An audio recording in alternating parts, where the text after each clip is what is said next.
That's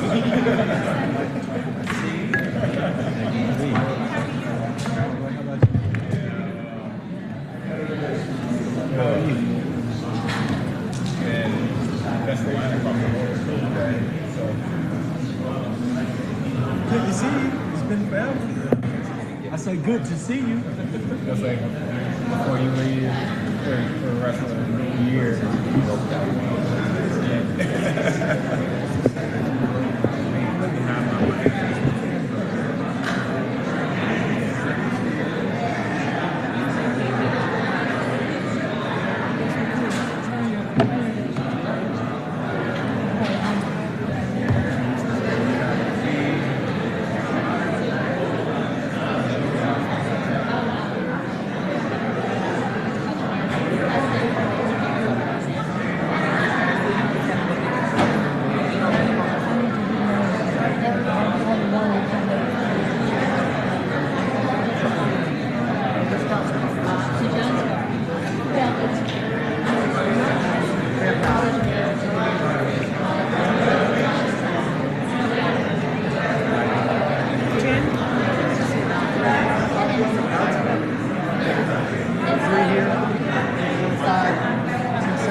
Good afternoon.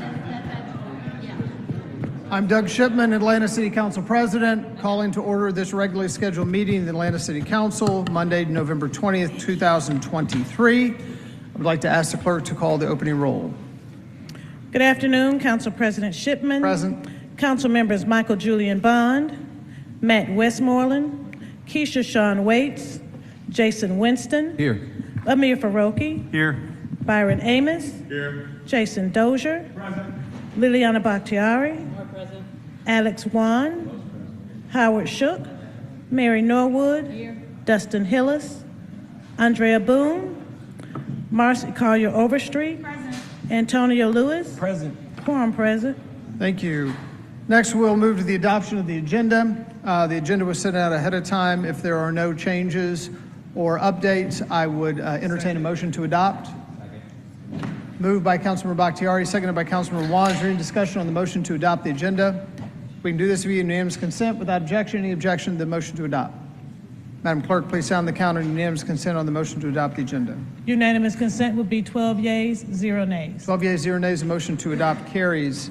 Next, we will move to the item of invocation. We don't have anybody today. We'll be observing a moment of silence, but I wanted to open up to my colleagues for remembrances. I would take the personal privilege of starting today remembering former First Lady Rosalynn Carter. I had the honor of serving for the last several years on the Board of Trustees of the Carter Center, and so have gotten to know Mrs. Carter and former President Carter personally and professionally. She was an extraordinary person, co-founder of the Carter Center, someone who championed mental health, and someone who was incredibly engaged in the details of the work. She would come to every board meeting prepared, asking detailed and insightful questions, pushing the staff and the board to make good decisions. Her legacy is profound. I want to send our condolences to the family who are mourning her loss. There will be services that the Carter Center has posted, different events for the public next week, but I do want to hold the Carter family in our prayers. Councilmember Bakhtiari. Thank you, Mr. President. I wanted to take a moment to also remember Radcliffe Bailey, somebody who I became friends with when he decided to randomly message me on Facebook one day when I was first running for office. And as somebody who has been in this arts community for a long time and an incredible fan of Radcliffe, you can imagine how blown away I was that somebody that was a titan and the art space had just reached out just to get to know me and wanted to meet. And Radcliffe was, one, a very unique individual and always marched to the beat of his own drum, but he also was just an extraordinary human and an incredible artist that had a lot of influence over a lot of people's lives in this city. And I would urge each of us to always reach out to the people that we love and haven't seen in a while, because this is the second time in the course of 2 weeks that someone I loved passed of cancer, and none of us had any idea that they were battling with that. So I hope that we all keep him in our thoughts and prayers, and he will absolutely be missed in this city and by artists worldwide. So thank you. Thank you. Just for the record, I want to note we've been joined by Councilmembers Boone, Westmoreland, and Waits. Councilmember Overstreet. Thank you. I would also like to add on to what my colleague, Councilmember Bakhtiari, just spoke about, sending condolences to the Radcliffe Bailey family. Truly a dear friend of mine that I will miss deeply.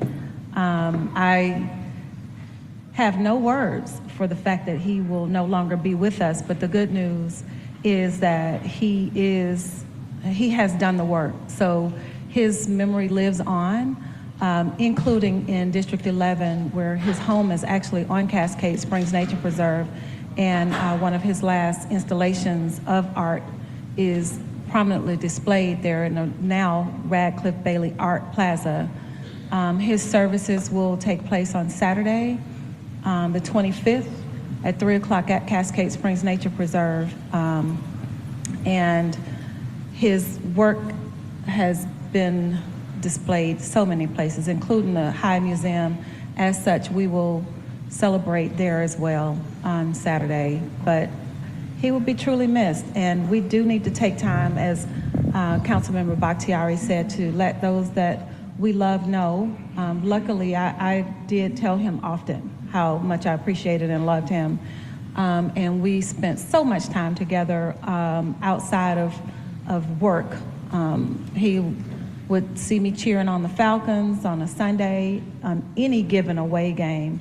And he came to so many of my events throughout the district and throughout the city. I'm just, I'm just thankful that I did have the time that I did have with him. So just want to send out condolences and love to his family and friends.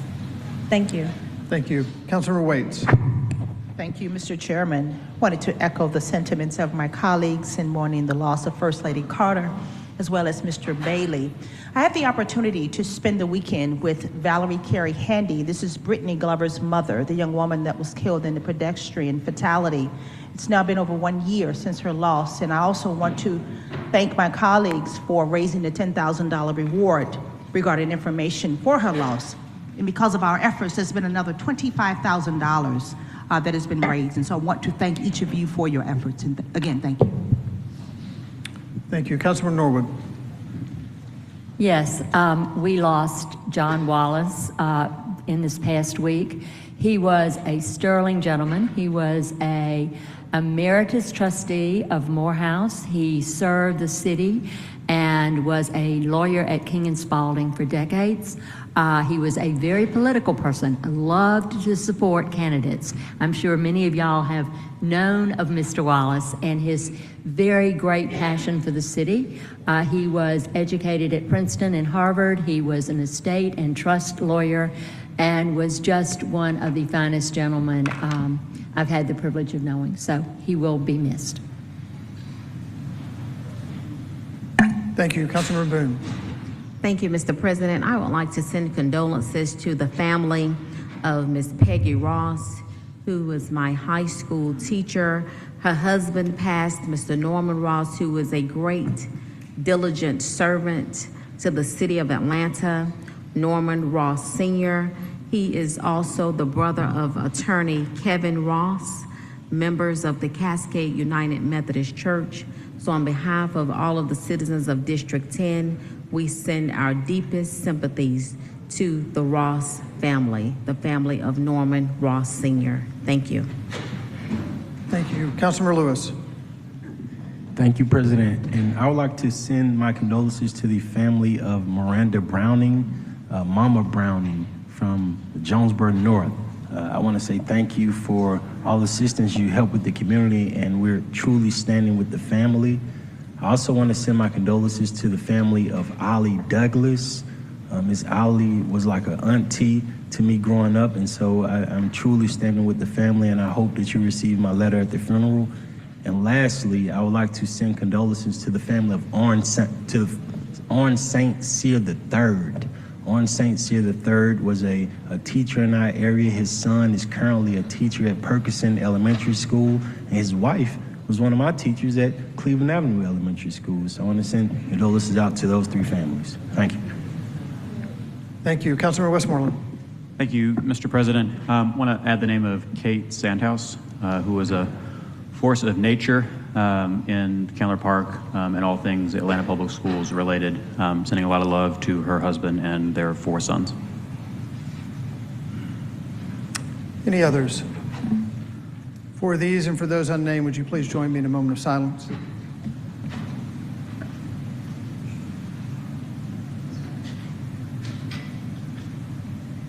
Thank you. Would you please join me in the Pledge of Allegiance? I pledge allegiance to the flag of the United States of America and to the republic for which it stands, one nation, under God, indivisible, with liberty and justice for all. Thank you. At this time, we'll move to proclamations, commendations, and other special words. First, I'd like to invite Councilmember Waits to come forward, and all of those who are here for the recognition of the service of Coy Dumas Jr. to please come on up and join us at the podium. Don't be shy.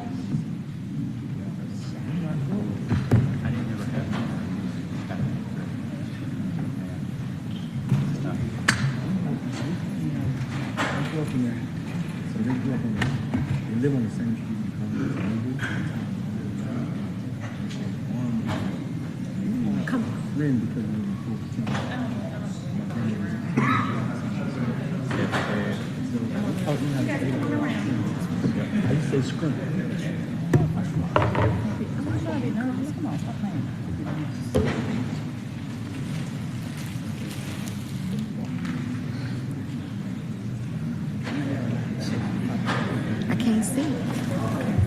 That's why you're going to carry it.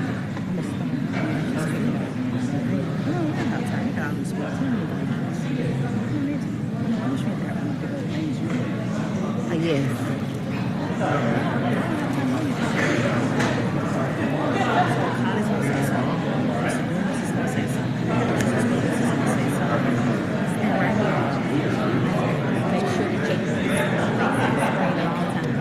Stand up some, go up some.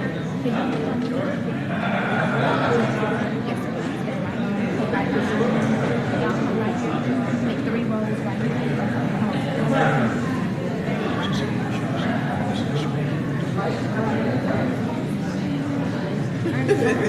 That's my nephew.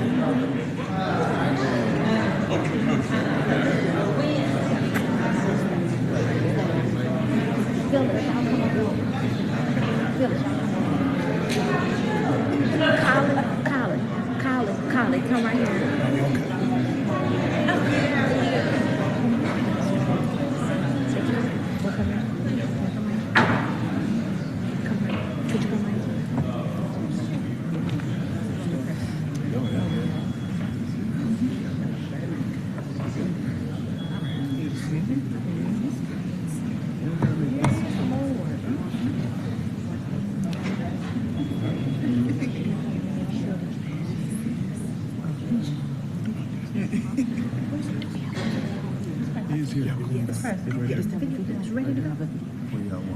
Right over there.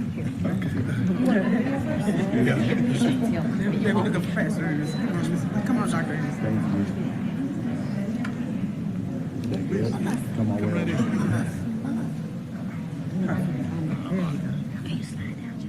Absolute professional. I had to stand up and applaud him. A leader. That's Mr. Dumas. For those who've had the pleasure of working with Coy Dumas, these accolades don't go far enough. The Adamsville native has the distinction of serving as a MARTA bus operator for 50 years. He's driven over 2 million miles on these streets. Yes, he is still driving, and no, he hasn't retired. I remember driving what we call the 200, 400, and 500 series buses. The bus width may have been about this wide. And they were supposed to be automatic buses. And when you take it out of neutral, you had to come all the way back to reverse to get it to go to drive. It's like driving a stick. So let's just say I don't miss those buses. Dumas lovingly recalls the peculiar looks he would often get from some passengers who would pause before stepping inside. They say, son, are you old enough to drive a bus? You know, I said, yes, ma'am, I think I'll be all right. Dumas was more than all right. He would cruise through a staggering 5 decades while helping countless others along the way. He comes in here and he never complains. He comes in day out, he trains new people. He's been a great teacher to me since I came to MARTA in 05. Ryan Van Sickle is a director of technical services and service planning for MARTA. He was a student at Georgia Tech and remembers catching the number 2 bus on Ponce de Leon. He was just so put together and in command and control of that bus. You know, every time I've seen him, he just carries that confidence and authority.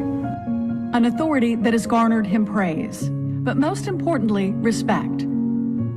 Dumas has witnessed it all, the evolution of MARTA and his beloved city of Atlanta, even during the civil rights movement.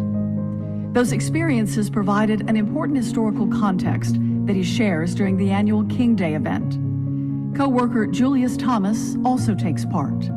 He and I, in tandem, take the Rosa Parks bus to the King Center and various places, Norfolk Southern, and different places that require one have you. And he, because he's a replica of the operator during that time, and I provided the oral history, so I appreciated that.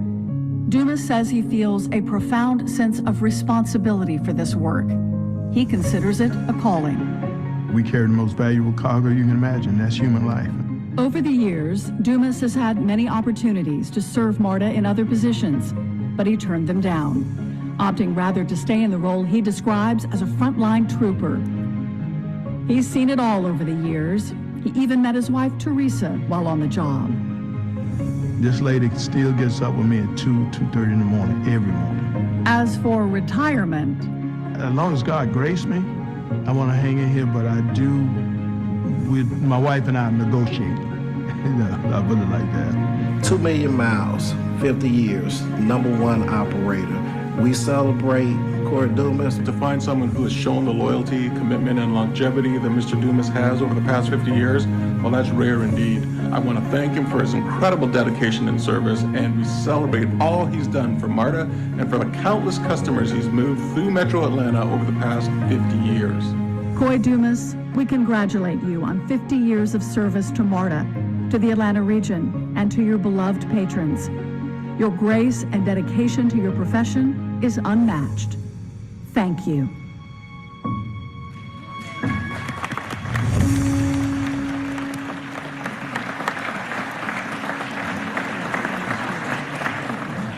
Good afternoon and welcome to the Atlanta City Hall, to this wonderful, wonderful family, to his faith-based leader, our pastor, to all of our friends from MARTA. This is a wonderful day in the city of Atlanta. I am Andrea Boone, and we are here to honor an Atlanta native, an Adamsville native. He traveled up and down Bakers Ferry Road, M.L. King Jr. Drive, and so did I. So it gives us great pleasure to honor you, sir. We see you on your route when you turn left on Baker Road from H.E. Holmes, not missing a beat. And you are the consummate professional. Thank you so much. I am joined today by the Honorable Keisha Shawn Waits and other members of the Atlanta City Council in recognition of 50-year service anniversary of bus operator Coy Dumas, Jr. Thank you so much, Ms. We're going to have our colleague over at MARTA say a few words in terms of the service that Mr. Dumas has rendered, and then we'll read the proclamation. Is that okay? I can't see it either. Mr. Collie Greenwood, thank you. Thank you. Who is joined by his wonderful staff. We have to recognize those that make transportation in the city great for all. Ms. Melissa Mullinex, Ms. Phyllis Bryant, and others. Thank you. Thank you, Councilmember. Colleague Greenwood, I just want to say a few words on behalf of MARTA and on behalf of the City of Atlanta in representing Mr. Dumas. You see just a small sampling of us up here, but there's not a person that works at MARTA that doesn't feel a sense of pride when the city recognizes our very finest. We've always drawn pride from Mr. Dumas.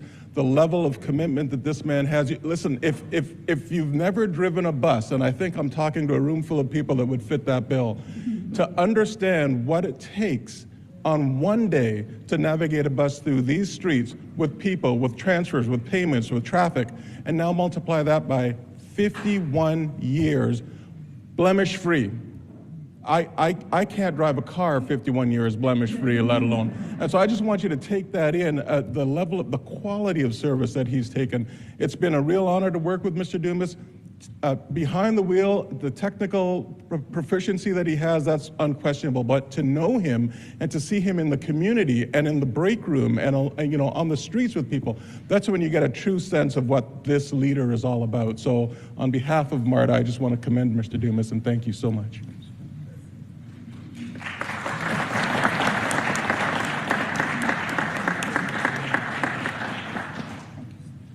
I'm glad to be here. I'm Frederick Anderson. I'm Mr. Dumas' pastor, and our nickname for him, I call him my cuz. So we've been cousins ever since he's joined our ministry about 14 years ago. And he is just as faithful there as he is on his job. It's an honor to be somewhere 50 years. You can't get people to stay sometime 5 days, let alone 50 years. But lastly, this scripture says in Proverbs 20:6, most men will proclaim each his own goodness, but who can find a faithful man? So today we honor a faithful man. God bless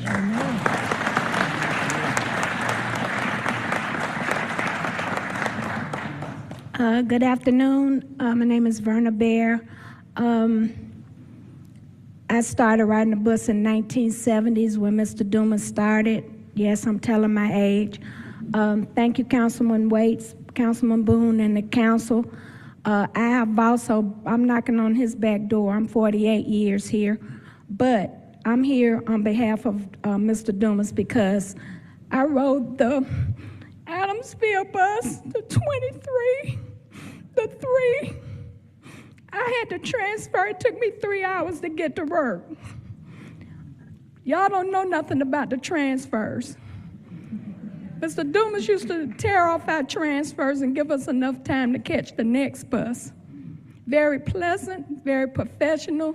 He was sincere. He wanted you to make your next trip. Can't find that no more, okay?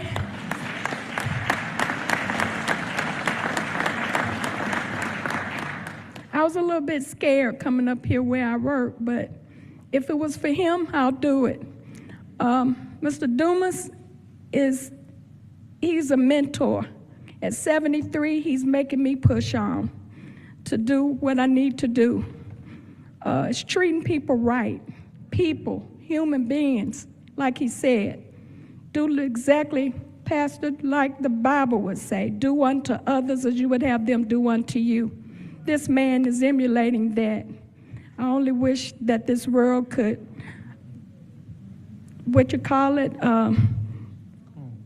clone. You know, but I was there. I was in Adamsville, like Councilmember Boone said. I'm an Adamsville native, Renfrew Court, Candlelight Lane. But it took me 3 hours to get to work. My mom and dad hated it, but it was pleasant. My dad offered to buy me a car, and I said, nope, I want to ride the bus. Atlanta Transit Authority. Those that know what Atlanta Transit Authority is about can emulate and understand what I'm saying. But thank you, Mr. Dumas. Thank you for everything. And I'm speaking on behalf of all the hundreds and thousands of people that can't be here. We love you. We respect you. Respect your family. And Mrs. Dumas, thank you for sharing him with us. I can appreciate riding the bus and riding MARTA because of you. Thank you so much, sir.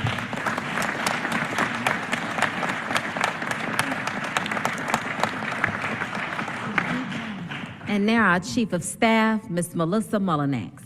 Thank you, Council Member. I'm just delighted to be here today with Mr. Dumas and his wife and family. And I think that everybody at MARTA would second your notion about cloning him. We wish we certainly could. As I was thinking about this today, over the weekend, I was thinking that the buses are the lifeblood of MARTA's system, and Mr. Dumas is certainly its heart. And when you think about the importance of buses in the civil rights movement and what makes this city special, buses have a special place for all of us. And so honored to have been your colleague, sir. Thank you.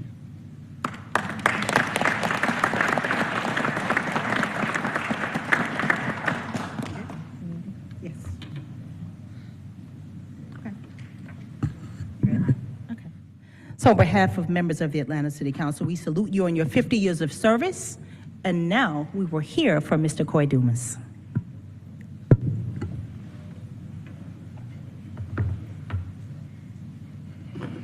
First of all, giving honor to God, my Lord and Savior.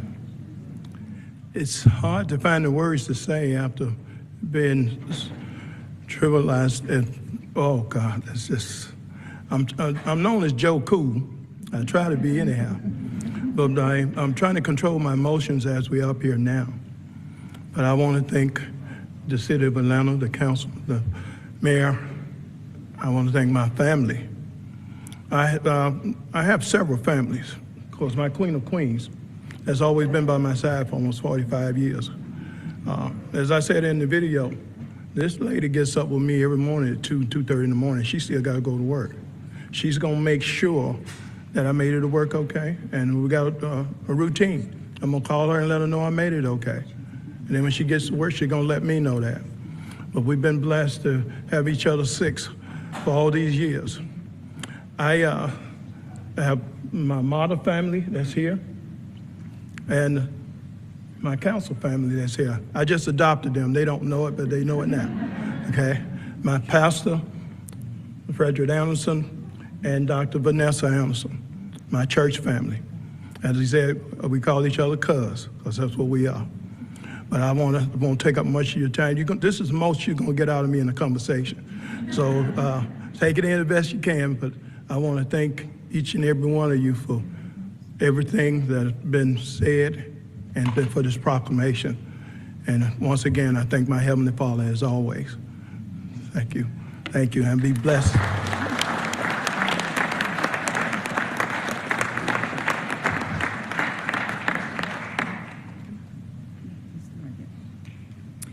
Well, I am the Queen of Queens, and all through these years that we have traveled the streets of MARTA and have done all of the things that we were able to do, it's by God's grace and mercy. Truly, without him, we wouldn't be standing here today. We walk up, and it was on his day of retirement, and I said, we didn't start out doing this. This was not a plan. This was, you were going to work to see about your family. It's always going to be for us, God first, our family, and now MARTA's parked on the other side of 3111. I don't know how it got there, but it made its way there. But we are so honored and so blessed to be able to be a part of the Atlanta family, the council, women. All of you have been so awesome, so wonderful to us. Carly, nothing but the best for you, sir. Truly, as we go forth on the next journey for Mr. Dumas after his 51 years, because he's done 51 now, he will come back to MARTA and try to help the new hires that will be there. And let's see if we can try to make another Mr. Dumas out of another one there. For all the ones who have rode with him, this young lady that spoke on his behalf, he had no idea she was going to be here today. Oh my God, I thought that the tears wouldn't stop. What a wonderful honor. You couldn't ask for any more. To our church family, our pastor and his wife stopped their schedule to come be with us. This is a type of church family that we have, that we honor and we cherish. We thank you all from the bottom of our hearts. Thank you all. We love you all. Thank you.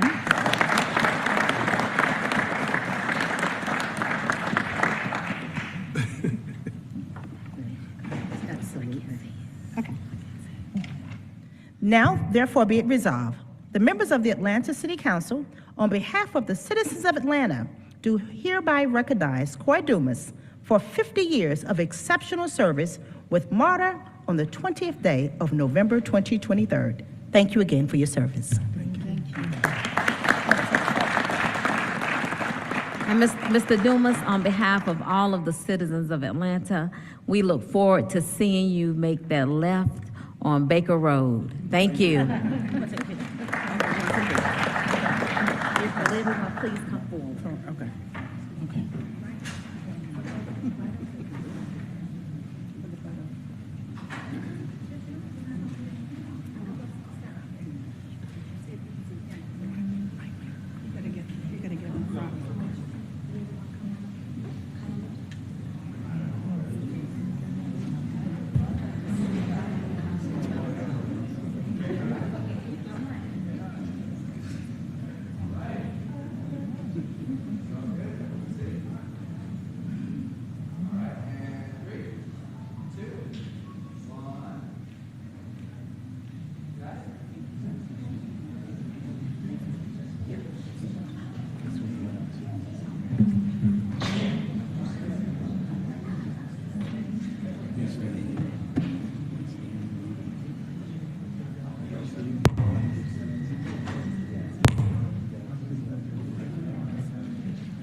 Mr. Dumas, don't forget about Adamsville.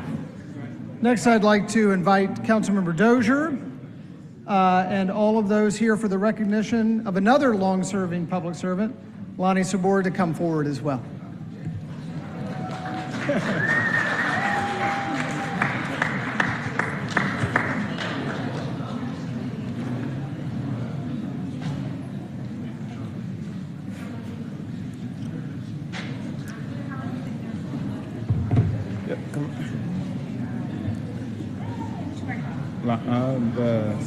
For Mr. Lonnie Sabor. Okay. Okay.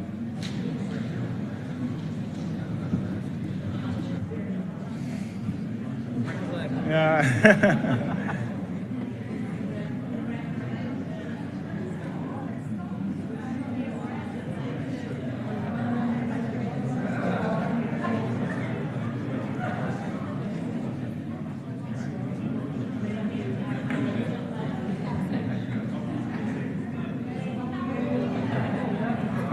Come on now, come on now. Come on now. Good to see y'all.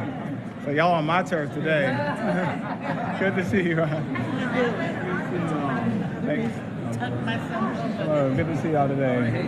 I'm good, good to see you. Thanks for coming down. How y'all doing today? Good to see y'all. Thank you for coming down. Good to see you. He got a good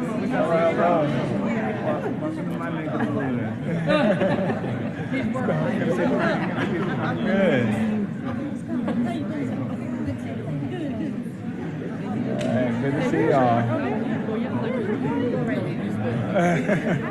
Hello, hello. Good to see y'all. Thanks y'all so much for coming. Good to see y'all. All right. Come on down, come on down. Hello, hello. Look at you. Good to see you. Whew. We'll wait till it's the squad today.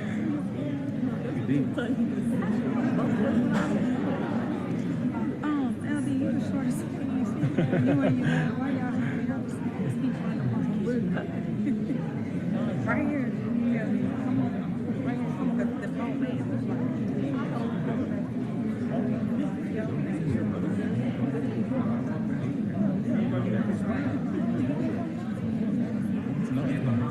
All right. We got everybody. All right. Good afternoon.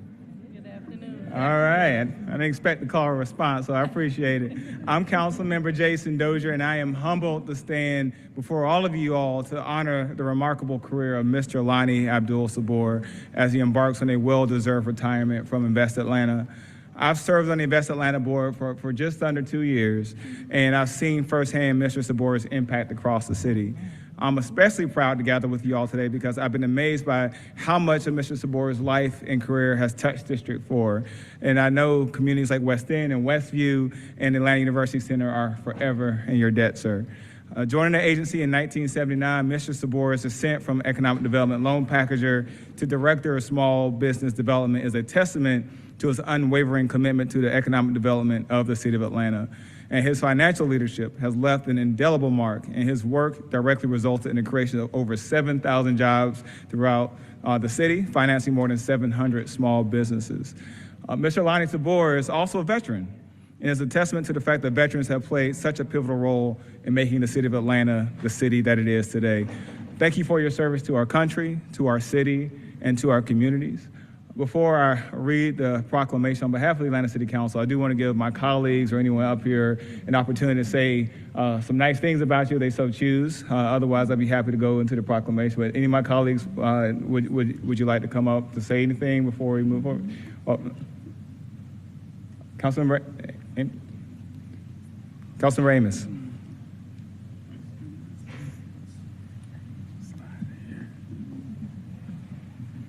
Well, I'm City Councilmember Byron Amos, and coming from the west side, I would be remiss not to say some good things about Mr. Sabor. I could probably say some streets and some names of individuals that would probably make him cringe because he has, you know, when you deal with corridors and TADS and CDC funding and things of that nature, but it's one thing I can always say about you, sir, you held the line. You may have bent, you may have wavered, but you held the line and stayed the course for the masses. And that don't always make everybody happy, you know, but I truly believe you done the right thing for the betterment of the masses and just not for the betterment of that person in front of you. And I can truly say that. So I appreciate for you doing that. You have brought back some people in which that left long time ago, but they're back. So that just speaks to the man that you are. I know you're leaving. I just ask that you don't go too far because this city is still in need of help. So thank you for everything you have done, sir. Thank you, Councilman Amos. Senator Clementich. Well, good afternoon, everyone. On behalf of Invest Atlanta, my name is Eloisa Clementich, and I'm the proud president and CEO at Invest Atlanta. Very few individuals have devoted their life to the dreams of making small businesses and small business reality. Lonnie joined Invest Atlanta in June 18th, 1979, as the Economic Development Loan Packager. At the time, the organization was known as the Atlanta Economic Development Corporation. Joe Martin was president, Maynard Jackson was the mayor, and Michael Jackson released Off the Wall. That was funny. MARTA cost 25 cents at the time, but at the time, the prime rate was 18%. Can you imagine taking a loan out for 18%? And Invest Atlanta was offering 7%. And Lonnie had the privilege of getting those loans out. Lonnie went through a lot of change during the 70s, the 80s, the 90s, and the 2000s. But his dedication to small business and small business owner continued to be the same. He continued to support the small business make their dreams into realities. He helped individuals like Howard Spiller, who was the first minority franchisee for Wendy's. Wendy's then grew to 5 stores, right, Lonnie? Then he also financed J.R. Cricket, Rolling Out, Nonstop, all individuals with dreams of making their realities and dreams of helping their communities. If you know Lonnie, Lonnie will start every day as another day of opportunity, Mr. Sabor. He was inducted to the Atlanta Business League's Men of Influence and was selected by the Atlanta Business Journal as one of the top 25 extraordinary Atlantans. In 44 years of service, in 44 years of inspiration, Lonnie has helped over 700 small businesses. These are individuals who probably couldn't find loans anywhere else, but Lonnie handheld them through the process. It is amazing. And Lonnie, thanks to you and your commitment and your inspiration to the entire Invest Atlanta team, which are all here. Thank you for being that champion. Thank you for your steadfast inspiration, and thank you for helping all of us. Lonnie would take us all under his wing, and he's been a model. Thank you, sir.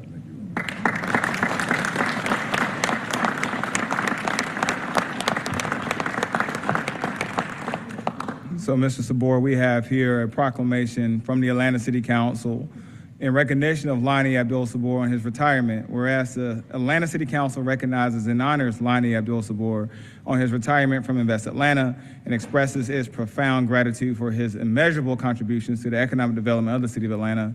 And whereas Lonnie Abdul Sabor joined Invest Atlanta on June 18, 1979 as the agency's economic development loan packager, and whereas Sabor ascended at Invest Atlanta and was appointed Director of Small Business Development, he has provided financial leadership to several commercial projects in the city of Atlanta, including the design and administration of a $2 million revolving loan fund for Underground Atlanta's minority tenant program. He successfully assisted the city of Atlanta with negotiations with the inner city shopping center for $17 million in renovations and arranged financing for more than 700 small businesses, representing more than $500 million in public and private funds that resulted in the creation of more than 7,000 jobs. And whereas in 2020, during the height of the COVID-19 pandemic, Sabor developed one of the country's first COVID-19 small business loan programs to provide aid to Atlanta businesses before Congress passed the CARES Act. And whereas throughout his esteemed career, Sabor has been recognized for his achievement. He's named Who's Who in the South and Southeast while receiving the Personalities of the South and Leadership Award from Entrepreneur Magazine. He was inducted into the Atlanta Business League's Men of Influence in 2011 and selected by the Atlanta Business Journal as one of the top 25 extraordinary Atlantans in 2019. Sabor has also received numerous awards and accolades from the Small Business Administration and local community groups. And whereas Sabor is a veteran of the Vietnam War, he continues to find ways to serve. He's an active in several business organizations and is a consultant with the Bar Association's Support to Improve Correctional Services, also known as BASICS, an offender rehabilitation program sponsored by the State Bar of Georgia. And whereas during Sabor's career with Invest Atlanta, Atlanta's tax allocation districts were formed, Centennial Park sprung up from a vacant rundown industrial land, and the Beltline went from a university thesis to Atlanta's most significant infrastructure investment among many other projects. Now therefore, be it proclaimed that we, the members of the Atlanta City Council, on behalf of the citizens of Atlanta, do hereby recognize and honor Lonnie Abdul Sabor on his retirement from Invest Atlanta and express our profound gratitude for his immeasurable contributions to the economic development of the city of Atlanta. And this has been signed by all the members of the Atlanta City Council. Mr. Sabor, congratulations, and I'll give you the floor if you'd like to say a few words. Thank you.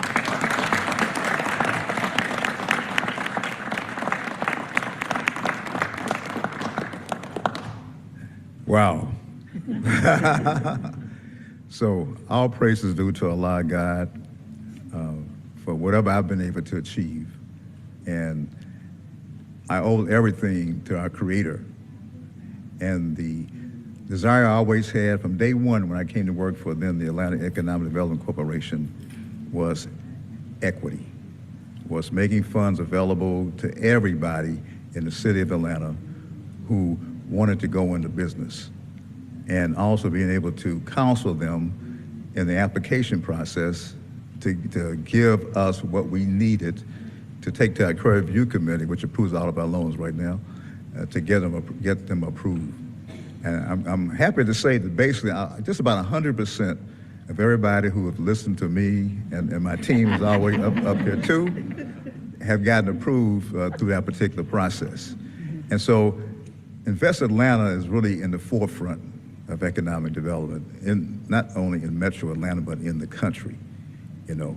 And I owe that all to our current president, past presidents, mayors, and also past mayors, and the team, the entire team of Invest Atlanta. And we are really a family. And the Invest Atlanta family makes all of that become a reality for everybody. And so I look forward to even additional growth and development with the organization and assistance to businesses in the city of Atlanta. And I want to thank everybody here, the council, the mayor, and everybody who has recognized my work over the past. And as they say, the best is yet to come. Thank you. Oh, my wife. This is my wife, Janice Sabor, too, who has seen me through this whole process, 47 years, as a matter of fact, you know, and so she's been putting up with me, you know, working late in the office late at night, trying to get these deals done and all that sort of thing over the years. So I want to thank her too. All right. All right. We'll see more.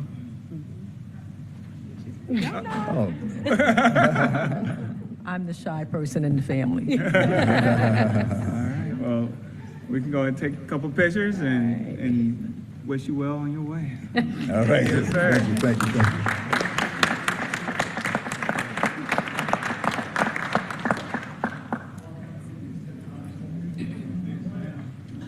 Y'all can come on.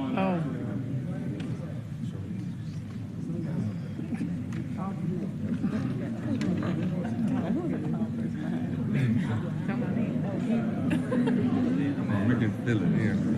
Yeah. I'll be on my ticket.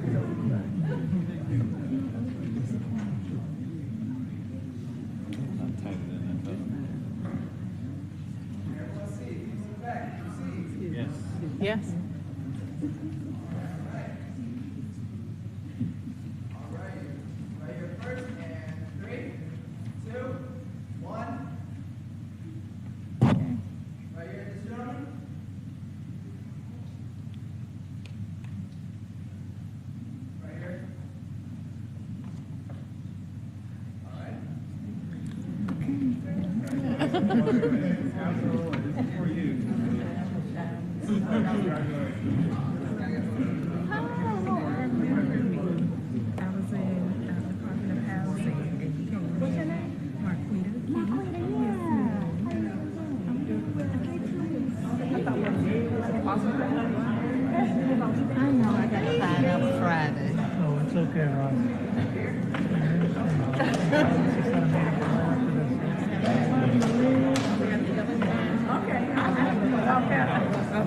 I just want to give you a hug.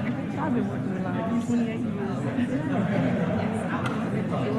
She's wearing track at Grady. Oh, see, I'm telling you, I've been around for 4 years.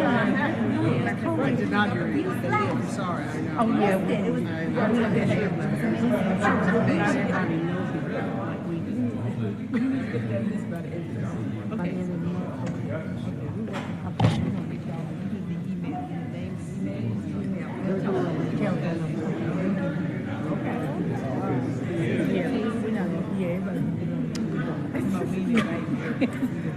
I bet you. I know you're being selected.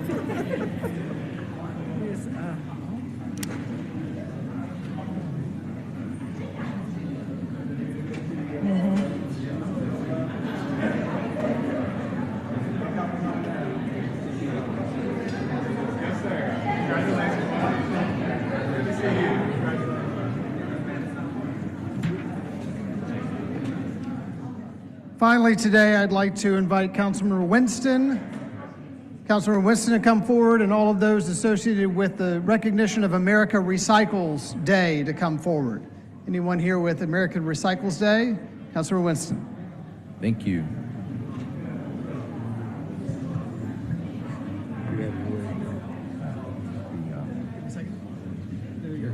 Just not me.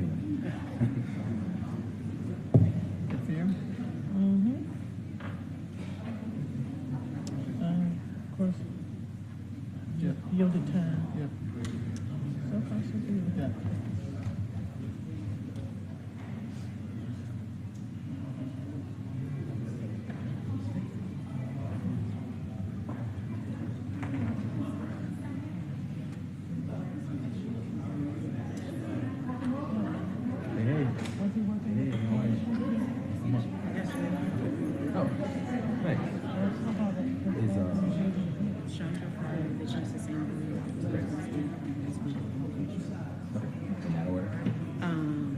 Okay.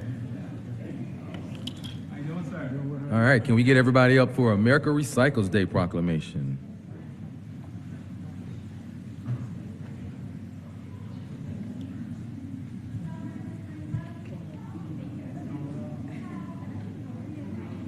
How y'all doing today? Good. Good to see you. Good to see you. Thank you. I know. Y'all can circle around. All right, everyone. Good afternoon. I am Jason Winston. I am here today to recognize America Recycles Day. And I've got members from our Sustainability and Resilience Office, as well as the Department of Public Works, and Keep Atlanta Beautiful. And so today, as we recognize this day, and yes, the city of Atlanta does recycle, so all the stuff that is in those blue bins in front of your house does make it to a recycling center. I, along with members of my city utilities committee, recently had the opportunity to go visit the MRF facility, which is one of our recycling facilities. And many of you don't know that some of the household items that are used in the recycling process through the city of Atlanta actually comes back as boxes through some of the shipping companies like Amazon in our city. And so it's important that we continue to recycle and recognize this day. So first of all, I'd like to bring up Ms. Kanika Greenlee, Executive Director for Keep Atlanta Beautiful.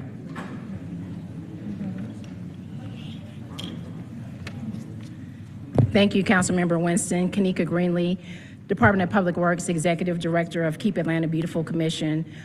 First of all, I'd like to recognize some of our supervisors that manage our recycling operations, the people that manage our weekly curbside collection. We have our managers from service areas 4 and 5. Those are currently the highest recycling areas in the city based on tonnage, so I'd like to recognize them. And yes, you can clap for that. And then I'd like to talk a little bit about what goes in your cart at home, and then talk about our drop-off event, Atlanta Recycles Day. So I'll start with Atlanta Recycles Day. So that happens every third Saturday at Greenbrier Mall from 9 a.m. to noon. So the next event will be Saturday, December 16th. And the items that we take at Atlanta Recycles Day include paper shredding, and yes, paper shredding is back. We take single stream recycling, so all those things that you can recycle at your cart at home, but maybe you live in a multifamily dwelling and you don't have access to curbside recycling, you can bring it to Atlanta Recycles Day. We also take electronics. We also take up to 2 tires per residence, and coming in Q1 of 2024, we'll be back with our partnership with Georgia Power to take some things like dehumidifiers and window AC units, and you will receive a rebate. So make sure you check the Department of Public Works website to get more details. So things that you can recycle at your cart at home include glass. Yes, you can recycle glass in the city of Atlanta in your curbside recycling cart. You can recycle your glass bottles and jars. You can recycle your aluminum and steel cans. You can recycle paper, which includes newspapers, magazines, cardboard, cereal boxes, things of that nature, and plastic, so plastic bottles and containers. So next I'll bring up Commissioner Wiggins to give you a few more stats on Atlanta Recycles Day. So thank you, Ms. Greenlee. Today is a great day for us to be able to recognize all of the hard work that's going on behind the scenes, particularly with the folks that are behind me. that make sure that our day-to-day recycling efforts go by smoothly. I would also like to give a big thanks to our residents. The participation level continues to increase year after year, especially after our efforts with public education, understanding the importance of recycling. Atlanta is a leader in the reduction of contaminated recycling.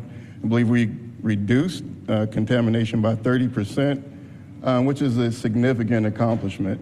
Ms. Greenlee is called on a weekly basis to present on a national level on the success that we've had as an organization to reduce recycling. Again, all over the world, folks are looking to model the system that we have in place.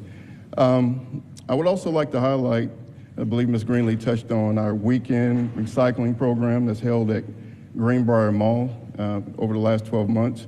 We've had about 1,200 participants. How many pounds of electronic recycling materials have? About 1,800 pounds, which is significant.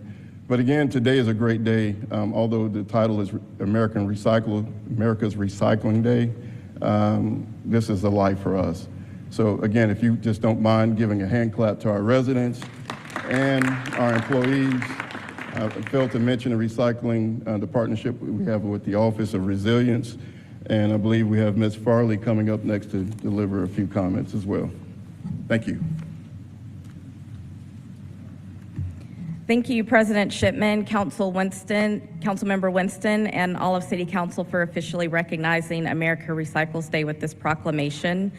The Mayor's Office of Sustainability and Resilience is always a willing partner with Ms. Greenlee and Keep America Beautiful and our Department of Public Works in amplifying and advancing the city's recycling efforts, particularly these waste diversion efforts that support the Mayor's Moving Atlanta Forward agenda and the main efforts of Mayor Dickens' sustainability and climate resilience agenda that align with his ambitious vision for the city.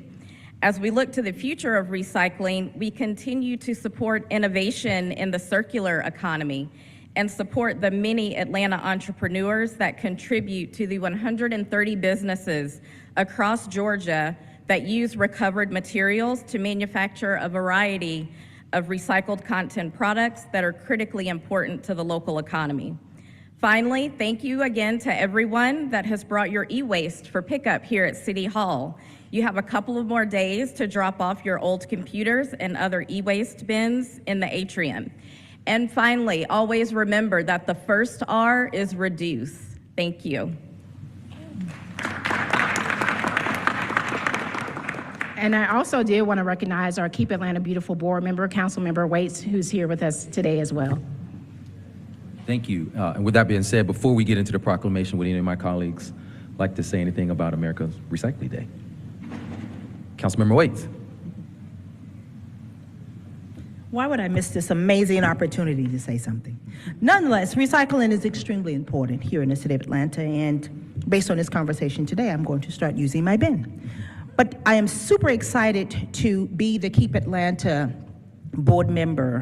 One of the things that I think makes our city so unique is that we are extraordinarily beautiful, and when you travel the world, there's nothing like Atlanta. And so I look forward to joining you in your efforts in terms of recycling and also putting the word out to do the work to step forward and utilize the resources that we have available to the city of Atlanta. Mr. Winston, thank you for this opportunity.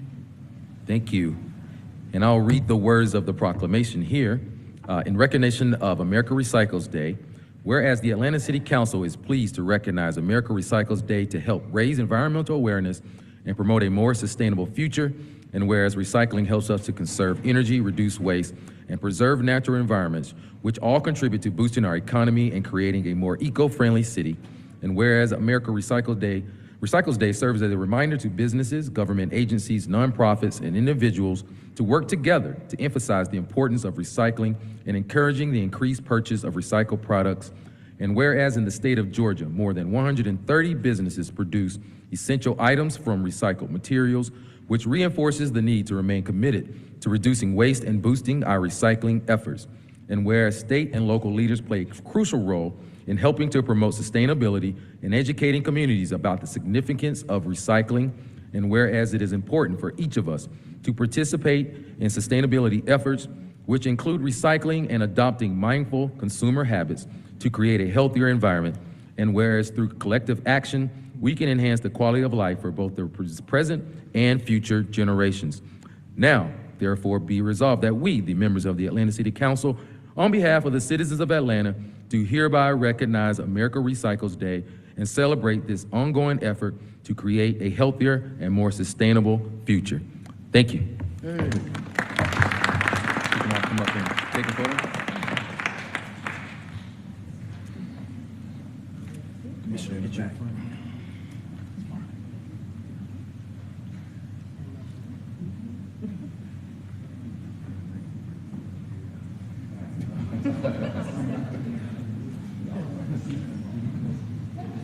Actually, everyone's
Next, we'll move to public comment.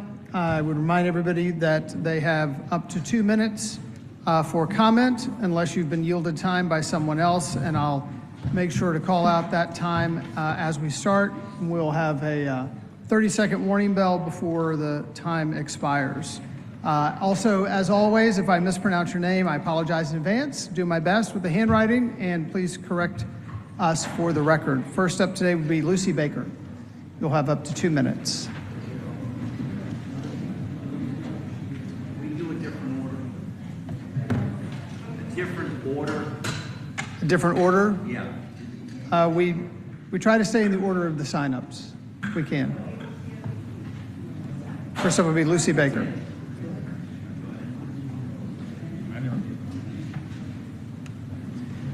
Good afternoon, everyone. Hello. My name is Lucy Baker. I'm 95 years old. I'm a longtime member of the Cathedral of St. Philip, which has been my spiritual home for a long time. I know all the priests and I have many friends there. I love the cathedral, but sadly I can no longer attend. I now live at Cathedral Towers, which was built by the cathedral almost a half a century ago.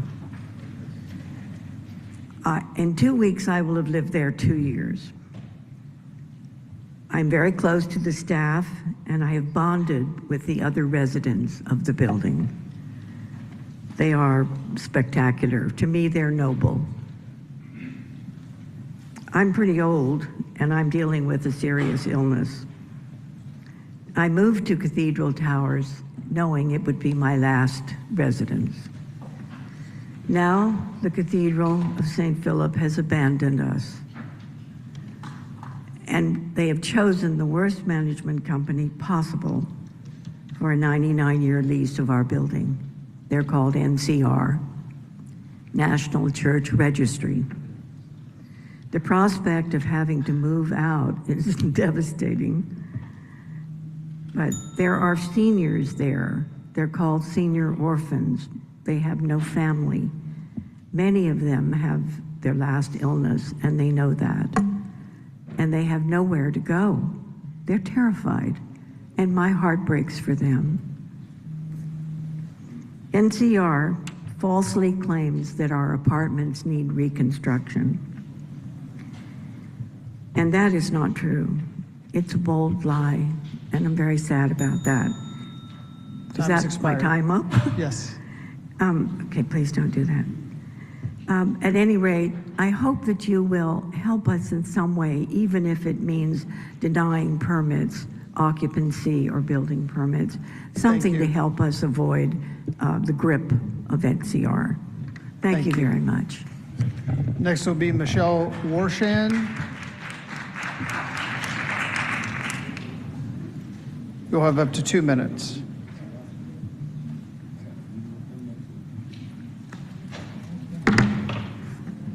Good afternoon. First, giving honor to God, who is the head of my life. Hold on a second. Come on. Okay.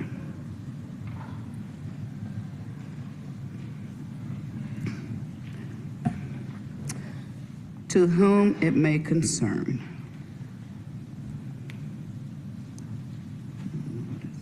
Sorry, guys.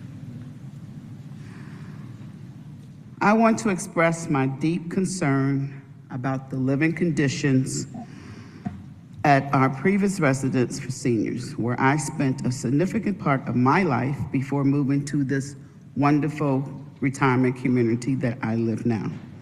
When I enter my senior years, I expect it to be the prime of my life, a time to enjoy my days in peace and tranquility. Unfortunately, my previous living situation did not align with these expectations.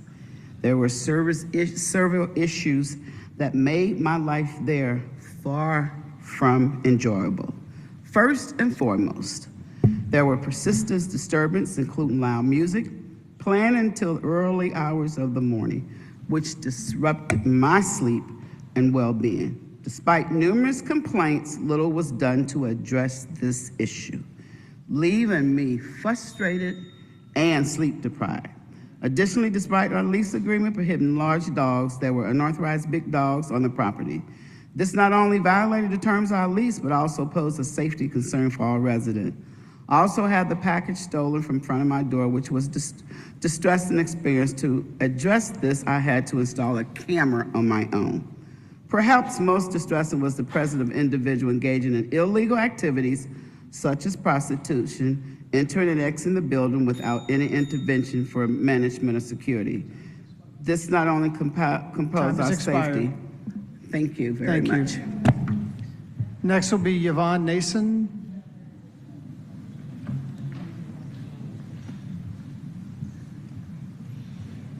You'll have up to 2 minutes. My name is Yvonne Nason.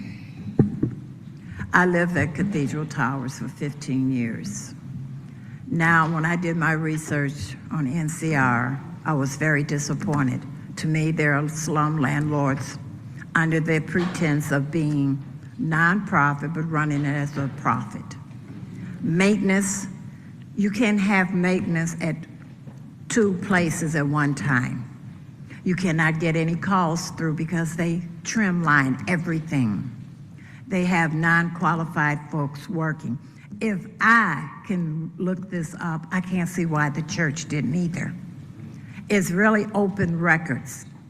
For them to bring something in, and it's, to me, is a total lie. We have good security. We have a family-like style where we're living. To have no security, to be lied to is the worst thing. To say they're going to take care of seniors, and they don't. We have retired. We have paid our dues. This is our last result. We need your help. We need some help to stand back, just to delay this, for them to see the true NCR, not the lies NCR. We know they got deep pockets and they can say a lot of things, but they don't come to the essence of the truth. They will not meet with us. We tried, but they will not. We understand that they can sell the property to anyone. We understand that, but give us quality in our last days. A lot of our residents are scared. They don't know what to do. So we're standing here in the gap for them. to let you all know we need help at Cathedral Towers. We're going up against Goliath, but we know we got the victory. Thank you for your time. Thank you. Next will be Brenda Scott. I'm sorry, you can't yield unless you do it on the sign-up sheet. Oh, you did on the sign-up sheet? Oh, yes, thank you. Next will be Margie McLeod. You have up to 2 minutes. Good afternoon, City Council. And Dessa Hill, I know I've been noticing you. If that was your grandmother that living in the tower and they been there for 20 and 30 years old, we got 90 years old people living there. And Mary, know what? They need your help because you go to church next door.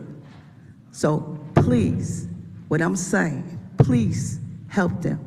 Because I talked to Saturday, I was out there, a 90-year-old lady. This is what she told me. She said, don't fix something that don't need to be fixed, okay? And she's 90 years old. They do not want this company, the NCR. That's what they're talking about, changing the management. The management that they got, they want to keep it. And I get tired, people say, you can't do this, you can't do that. You can do whatever. You can assist them. And that's what they need, Mary Norwood. They need your assistance. Please. Because that is a community. Can y'all all stand up? They love each other. So when you move someone 90 years old, what you think gonna happen? And they also have animals. And if they even go to another place, so sometimes they cannot afford it. And that's what I'm saying, rent control. But it's more than that. They life. One day you might get 90. You never know, you have to go into a high rise. And then you get removed. That's shortening their life. Shipman, you got a grandmother. Everybody up here got grandmothers. How do you feel? They love where they live at. And that's what's the problem. All these seniors being removed in the high rise, but yet we don't say nothing. Oh, we can't do this. Yes, we can. We have to make a way because you shorten their lives when you remove. That's all I say. We need your help. And have a happy Thanksgiving because they can't. They can't. Time is expired. Y'all, they worrying about if I'm going to get moved. Thank you. That's all I have to say. But y'all going to have a happy, good Thanksgiving and a Merry Christmas. But how about how they going to feel? Next will be Bruce Gregory. You'll have up to 6 minutes due to yielded time. Thank you, sir.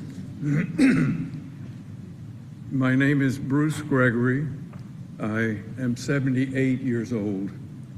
I live at Cathedral Towers in Buckhead, a HUD facility owned by the Cathedral of St. Philip and built 45 years ago by the Cathedral to address affordable housing for seniors 62 years old and older.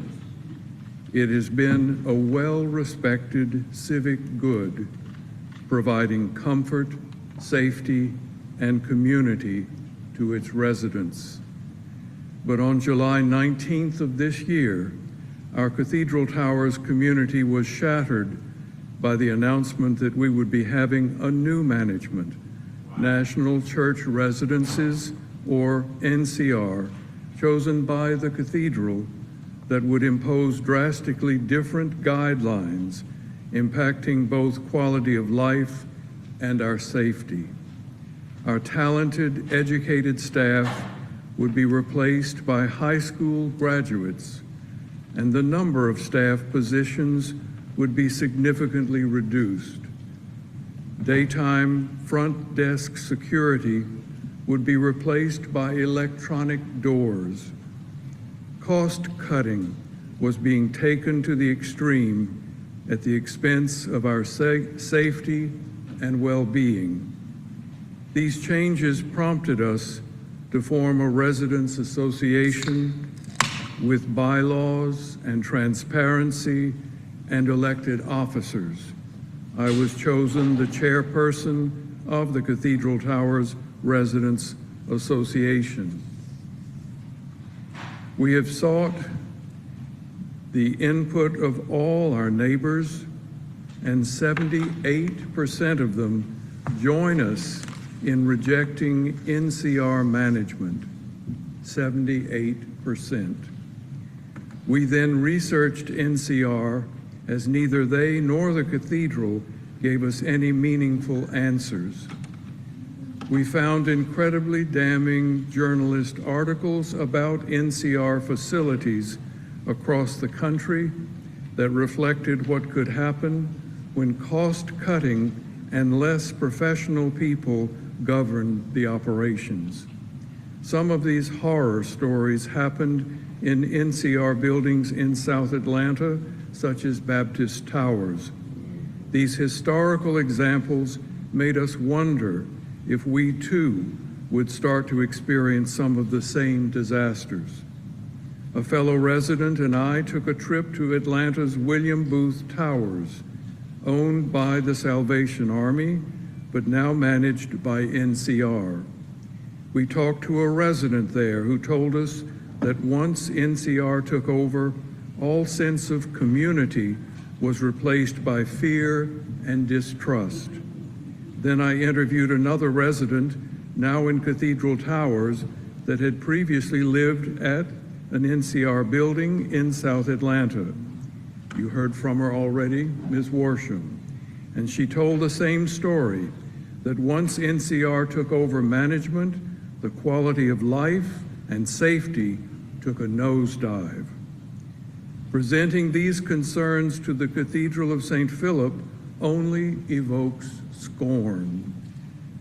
And we are told, your concerns are unjustified. It's a done deal. Please cooperate with us and stop picketing. In sum, we feel we are living examples of victims of a much larger issue in which seniors are not seen as valuable citizens to be honored and respected, but as pawns in an economic attempt to use taxpayer money to enrich top executives in management companies like NCR. Thank you very much. Thank you. Next will be Ed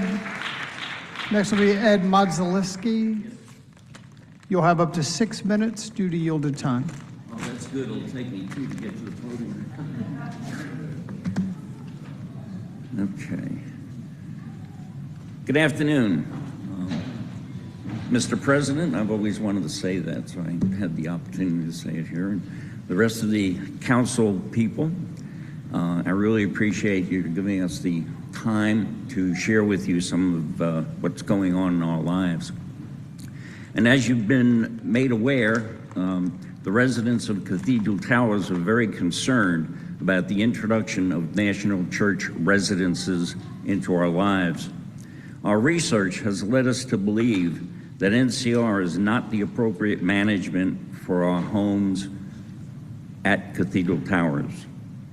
We have utilized every tool at our disposal to bring this to the attention of the Cathedral Towers and other people in our residence areas, including picketing.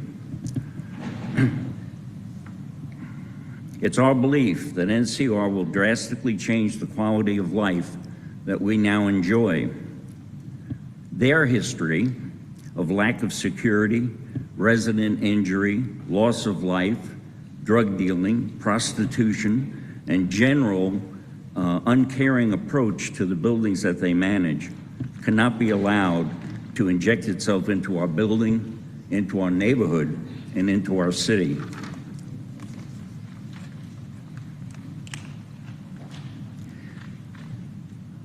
Those are areas that we do have a concern, but I'm going to bring up now some things that I think should concern us all. Through Invest Atlanta, who is just here, and then the Urban Residential Finance Authority, they have approved quite a bit of money for NCR to redo, in essence, our building. What it says is This is a 14-story tower that was originally built in '72. The scope of improvements will include the aging infrastructure, major systems, unit upgrades to include flooring, modern kitchen, bathroom fixtures, and new appliances. In 2017, in collaboration with the Atlanta Habitat for Humanity National Church Residences, launched a Home for Life program, which, as you go through this, I find out that that's to really improve the quality of our life. However, all the information that we've been able to gain leads us to believe that the quality of our life will actually be lowered. They have been approved for, let's see here, what do we got? Over here, about, right, 40, I believe it's $42 million at this point. That one of the things that they are going to be doing with that money is redoing all of the apartments in the building. Now, as was mentioned earlier, 75 to 80% of those apartments that they're going to be redoing have been redone in recent years. The only ones that have not been redone are ones where people are living there, they're elderly, they don't want to have to move out or be disturbed by them coming in to redo the entire apartment. And so until such time as those people leave, those apartments will remain in the condition that they're currently in, but they will be immediately upgraded. As soon as somebody leaves the building, the apartments are upgraded. There is no need whatsoever for all of the apartments in that building to be redone. And frankly, we invite any one of you, all of you, to come down and take a look. We're not here spilling things that we can't back up by showing them to you and so on. One of the things that really disturbs me about what they're doing is the fact that not only have they gotten money through the urban finance or whatever, the Urban Residential Finance Authority, but they're also applying through DCA for additional funds. And I see this as a waste of taxpayers' money. When I look at our building does not need what they're coming in and saying that it needs. There's just absolutely no way. We live in a very nice, comfortable building. There are buildings in Atlanta and surrounding Salina that need that money. That money is being kept away from people who need it, to give it to us who don't need it. And frankly, if you took a vote, we don't want it, you know? We're talking about millions upon millions of dollars. One other thing that disturbs me is that when National Church residents applied for this money through the Invest Atlanta, they applied as the ownership, as being the ownership entity. They do not own the building, nor do they own the land, nor will they ever own the land or the building. It is under a lease, and there's no way in this world that the church is going to allow that property to go off in ownership. So I would imagine that the Invest Atlanta and the Urban Residential Finance Authority, taking their word that they are going to be ownership, they may not have given them the money under other circumstances. We have just found out about that recently and are drafting a letter to them. Time has expired. Yes, sir. I would like very much anything that you can recommend or that you can do to help us stop this would be deeply appreciated. Thank you very much. Next will be Levita Richardson. Next will be Levita Richardson, or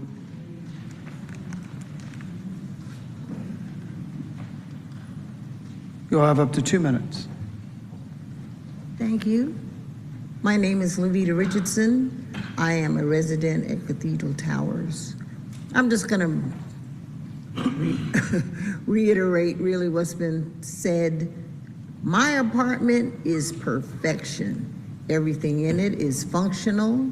There's nothing dysfunctional in it at all. It's quite beautiful. I've read reviews of NCR. This is not a good management company at all. And I am sure that if they come in and take over management, our quality of life is going to be seriously diminished.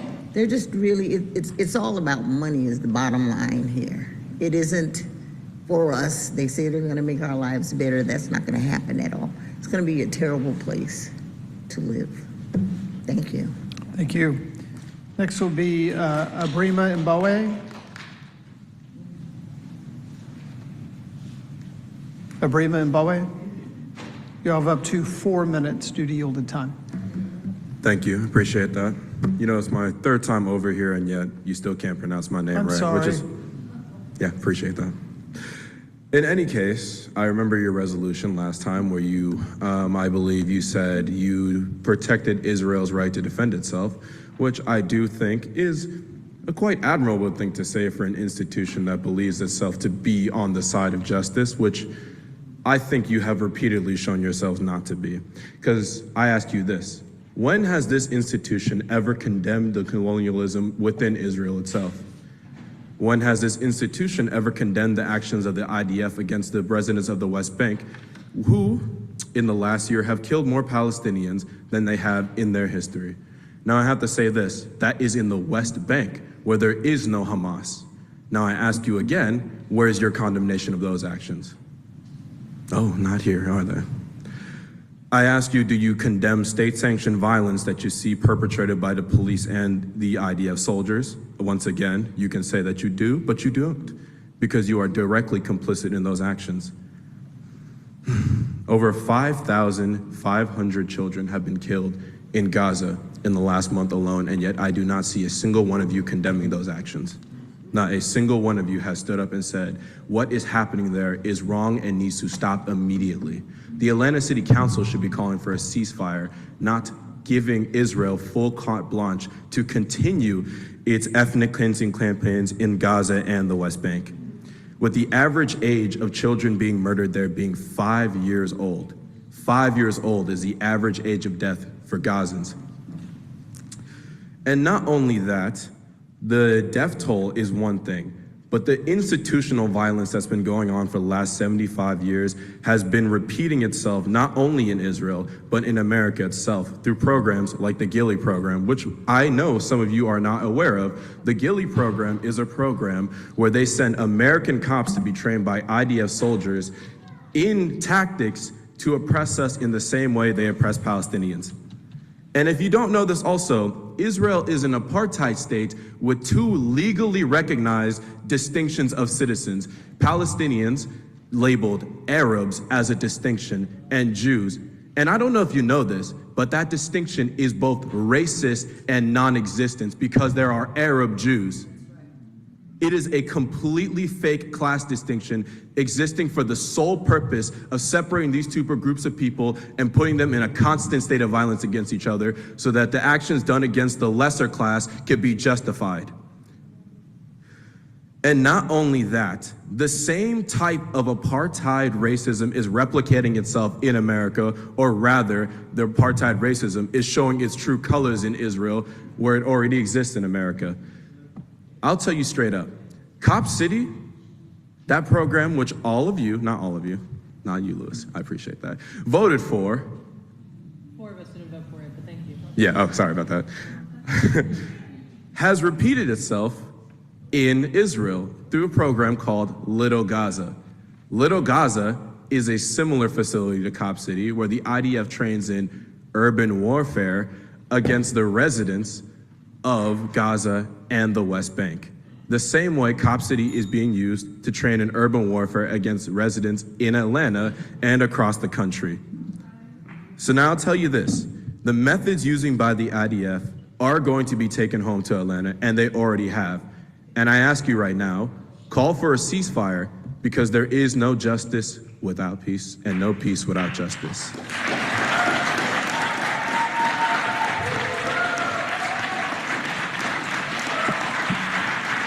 Council members, Council members, no one was called out by name. A blanket Well, statement is not, we're not going I to. was silenced today that we read in the resolution, supported saying, and when I asked if Palestine's right to exist, I was Councilor told it's Bakhtiari, implied. I have this every is right the- to comment on this. This is the, Councilor Bakhtiari. Because I don't appreciate the fact that I've been silenced on this within this body, so I will say what I need to say right here and now. And, Go ahead. hold on, and I want to Wait a clarify. second, keep it brief, please. I will keep it brief, but I want to clarify when we say that you haven't heard someone say anything. Let me say a little bit about myself. I am a queer Iranian Azeri Muslim person with an Arab partner and Palestinian family members. I have not done nothing. Just because you don't see me performing up here with political statements that don't actually carry weight, I have come out and stated everything on my own. I have been marching. I am organizing with people on the ground. I have family members that are loved ones that are being bombed in southern Lebanon. I have people that are being let out of jail without charges because they now finally have space. I have been steeped in this conflict since the day I was born. To those of you who have just come to it, thank you. I appreciate everything you said, and to the people of color who have also been steeped in this forever, thank you. To the white folks in this room, please do not talk to me like I am white, because I am not. And let me also tell you that I really appreciate that you are here for this. Absolutely, there needs to be an end of a ceasefire. I do not support the IDF. I was labeled a terrorist at Georgia State for calling out the Gilley program. This is something I'm heavily involved with. Just because you do not see me performing up here does not mean that I am not out in the streets doing this work every single day, because my loved ones' lives depend on it. So if you have questions for me, I'm down. Yes, absolutely, I stand with Palestine. I stand with the people who are getting massacred in Gaza and all of these places. We stand with you. If you have questions for me specifically, I'm happy to answer them. I'm so grateful that you're here today, but please do not insult me by saying I'm not doing anything when this is all I've ever been faced with. I appreciate you. Councilmember Lewis, briefly, please. And I say I'm only speaking because he said my name, and he did say my name and pointed at me and told me something. So Go ahead. that's why I'm speaking first. And I will say that I have been loud with calling for a ceasefire. I did not sign on to this.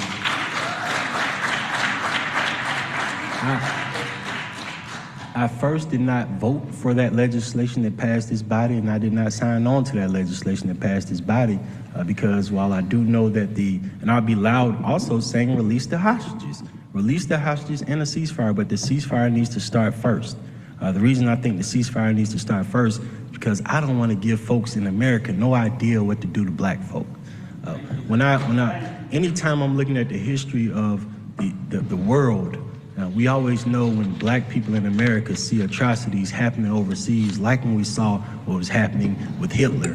When we saw that, we said, hey, don't give the folks over here no ideas of what to do to us. And so that's why I've been loud in calling a ceasefire. Thank you. Thank you. Councilmember Bond, I'll let you weigh in on this briefly. Thank you, Mr. President.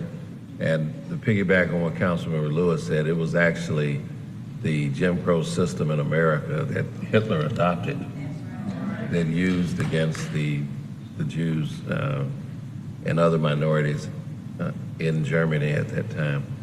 There's already legislation prepared to support a ceasefire. It was drafted last meeting, but not introduced. And it's already been signed by several members, and I will introduce it at the end of the meeting. Thank you. All right, we have a lot of speakers to get through, so let's keep moving. Ron Shakir, you have 6 minutes due to yielded time. Ron Shakir, Southwest Atlanta. Wow, I just want to thank these council people who have thought it was not robbery or immoral to speak about the violence that's occurring in Palestine and in the Middle East today. We have seen a heavy hand of a country we give much big financial support to, which have caused and have put suffering and slaughter on citizens who do not have an army. There's nothing to compare with the United States Armed Forces. I didn't mean to start there, but I'm so glad that Atlanta, although I don't see the CBS, ABC, I don't see the local channels here right now, But believe me, Atlanta is a town and a city that a man named Martin Luther King was raised up in. And on that land, he preached and he went throughout this country and the world talking about justice. And today, we should use our city partnerships to echo the voice of Martin Luther King today. And I want to thank these people, not few, the people who have come out from the senior citizens buildings, standing up to speak for the protection of their housing.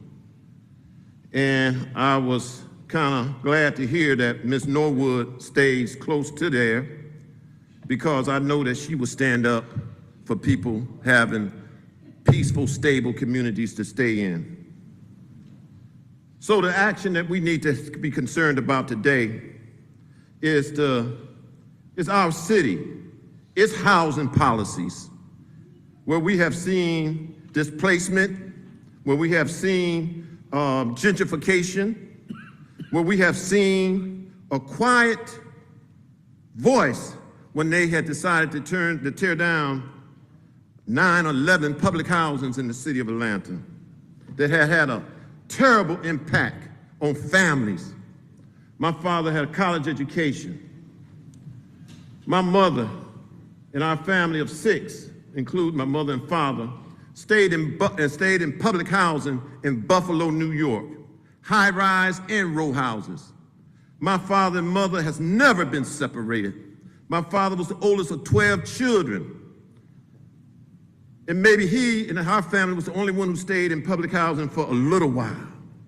But for Atlanta to be a city that tore down and demolished public housing, housing that have supported high schools throughout this city, whose residents have become doctors and lawyers, whose residents have been mothers and fathers, had children who have grown up and have contributed something to not only Atlanta, but the whole world.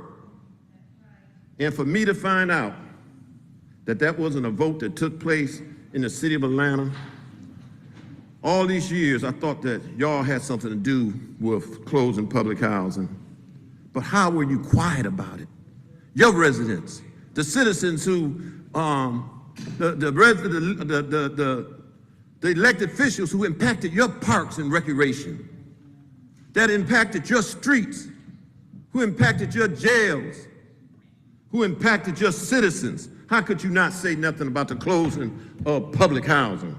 But we did. I would say that I'm here today, and I've been a producer at People TV now for about 4 or 5 years, 3 or 4 years. But I've been a watcher of People TV since its existence.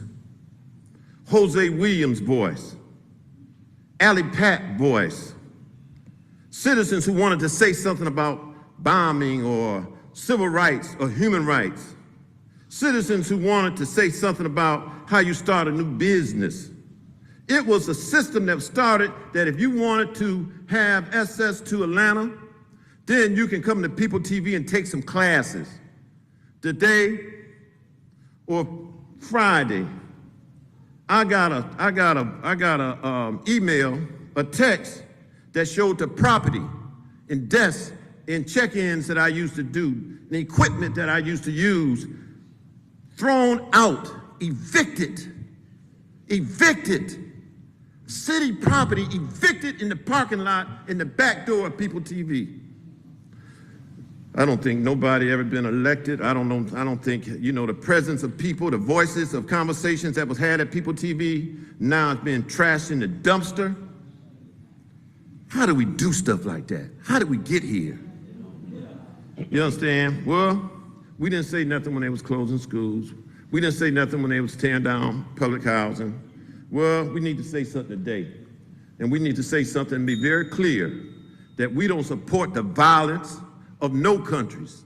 But definitely we don't support the violence where there's a particular country that's using taxpayers' money from no place except the United States of America. And to be quiet about that, to ignore that when babies and ladies and men and women are being killed and we're not even being sensitive to it, we need to stand up and be Atlanta that we can be proud of. Thank you so much. Thank you. Next up will be Jacob Dallas. You'll have up to 2 minutes. Hey there. Just wanted to say, on the same vein, how can we continue with business as usual as a genocide takes place on our dime? How can we go on while the blood of Palestinians stains our hands and thousands lie dead in a concentration camp, dead from American bombs, dead from American bullets, dead from American white phosphorus, covered for by American intelligence and American diplomatic statements, and covered for by cities who passed 11-0 resolutions supporting the apartheid state of Israel? The Palestinians have the right to live in equality, the equality that the city of Atlanta ought to espouse. How can we stand to listen to a city council when you take a detestable stand with Israel resolution? While our police work with the apartheid state, while we allow the government of Israel and apartheid state to have a consulate in our city, while the flag of that government hangs in that hall. How can we respect anything that's going on here? How can we continue business as usual?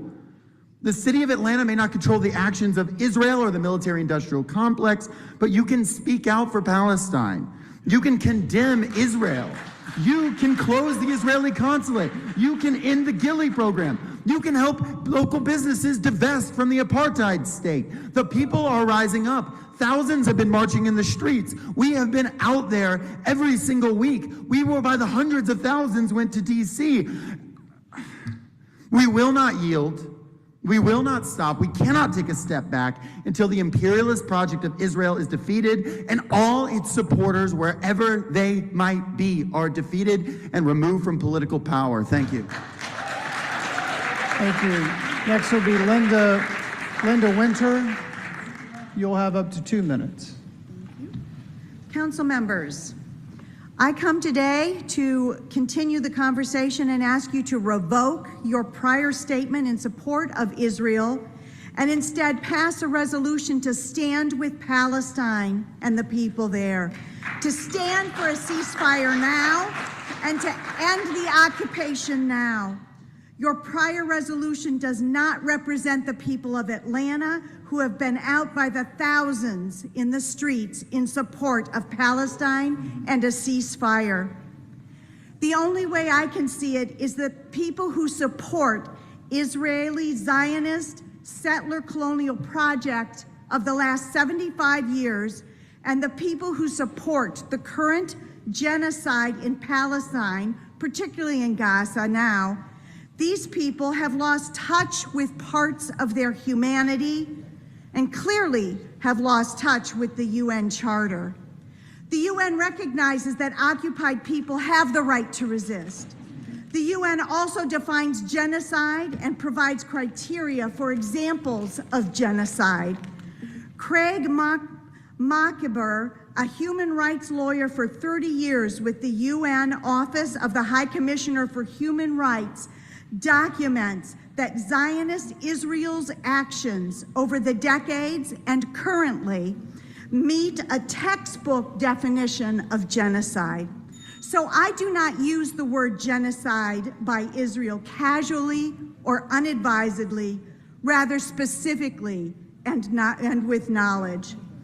This is an historic moment for us here in the U.S. and across the world.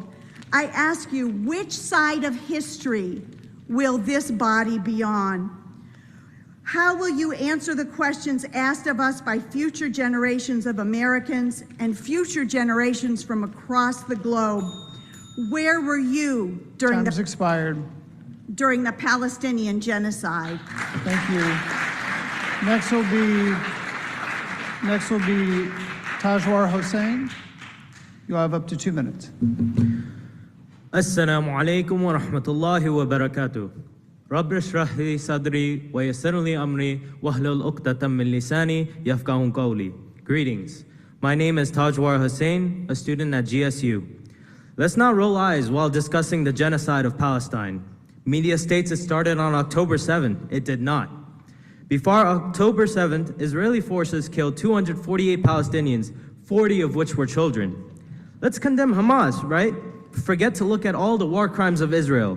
Operation Protective Edge in 2014, Operation Pillar of Defense in 2012, Operation Cast Lead in 2009, which you claim Hamas started but overlook Israel's decision to break the ceasefire agreement they had on November 4th, 2008, where they raided Gaza and killed Palestinians. They broke ceasefire, and Israel's prime minister at the time stated they wanted to preempt Hamas and into an attack that can be used as a pretext for a much larger invasion. In 1967, Israel started a preemptive war against Egypt, Syria, and Jordan while taking more land from Palestine. Held occupation since then, internationally condemned by World Court and in violation of international law. In 1948, Israel extirpated about 1 million Palestinians from their homes and forced their relocation to the Gaza Strip. Should I give more examples? Or is that something you put through one ear and out the other, just like the rest of the Western media? You think we are blind. You continue to treat us as numbers, a people without a voice. But you must forget, this nation bleeds Native American, Black, and collectively the minorities that constitute what is America today. We are all citizens of this nation, just like you, but we choose not to be puppets of a disappointment of a government. We must not simply abstain or remain neutral in this matter. 1948 was the first Nakba, this is the second. We must put on an end to this. If you won't, I promise, inshallah, we will. God is on our side. Assalamu alaikum wa rahmatullahi wa barakatuh. Thank you. Next will be Ashraf Hussain. 2 minutes. All right. Hello, everyone. My name is Ashraf Hussain, and I am disgusted by the fact that there are people in this room and in this nation that support Israel. But have you not seen the protests? Have you not heard the voices across this nation? Remember, it's not just Muslims and Palestinians. There are people of all races, of all religions in these protests. Because genocide is simply wrong. You know it is, and you still continue to support it. How many posts, pictures, and reels, and TikToks, and shorts, and videos, and needs to be shared before you wake up? Before you snap out of the lies of the Western media? How many lives of innocent human beings need to be taken? They may be a different race, a different color, but since when did you all not preach about civil rights and humanitarian rights? When it's about you in this Western country, you can preach and fight for civil rights and have protests for humanitarian causes, but when it comes to others from around the world, all of a sudden what? You turn a blind eye? Quit fooling yourself. You guys know the truth, and you still stand for Israel. You still stand for genocide. You still stand for an apartheid ideology.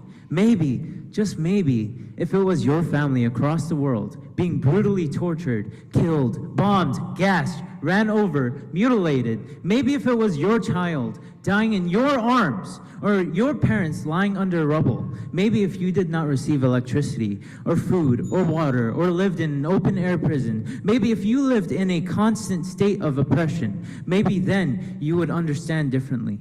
Wake up to reality and don't hide behind, oh, we told the Gazans and the Palestinians to move. We gave them time. They won't go anywhere. This is their land. From the river to the sea, Palestine will be free. Inshallah. Thank you for your time. Next up will be Henry Jordan. Next is Henry Jordan. You'll have up to 2 minutes.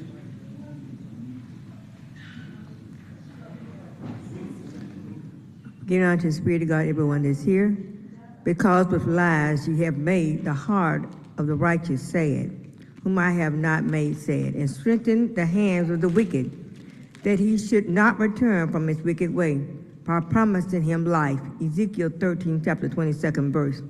Jeremiah points out that many speaking, he could wish that Hananiah's prophecy were true. Lies don't set you free, but the truth will set you free, James Griff or anyone. And that repentance, remission of sins shall be preached in his name among all nations, beginning at Jerusalem. Luke chapter 24, chapter 47 verse. Repentance is the first step of parent receiving the message aright. This is the reason I ask for forgiveness for saying that I will work for you. The Lord let me know that I will fall out on your job. Let not them that are my enemies wrongfully rejoice over me. Neither let them think with the eye that hate me without a cause. Psalms 35th chapter, 19th verse. David's motives are not for revenge. He had opportunity to kill Saul, but he did not. God made me do not rejoice at the death of James Griff. Whoso eateth my flesh and drinketh my blood hath eternal life, and I will raise him up at that day. St. John 6 chapter, 57 verse. The works of God means to believe on Jesus. You will suffer for serving Christ and receive his reward of eternal life. Christ led me to start a church and will maybe give plans to help. There is stipulations in that case because you don't seek to do right. You don't put righteousness before you. And we want to do right in the eyes of God because man will never be satisfied. But Christ is a just God, and we need his help more than he needs ours. Thank you. Next will be Tyler Nelson.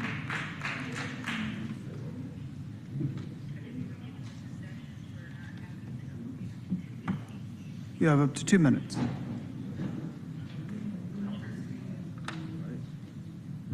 Good afternoon.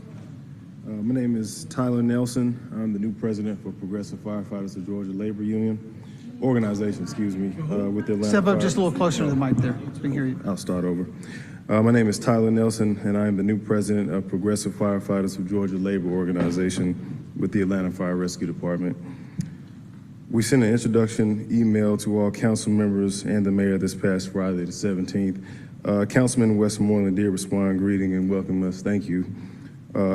Just to reiterate, we are a dues-paying organization, and our goal is to become the voice of the fire department as it pertains to labor. We are currently achieving that. I've been with the department for 10 years, and I'm currently a lieutenant at Station 16 in District 3. I've been living in Jason Dozier's District 4 for the past 7 years. Councilman Dozier, I want to personally thank you for the work you've done in the district.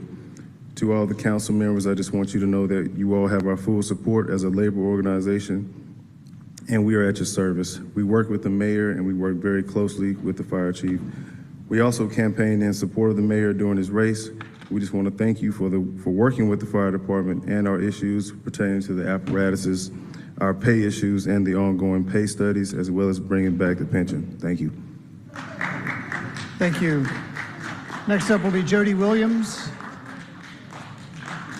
Jody Williams, you have up to 2 minutes.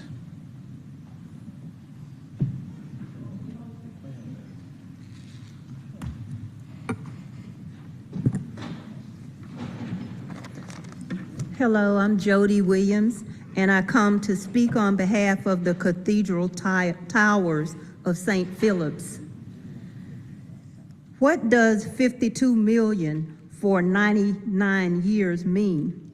It has to be some type of deception. I'm addressing this to Mary Norwood. We ask that as representative of District 8, you help us fight this battle.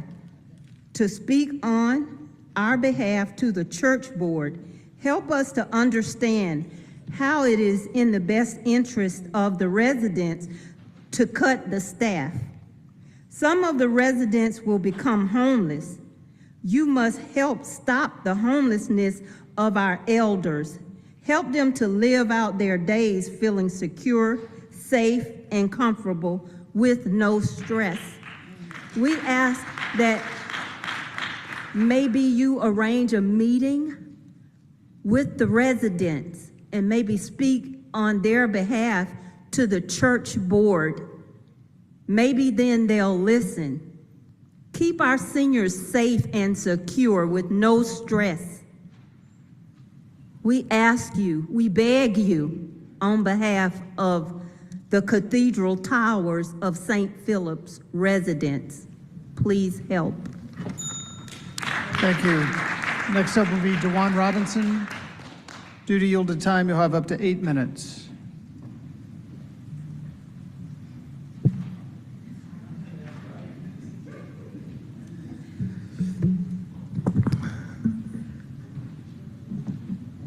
Thank you, Council President, for allowing us to speak today. Like many have come before me, talking about the Cathedral Towers.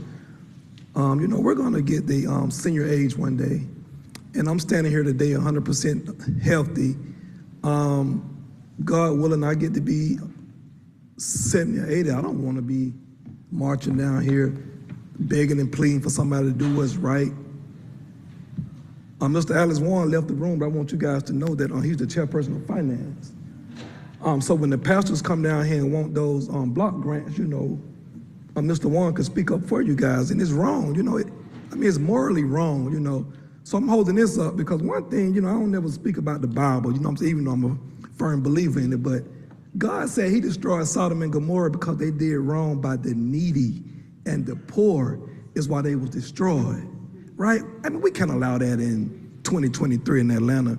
Ms. Norwood, I know that's near and dear to your heart about our singers, and I do appreciate you because you paid attention to every speaker that got up here and spoke, and you was attentive to that. So I do appreciate that, and I'm sure they appreciate it as well. Mr. Bond, one reason why you're so vital on council because of your knowledge and wisdom and your DNA. So when I look at you, like one of the ladies asked me, is that Julian's son? Yes, he is. And we know that you are made of the right things. And so we appreciate that. Liliana, I appreciate your courage. I went to Israel in 2007, right? I went to Israel in 2007. So I know what goes on over there. I know what's going on over there.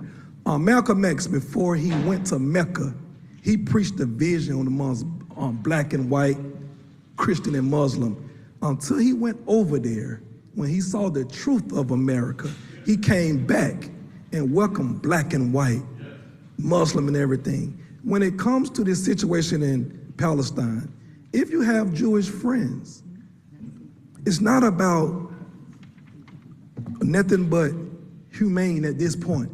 It's not about politics, Jewish, black, white, and whatever. Nobody wants to see little kids die. I don't care what race you are. Nobody wants to see that.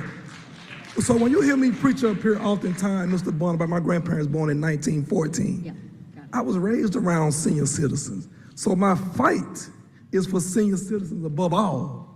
I stand with senior citizens above all. I had another speech I was going to talk about up here. But when I met the nice residents of Cathedral Towers, I altered my speech because this is a crime shame, Mr. Shook. Mr. Shook also represents a part of Buckhead too, ladies and gentlemen.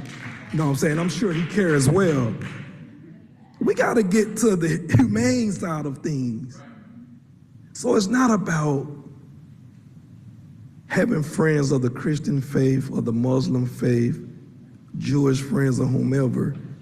It's about the humane side of things, what's right. Like I always tell you, Mr. Lewis out of the room, but if Martin didn't care about humans, he would have never been in Memphis to be shot and killed, Mr. Shook.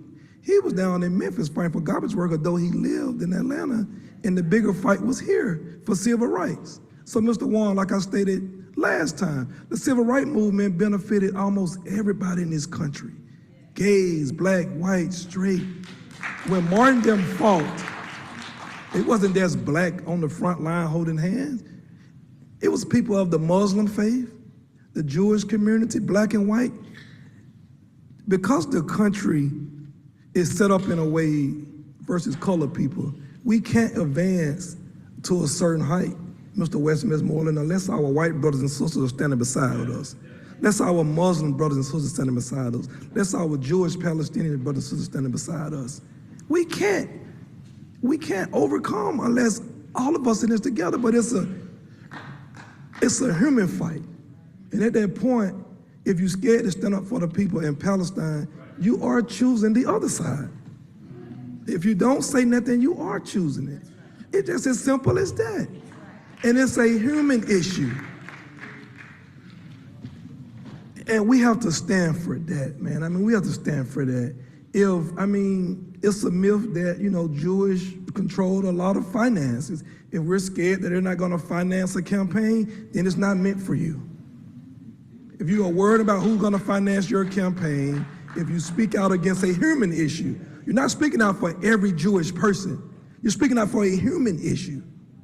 Because I can say that if a Jewish person driving a Mercedes-Benz or BMW, they're going against what happened to their people in Holocaust because those are German engineered cars. If you're wearing Adidas and you're Jewish, you are stepping on anything that happened to your people because Adidas is a German company. So we can't be hypocritical when it benefits people. We have to be honest and we have to be human. Because if you drive a Mercedes or a BMW and you're Jewish, it's hypocritical. Point blank period, man. It is hypocritical because it's a German car. And we all know that the deal was struck with America, which allowed Germany to manufacture Mercedes-Benz and BMW after the World War. We also know that in 1619, we were taken from North Africa, which is Israel. The blacks was taken from there and brought over here.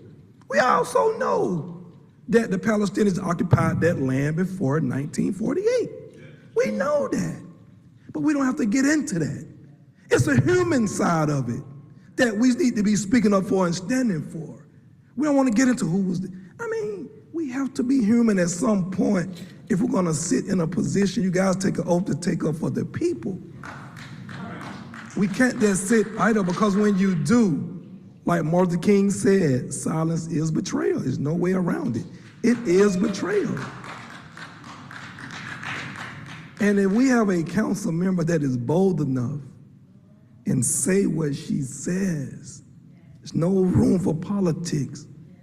Be human and stand with our sister and what she believes in because this is affecting her family. She just don't stand and fight for Palestine. If it's a black issue, and she says she's of the gay community, but as a straight man, if I go to her with anything, she's on front line. She's just not down for gay rights or Palestinian rights. My interaction with Liliana Bartero, she's down for human rights. If it makes sense, she's down for it. And we have to stand and support people like that. Mr. Bond, you're another person. You stand with all issues. You try to make sense of it. You stand with all issues, but hey, you know what I'm saying? It's who you are because your father did it. And for those people like Jason Winston, Jason Dozier, Byron Amos, Amir Faroki, that's because they don't speak up for it. You know what I'm saying? These are people that I interact with that I believe in my heart that share your same sentiments, you know? And like she said, that's because they don't speak on it, don't mean, you know. Jason Dozier was a military guy. I'm sure he's seen it, and I'm sure he have compassion as a man that was in the military. I'm sure Miss Collier Overstreet, whose husband is a doctor, I'm sure he sees so many things, you know, deal with so many things. There's a compassion side of it, and we all just have to just play a role. Some are gonna be vocal and some not, but I don't think that means that they're not in supportive of it. And thank you, Mr. Shipman, for your time and for everybody. And we must stop this right here in Palestine and also at the Cathedral Towers. Next up will be Esteban Hernandez. You have up to 2 minutes. I want to say that I'm ashamed of the city council for the resolution that it passed in solidarity with Israel. For the number of years I've been here, I don't think I've been more disappointed in Atlanta.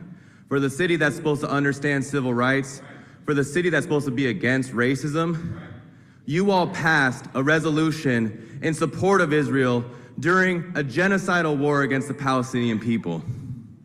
I think it's completely disgusting. And now I'm hearing that there's a resolution calling for a ceasefire.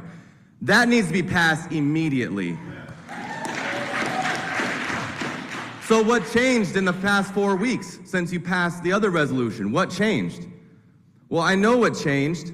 It's the protest movement that changed. It's the fact that we've come out here to City Hall to put pressure on you all to say that we see what's going on in City Hall and we're not going to allow City of Atlanta to speak in our names in support of Israel, in support of a genocide. That's what's taking place here today. Thousands of people have been in the streets every single week in Atlanta demanding a ceasefire, demanding an end to this genocide, and now y'all are catching on because there's too much heat on you all. So we demand you pass the resolution in favor of the ceasefire. That's a bare minimum. It's a bare minimum to say you should be for a ceasefire. It just says that you're calling for the end of the bloodshed. That's a bare minimum. We actually demand you repeal the older resolution in favor of genocide. That's what you should do tomorrow. The first day Tomorrow, first time you get in here tomorrow, that's what you should do, is repeal that old resolution in favor of genocide. The people of Atlanta are forming a movement right now, thousands of people, and we're not going to stop until this genocidal occupation of the Israeli apartheid racist system is over. We're not going home. We're watching City Council, we're watching Fulton County government, we're disrupting business as usual, and we're not going to stand by and allow y'all to speak in our name in favor of Israel. Free, free Palestine! Free, free Palestine! Free, free Palestine! Time has expired. Free, free Palestine! Free, free Palestine! Your time has expired.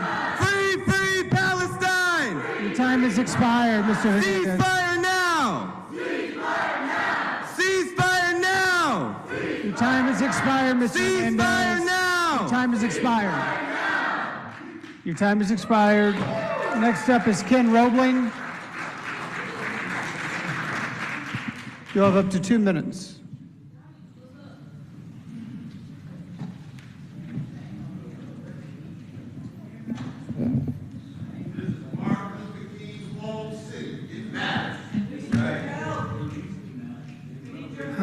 Good afternoon. I rise to speak about two items on the consent agenda. Item number 12 and item number 13. It's 23R4439, 23R4441. These two items total $6.5 million. And I believe they're supposed to be going to the PATH Foundation Incorporated. But item number 12, 4439, is missing the word incorporated. And item number 13, 4441, is missing the word the. Now, every lawyer knows that you have to dot all the I's and cross all the T's. With words missing from the caption and maybe missing from the rest of the resolution, this money, $6.5 million plus, might be going to the wrong place and not going to the PATH Foundation Incorporated. If it winds up in Never Never Land, it could go to the corruptors. So I would admonish you to pull these two items, correct them, or file them. If not, Atlanta is going to lose, possibly lose, $6.5 million. Thank you. Thank you. Next will be Deisha Middleton. You'll have up to 2 minutes.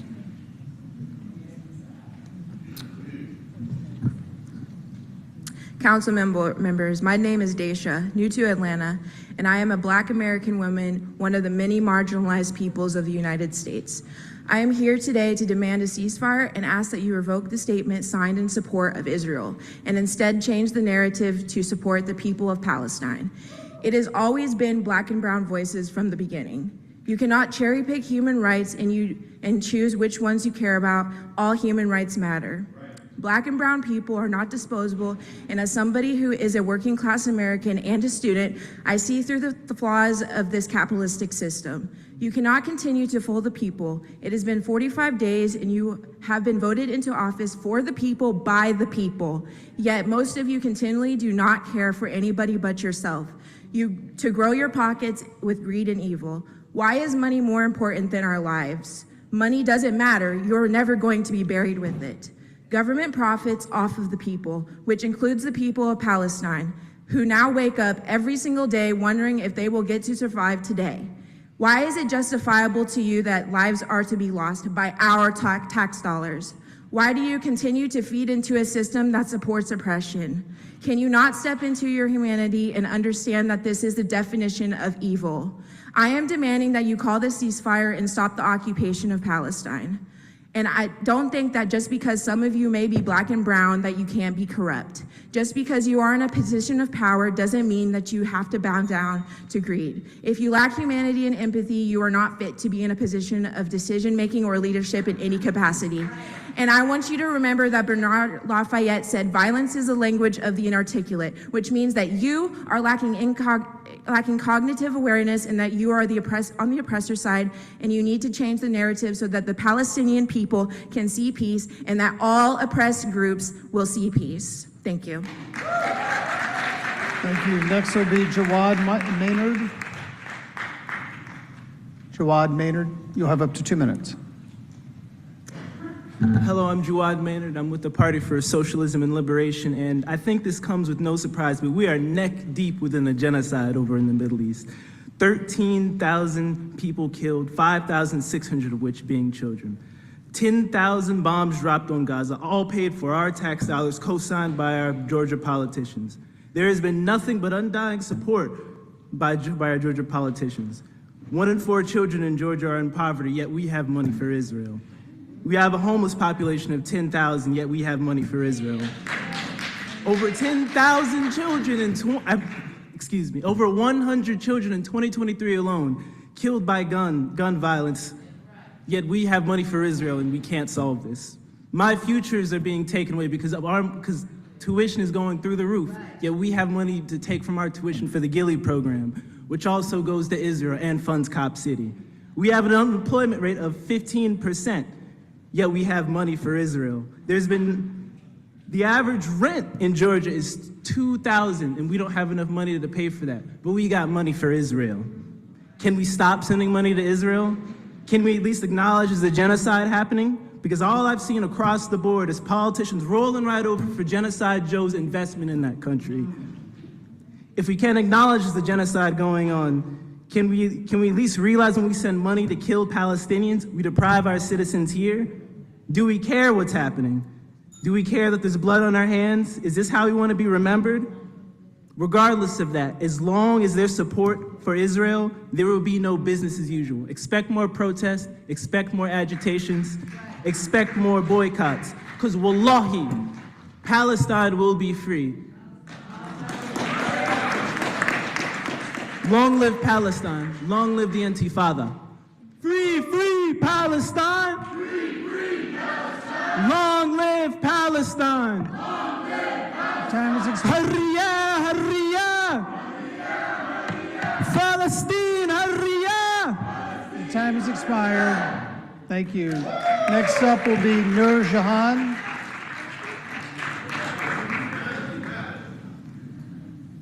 You'll have up to 2 minutes.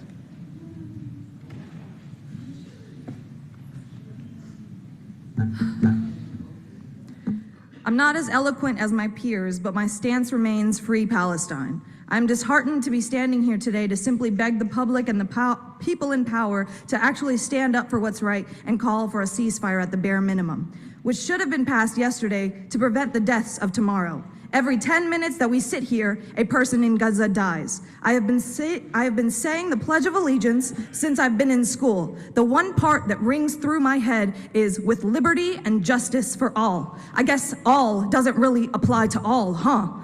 Our tax dollars that are being sent to fund this genocide should be for what? Infrastructure, feeding the hungry kids in our own community, but instead we're spreading Oreo crumbs and steel plates on our potholes and calling it a day, and funding a genocide. Americans would rather Uber to the hospital than take an ambulance because of the cost, and we're funding a genocide. Shame. Shame. We're all complicit. End the genocide, end the occupation. From the river to the sea, Palestine will be free. Palestine will be free. Palestine will be free. Free, free Palestine. Free, free Palestine. Free, free Palestine. Free, free Palestine. End the occupation. Do something. Use your power for good. Use your power to do something. Actual change. Stop funding this. Like there are kids dying, people men, women, children dying every second that we sit here with our hands folded and do nothing. Do something. Take back what you said. Take it back. Take it back.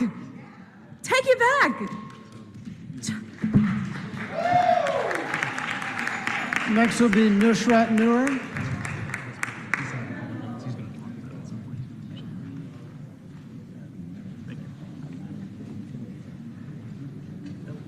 Nusrat Noor, you'll have up to 2 minutes. My name is Nusrat Noor, and I call upon the Atlanta City Council to stand with all marginalized people around the world to call for a ceasefire and revoke your statement supporting the genocide of Palestinians by the settler colonial state of Israel. We here in the South are no strangers to state-sanctioned violence. The fear that Addie Mae Collins, Denise McNair, Carol Robertson, and Cynthia Wesley felt as the church around them collapsed in Birmingham, Alabama's 1963 bombing is the same fear that Rayan Abdullah Zakaria al-Astal, Noor Khamis, Yunus al-Agha, and thousands of other Palestinians feel now as they seek refuge in hospitals and mosques and schools and churches that are indiscriminately obliterated by Israel's carpet bombing. We are here because members of this council chose to stand with a state that has killed 13,000 people and counting, almost 6,000 of those children with our tax dollars. We are here because the city sends its police officers to receive training by the world's most moral army on how to efficiently brutalize and murder the black and brown citizens that live right here on American soil. So when we say free Palestine, it means more than liberating Gaza, more than bringing back the generations of Palestinians scattered across the globe to their stolen homes, more than ending apartheid within the occupied lands. Freeing Palestine means ending the trauma of colonization and state violence for all people around the world. From Palestine to Haiti, to Kashmir, to Atlanta, Georgia, oppressed peoples will see their oppressors fall. I leave you with this. By standing with Israel, you are not just signing these checks in Palestinian blood. You are doing so with the blood of every man, woman, and child in this city. Ceasefire now. Thank you. Next will be Gerald Green. You have up to 2 minutes.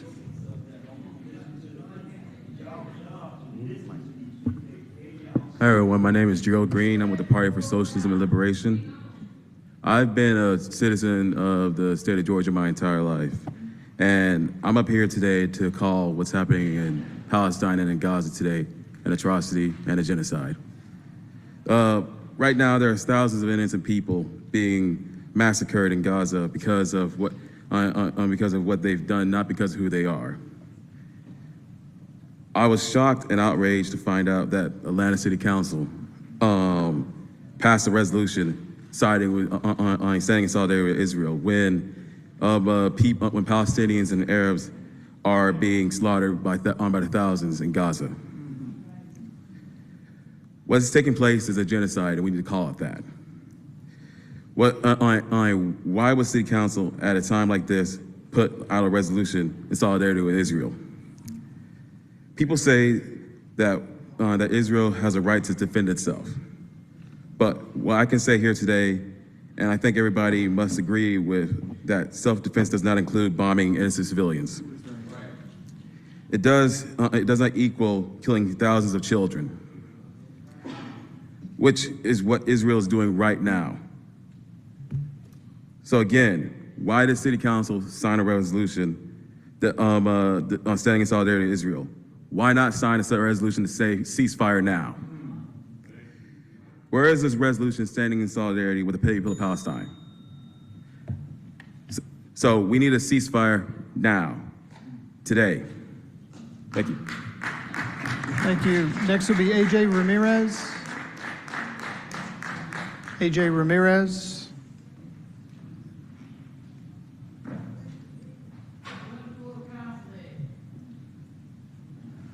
Two minutes. There are many voices here today to speak for Palestinians. So I'd like to lend my time to teaching something specific about Palestinians that most don't know, because knowledge is power. In recent news, there has been a lot of imagery of the underground tunnels in Gaza, and it is important that everyone knows how these tunnels are being used to dehumanize an innocent group of people, justify their mass murder, and push forward the agenda of white supremacist imperialism. The first thing that must be known is why these tunnels exist. Why would the people of Gaza need to crawl under their homes and not just walk down the street? The Israeli apartheid.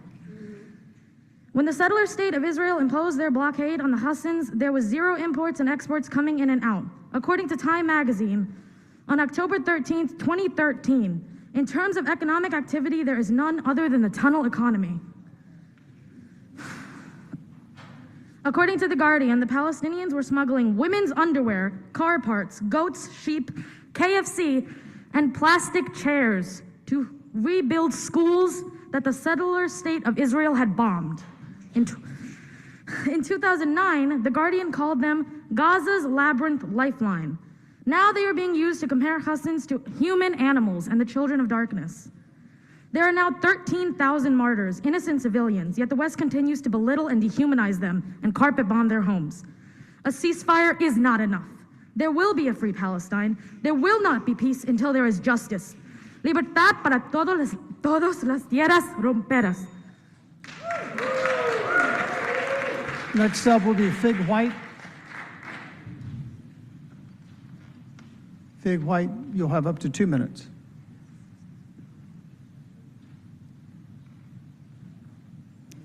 I'm coming to speak today as someone with Palestinian loved ones and as someone who is very familiar with the ways white supremacist Zionist occupying force of Israel is operating. I'm speaking from personal experience. I was raised in the Mormon religion, which not many know is a Zionist religion. They quite literally refer to the state of Utah as Zion, encouraging Mormons from around the world to move there. This was after the Mormon prophet declared the Timpanogos extermination order in 1850, which said, "Let it be peace with them or extermination." You don't take someone's land and expect peace. The Mormon colonizers would go to murder majority of the native populations in what is now called Utah because, as a later prophet would say, the land belongs to our Father in heaven. And they did this in the name of God, as they say. And if they did not murder them, they enslaved them. So you see what all can be done in the name of religion. Zionist Jews will also argue that they need the land because of persecution. The same argument was made by the Mormons. The LDS Church was actually founded in the state of New York, and what I was taught in Sunday school was that they were chased out of every state by mobs as they moved west, trying to find a place to settle as pioneers. This does not, however, excuse a genocide. I'd like to read a quote by Dr. Martin Luther King. The poisoning of the American mind was accomplished not only by acts of discrimination and exploitation, but by the exaltation of murder as an expression of the courage and initiative of the pioneer. Dr. King had so many powerful speeches and words to say, but y'all aren't listening to half of it because it would be so incriminating of the actions of the Atlanta City Council and leadership. I'll add that his daughter, Dr. Bernice King, has also taken a pro-Palestine stance, and that Zionism does not justify land theft and genocide.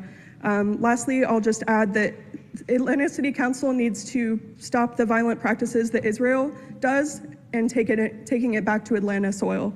I'm asking y'all to stop Cop City, to stop displacing Black legacy residents from Atlanta, end the Gilly program, and ceasefire now in Gaza and the West Bank. Free Palestine. Thank you. Time has expired. Next up will be Don Chiantia. You'll have up to 2 minutes.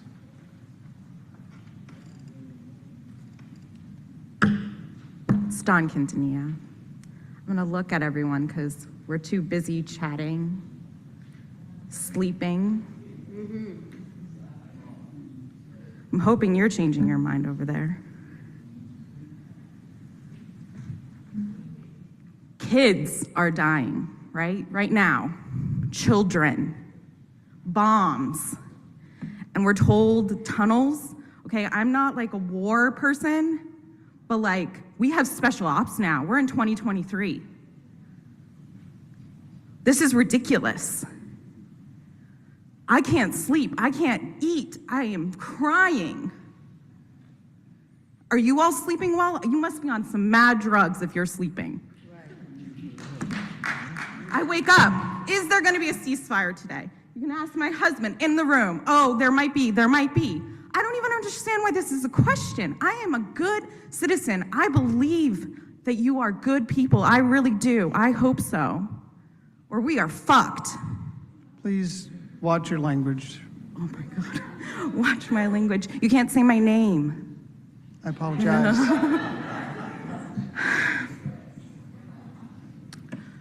We need a ceasefire for humanity,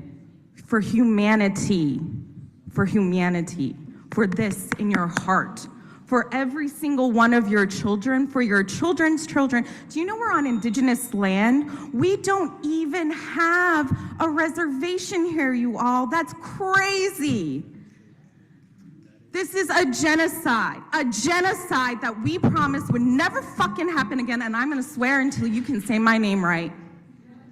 Okay. So we're gonna ceasefire today. We're gonna start today.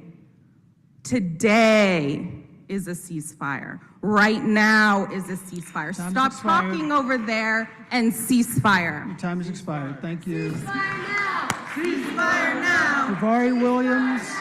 Ceasefire now! Javari Williams is next. Ceasefire now! You'll have up to 2 minutes.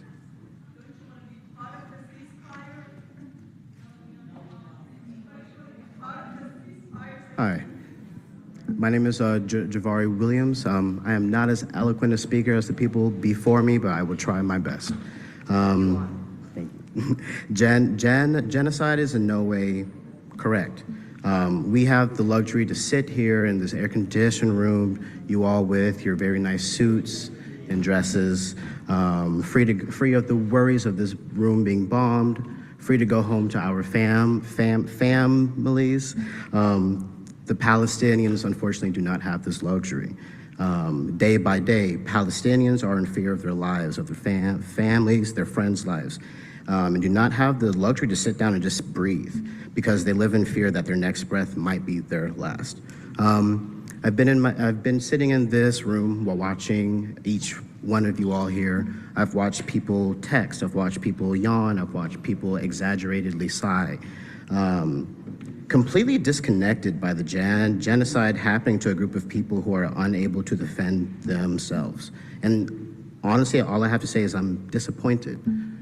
You all are the people that have the power to speak for us. You were elected to do so. You see everyone behind you today. We are not for Israel, we never have been. And yet, what was passed is not representative of the people that you supposedly speak for. I'm here to say that we are calling for a ceasefire, an end to the occupation of Palestine, an end to the genocide happening backed by American weapons, money, and a call out to Israel and their actions. You all have the power to do so. I hope that every time you drink a sip of water, every time you get in your car, every time you go home and kiss your loved ones, you think about those who can't, those who have to sift through rubble to potentially find the people, their own people. Thank you. Thank you. Next will be Azrael Tosin.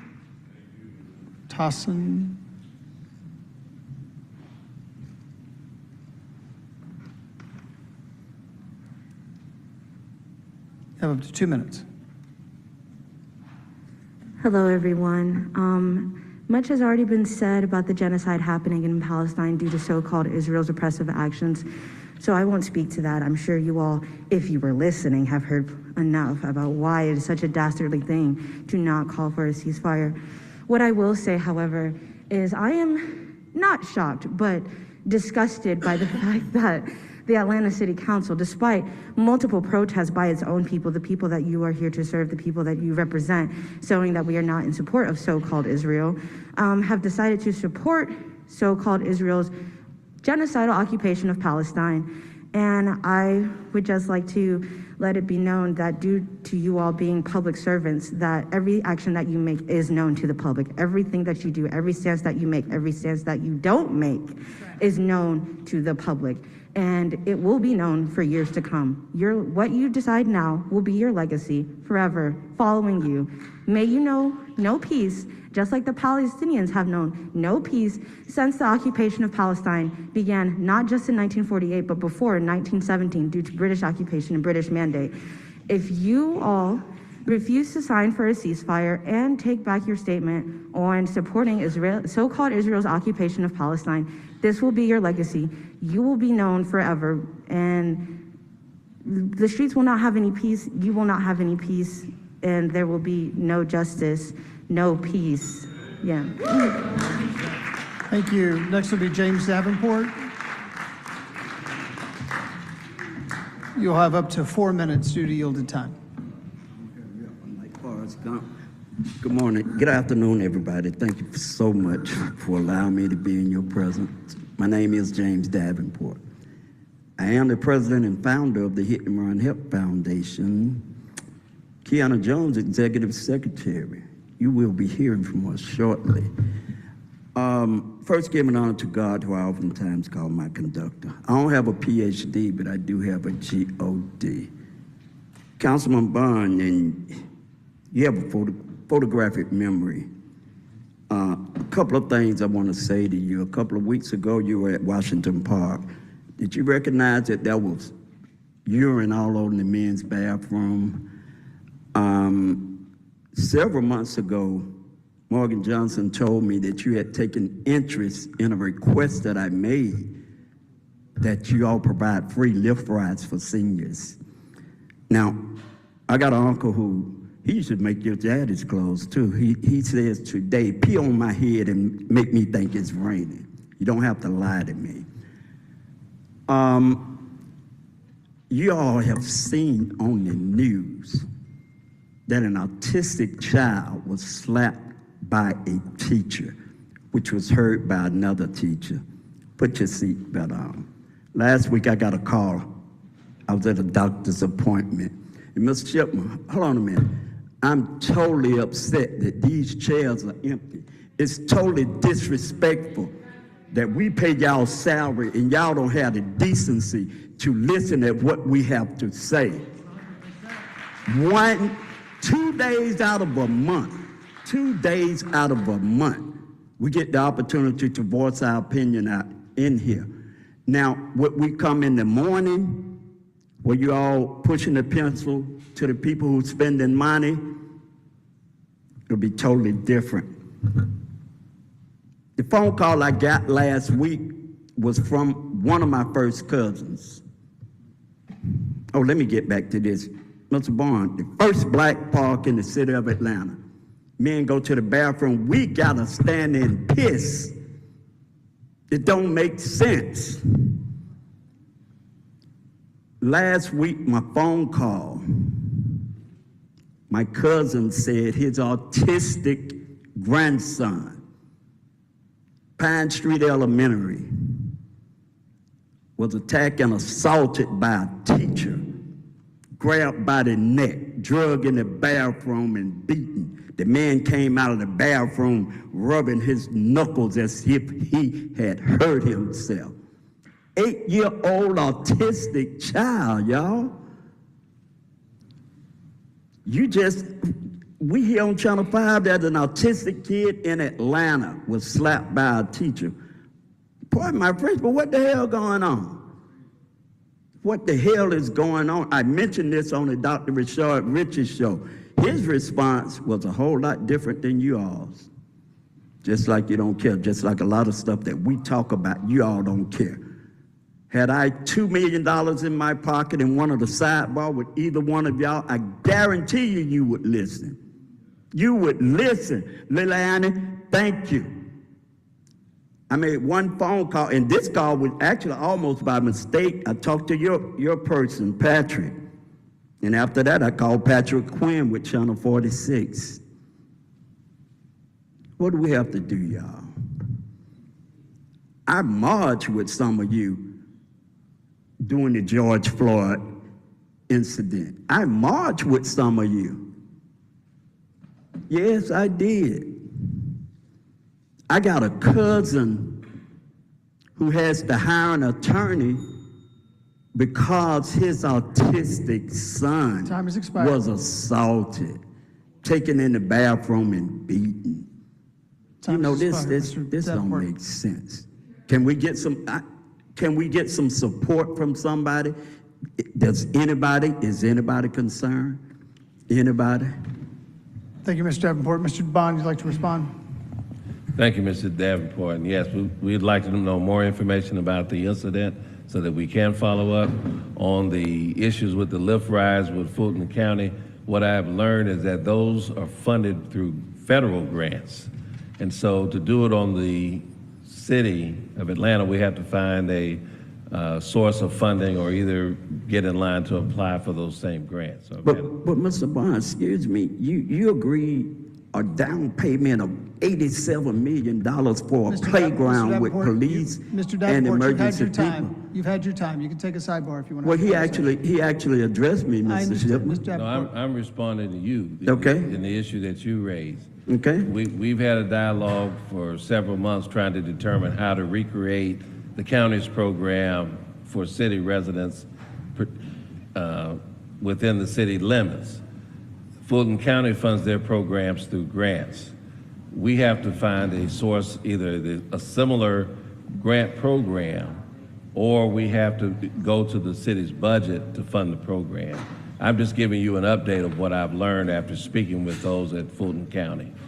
And so I've not finished my research on trying to get the program started on our side.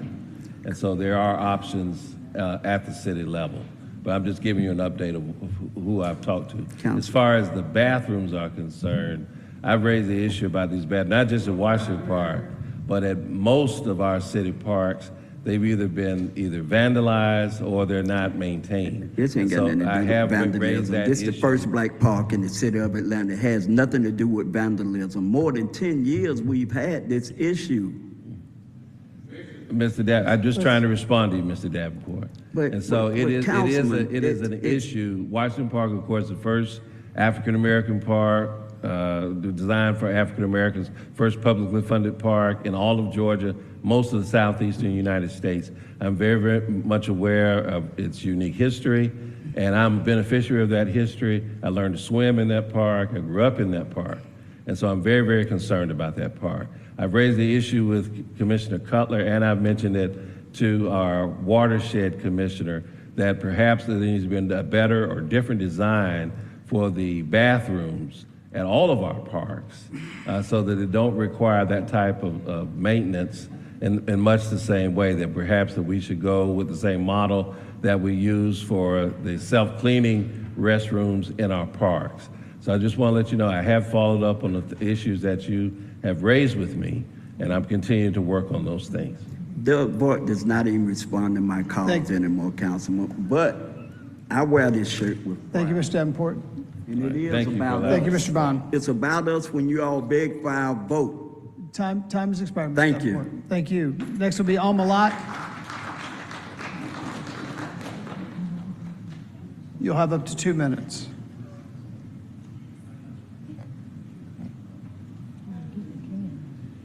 Good afternoon. Like Dr. King would say, we will overcome. I am tired. We got over 10,000 homeless people, and y'all cannot vote on a seesaw wall. Come on, people. Y'all got to do better. Better than what you're doing. These people are killing black-skinned people, not only black-skinned people, all different races. And y'all can't come together and stop this damn wall. Y'all might not can stop it, but y'all can reach out and say something. And I want to speak about, y'all worked on families being homeless, now y'all working on senior citizens. And that's a damn shame. Mary Norwood, you need to get it together.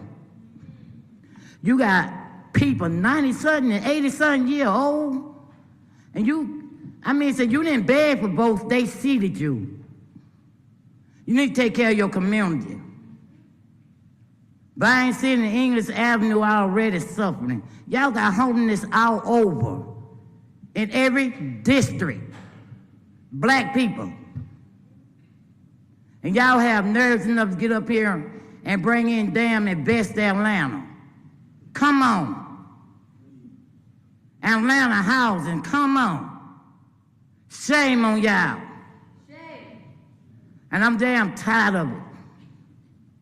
It's time for people to, y'all need to stick together. It's time to get the damn people together and let's get a petition and move some of these seats. Cause they too damn warm. It's time to get them cold. Cause it's a shame. These babies that's sitting around here homeless, now y'all killing them in war, scared to speak up. Shame on y'all, but y'all can speak up about $1 million project in a low-income community. $250,000, $350,000 damn homes. And I want to know what a mayor get people making $34 an hour. I want that damn job. Time has expired, Ms. Locke. It's low income. Time has expired. Not middle income, low income. Thank you. Next will be Amel Modali. You'll have up to 2 minutes. I, as a student of Spelman College, do not support Atlanta's backing of Israel.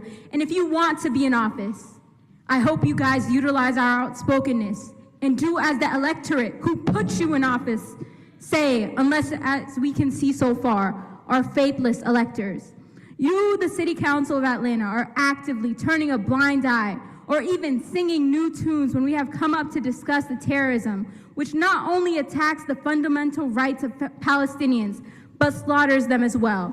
Some examples of this include drones constantly surveying their homes, their right to buy or even rent land severely limited, and not even allowed the right to vote. Does this not sound similar to what America was doing to us before the Voting Rights Act and the Civil Rights Act? Does this not sound similar to the very hardships that we as Black Americans face and continue to face today? Israel is not a state for all Jewish individuals, which we can see by the sterilization of Ethiopian Jews and the lack of Black Jewish individuals who make up less than 4% of the population. Only white Israelis have access to public health. Non-white Israelis are forced to live in slums and have been displaced by the Ashkenazi Jewish. And when you released the statement on Ukraine, you said you denounced the Russian invasion of Ukraine. I hope you know that Israel is not going to stop at Palestine, and that Israel has a hand in the genocide right now in Sudan, supporting the Rapid Support Group, who invaded Sudan, taking Sudanese gold to fund the war in Ukraine. Israel is a supporter of Russia in the Ukraine war, and a supporter in the annexation and colonization of Ukraine as well. Do not stay silent. Free, free Palestine! Free, free Palestine! Min al-Maya lil-Maya! Palestine Hurriya! Thank you. Thank you. Next will be Rukia Durbo. We'll have up to 2 minutes. My name is Rukia Darbo. I am a student at Spelman College. As city council, you talk so highly of keeping Atlanta beautiful. However, you can't beautify something that's an agent of genocide. Every 10 minutes, a Palestinian child is being murdered. There have been over 13,000 intentional and cold-blooded murders in Gaza, half being children. You should feel the shame to sit up here and pretend like there isn't a genocide happening right now. It would be incredibly inhumane for you to pretend that everything that is happening right now began on October 7th. That is simply not true. If you truly believe that, then I strongly question your education and your seat on any council. Palestinians have been suffering under the Israeli occupation for almost a decade. As a Black Muslim woman in America, I know firsthand what it feels like to not be heard, but today I lend my voice to the Palestinians. I am a biology major. I look through a health lens. I can't stop thinking about the Palestinian child whose entire foot remained in his white sneakers due to an Israeli airstrike. I can't stop thinking about the father who carried the remains of his child in a bag. I can't stop thinking about the mental turmoil of these innocent people due to the power-hungry force known as Israel. Shame on you for turning a blind eye, and especially shame on my Black council leaders. Our community expects the ignorance of the counterpart, but the ignorance and silence of our own people is truly a shame. If you know anything about Black history and Black liberation, then you would stand up for Palestine like Nelson Mandela and Angela Davis did. As I look forward, I see that Matt Westmoreland and Dustin Hillis have left. Are you afraid of looking at yourself in the mirror? Is the truth hard for you to swallow? Your dismissal speaks volume. And I'll end this by saying, free Palestine. Free Palestine!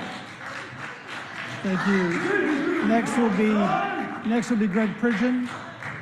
You'll have up to 2 minutes. What will Martin Luther King say and do today? Mr. Pridgeon, you have up to 2 minutes. Good afternoon, Mr. President. To the members of this body, it is an honor and a privilege to stand before you today. I'm speaking on behalf of a piece of legislation that's on your agenda. It's 22-01109. I'm speaking on behalf of my clients, Mr. Johnny and Mr. JD, two proprietors of a business. They had asked for a particular waiver on distance. I've had an opportunity to speak now with the sponsor, Councilmember Bond. I've had a chance to speak to the district council member, Mr. Faroki. And Mr. Faroki, I think, will make a motion later on in the meeting. We're not asking for a vote today. In essence, asking that you refer this back to the committee of purview, allow us a chance to do some more due diligence, and hopefully we can come back within a short period of time with a response from the community that is a little bit different from what we've heard so far. So I would appreciate if you would vote to follow the district council members' lead today and that of the sponsor of the legislation, and we look forward to coming back to you again soon. Thank you. Thank you. I want to thank all members of the public who have joined us today to provide their comments. We will now move to the report of the Journal. Madam Clerk. I, Vanessa Walden, Municipal Clerk of the City of Atlanta, hereby certify that the action minutes of the November 6, 2023 regular meeting of the Atlanta City Council are true and correct. If there are no additions or corrections to the Journal, I would entertain a motion to adopt. Motion to adopt by Councilmember Watt. Is there a second? Seconded by Councilmember Norwood. Is there any discussion on the motion to adopt the Journal? We can do this via unanimous consent without objection. Any objection to the motion to adopt? Madam Clerk, please sound the count on unanimous consent on the motion to adopt the Journal.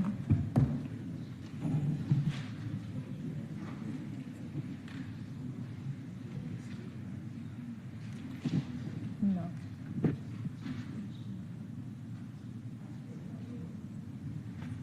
Unanimous consent is 13 yeas, 0 nays. 13 yeas, 0 nays. The motion to adopt carries. Next, we'll move to communications. Madam Clerk. I'd like to take the first two communications as a block, please. Without objection, please proceed. 23C 5121, a communication from Tony Roberts, Executive Director and CEO of the Atlanta Bar Association, submitting the appointment of Ms. Andrea Bilbia to serve on the Atlanta Citizen Review Board, filling the unexpired term of Mr. Keith Hassan. This term will expire August 19th, 2024. 23C 5122, a communication from Ann Phillips, President, Atlanta Planning Advisory Board, submitting the appointment of Dr. Conchita Floyd to serve on the Atlanta Citizens Review Board in the Neighborhood Planning Unit category. This appointment is for a term of 3 years. Both communications to be referred to the Public Safety and Legal Administration Committee and the Committee on Council. Everybody, you've had your speaking.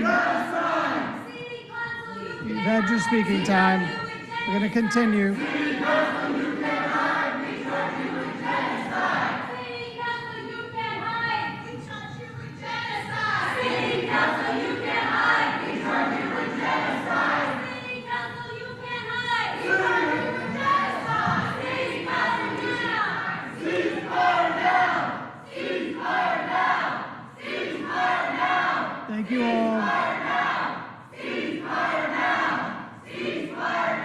Madam Clerk.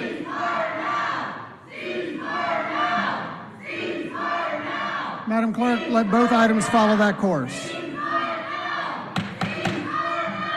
Madam Clerk, please continue your communications.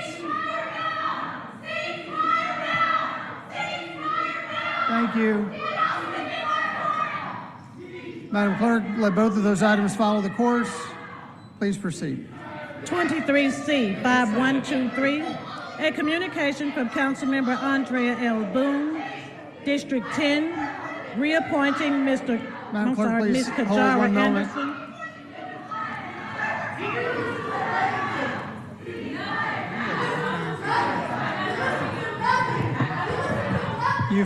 Public's had their chance for comment. Thank you. Madam Clerk. 23C 5123, a communication from Councilmember Andrea L. Boone, District 10, reappointing Ms. Kajara Anderson to serve as a member of the Atlanta Commission on Women. This appointment is for a term of 2 years to begin retroactively on February 15th, 2023 and expire February 14th, 2025. Staff recommendation is to refer to Committee on Council. Let the item follow that course. 23C 5124, a communication from Mayor Andre Dickens appointing Mr. Wesley Brown to serve as a member of the Stakeholder Oversight Committee. This appointment is for a term of 2 years. Staff recommendation is to refer to Transportation Committee and the Committee on Council. Let the item follow that course. 23C 5125, a communication from Intermunicipal Clerk Vanessa Walden submitting the November 7th, 2023 certification of the official and complete statement of results for the municipal general election from Fulton County Board of Registration and Elections. Staff recommendation is to accept and file. Let the item follow that course. 23C 5126, a communication from Chief Procurement Officer submitting the October 1st, 2023 through October 31st, 2023 monthly contracts report to the Atlanta City Council and the Clerk of Council pursuant to Section 2-1142 of the Atlanta City Code of Ordinances. Staff recommendation is to accept and file. Let the item follow that course. Is there any legislation that's been vetoed for consideration? No, sir. Is there any unfinished business? No, sir. Thank you. Next, we'll move to the consent agenda, Section 1. This can be found on page 4 of the materials. These are items for second reading. The appropriate motion will be to adopt, but let me first open it up to items to be pulled from consent. I believe that my colleagues have a couple. Councilmember Juan. Thank you, Mr. President. Item 23R4445. This is on page 15. Item number 22. It's 23R4445. Thank you. 23R4445. Councilmember Farokhi.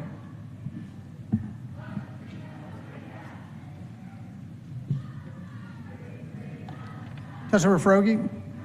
Yeah, I'd like to pull 23O1582 as item 3 on page 5. 23O-1582. Is that correct? Correct. Correct. Any other items to be removed from the consent agenda, Section 1?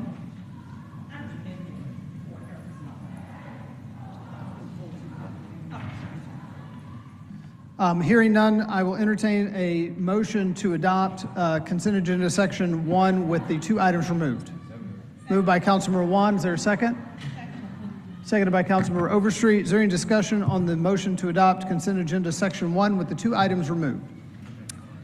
Hearing none, we'll move to a vote. We're having technical difficulties, so we're going to move to a voice vote. So I'll just call the roll down the line. Again, the motion is to adopt the consent agenda Section 1 with 2 items removed. Councilmember Winston? Aye. Councilmember Farokhi? Aye. Councilmember Amos? Aye. Councilmember Dozier? Aye. Councilmember Bakhtiari? Aye. Councilmember Juan? Aye. Councilmember Shook? Councilmember Norwood? Aye. Councilmember Hillis? Councilmember Boone? Councilmember Overstreet? Councilmember Lewis? Aye. Councilmember Bond? Aye. Councilmember Westmoreland? Aye. Councilmember Waits?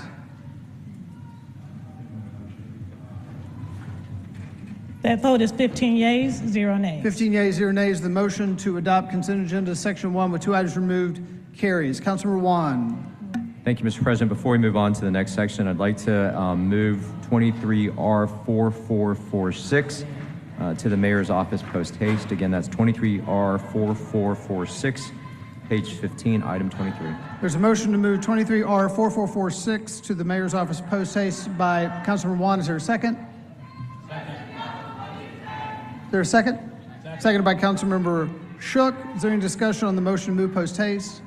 We can do this via unanimous consent without objection. Any objection to moving this item post haste?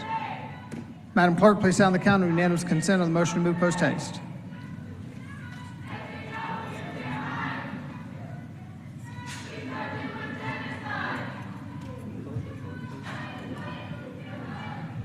Unanimous consent is 14 yeas, 0 nays. 14 yeas, 0 nays. The motion carries. Next, we'll move to the consent agenda section 2. This is on page 31 of your materials. These are items for first reading. The appropriate motion will be to refer. First, let me ask, are there any items to be removed from the consent agenda section 2? Hearing none, I'll entertain a motion to refer. Moved by Councilmember Juan. Is there a second? Seconded by Councilmember Shook. Any discussion on the motion to refer consent agenda section 2?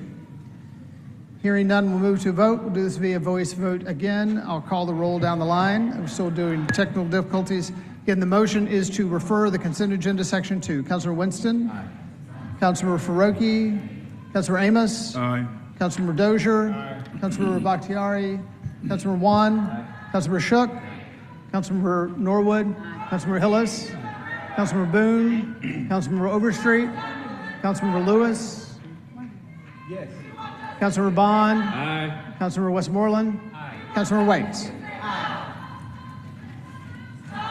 That vote is 14 yeas, 0 nays. 13 yeas? 14 yeas. I believe there were 0 nays. 13. No, there were I'm sorry, 13 yeas, 0 nays. 13 yeas, 0 nays. The motion to refer the consent agenda section 2 carries. We'll now move to the report of the standing committees. Community Development and Human Services, Chair Dozier.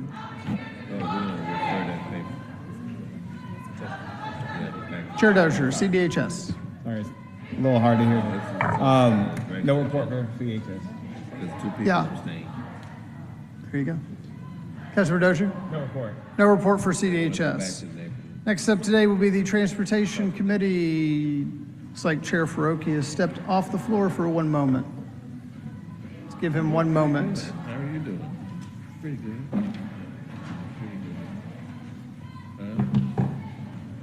Is it gonna rain? I hope not. You know, it's only rained on HelloFresh 1 time. 3 years. Yep.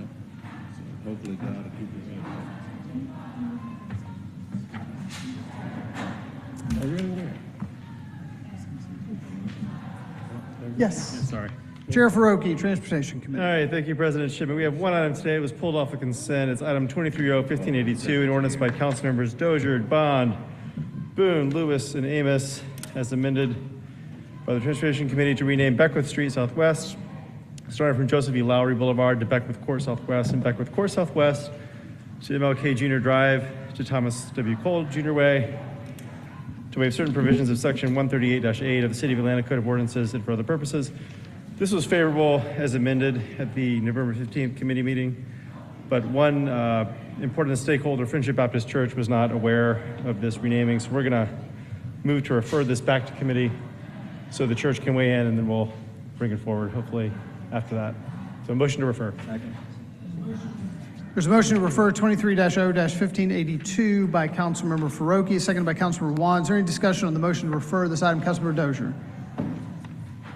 Councilmember Dozier. Thank you, Mr. President. I just want to let my colleagues know that as the author of the paper, I do support sending this back to committee. I've spoken not only with the family at Clark Atlanta University about the need for this, and they're in support of having that further discussion with Friendship Baptist Church. But at the end of the day, we just want to make sure we, as was stated earlier, cross our T's and dot our I's, and this helps us move in that direction. So I'm in full support of sending this back to committee. Any other discussion on the motion to refer? Hearing none, we'll move to vote. Madam Clerk, please open the vote on the motion to refer this item. The vote is open.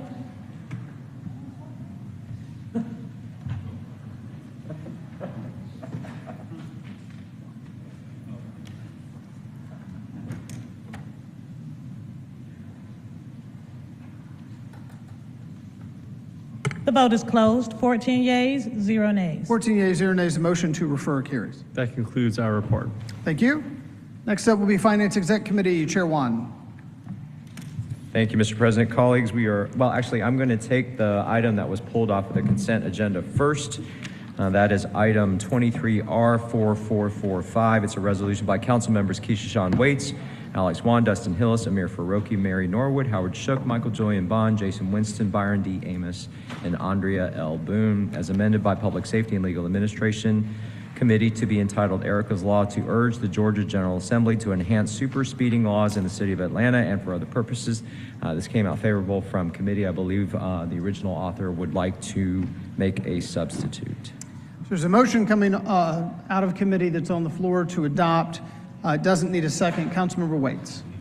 Thank you so much, Mr. President and Chairman Wong. The Mothers Against Drunk Driving came down and made a compelling argument surrounding the challenges that they had faced in losing loved ones. And so for this reason, we believe that it would be appropriate to add drunk drivers to this legislation as perpetrators. Are you moving an amendment? Yes. Second. It's actually a substitute. Do you have the I do. You have a substitute? Okay. There's a motion to bring forth a substitute, correct? That is correct. By Councilmember Waits, seconded by Councilmember Bond. Mr. President, the substitute does change the caption. Let me read in the new caption if I may. Please go ahead, All Chair right, it's a Wan. resolution by council members Waits, Wan, Hill. It's the same set of authors, and now is substituted by the Atlanta City Council to enact Erica's Law and urge the Georgia General Assembly to enhance super speeding and drunk driving laws in the city of Atlanta and for other purposes. And as the Councilmember Waits said, it does insert drunk driving into the text of the legislation. There's a motion to bring forth the substitute. Is there any discussion on this motion? Hearing none, move to vote. Madam Clerk, please open the vote on the motion to bring forth the substitute. The vote is open. Will all members please vote?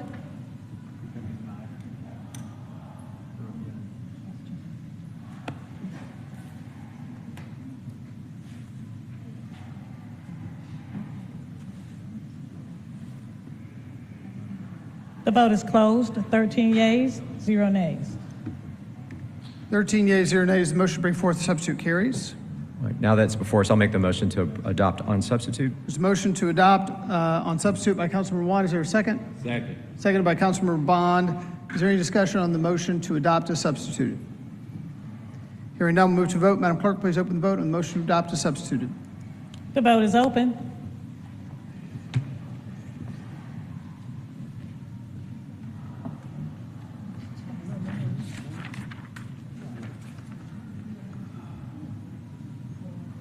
The vote is closed. 13 yeas, 1 nay. 13 yeas, 1 nay. The motion carries. All right, colleagues, that takes us to the regular agenda on page 42. The first item is 23-0-1622, an ordinance by Councilmember Alex Wan to amend the charter of the City of Atlanta, Georgia, 1996 Georgia laws, page 4469 at SEEK. Under and by virtue of the authority of the Municipal Home Rule Act of 1965, OCGA Section 36351 at SEEK, as amended, by amending Part 1, Subpart A, Article 6, Revenue and Fund Administration, Chapter 3, Fiscal Control, Section 6-312, Financial Stabilization Plan, to replace the requirement for a financial stabilization plan with the requirement for a fiscal condition of the city report and for other purposes. This came out favorable from committee as a second read, first adoption, so the motion from the committee is to adopt. There's a motion to adopt coming out of committee 23-0-1622. It doesn't need a second. Is there any discussion on the motion to adopt this item? Hearing none, move to a vote. Madam Clerk, please open the vote on the motion to adopt. The vote is open.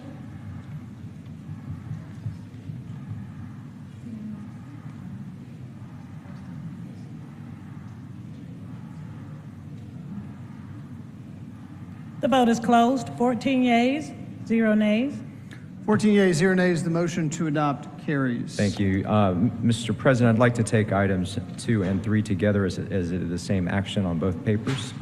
Without objection, please proceed. All right, 23R 4454, resolution by Councilmember Alex Wan authorizing the mayor or his designee to execute the Second Amendment to Agreement FC 9969, Workers' Compensation Third-Party Administration Services with PMA Management Corp. On behalf of the Department of Finance to extend the term of the agreement effective from December 26, 2023 on a month-to-month basis for a period not to exceed 12 months and to add funds in an amount not to exceed $612,900.00.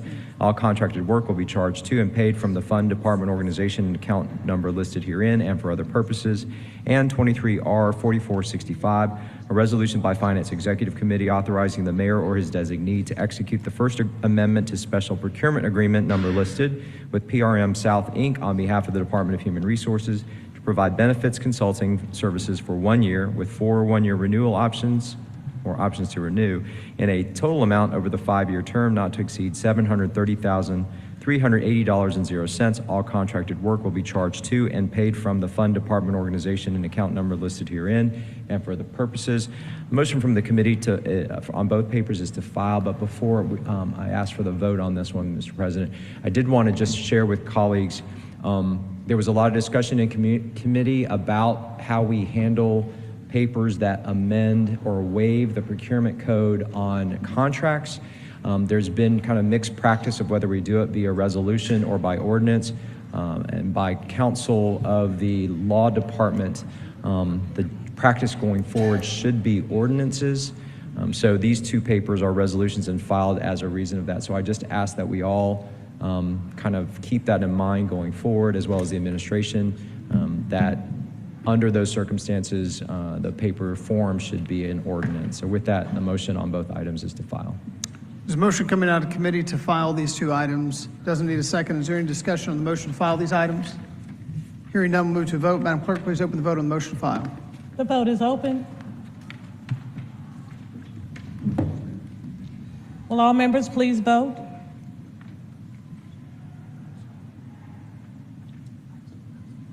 The vote is closed. 14 yeas, 0 nays.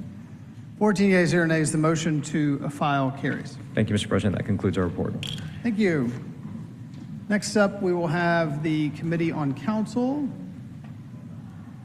Give Chair Bakhtiari a moment to come back to the floor.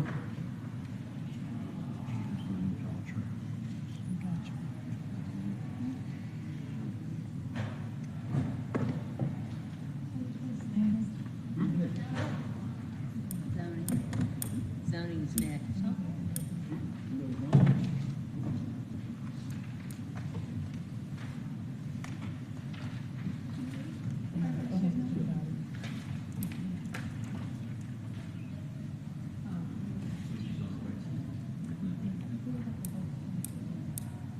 So move to change the agenda, to put zoning in front of. If there's no objection, we're going to go ahead and take zoning, and then we'll come back to Committee on Council. Second.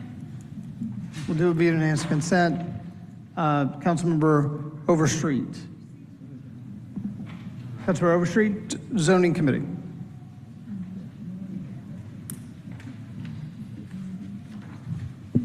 Okay.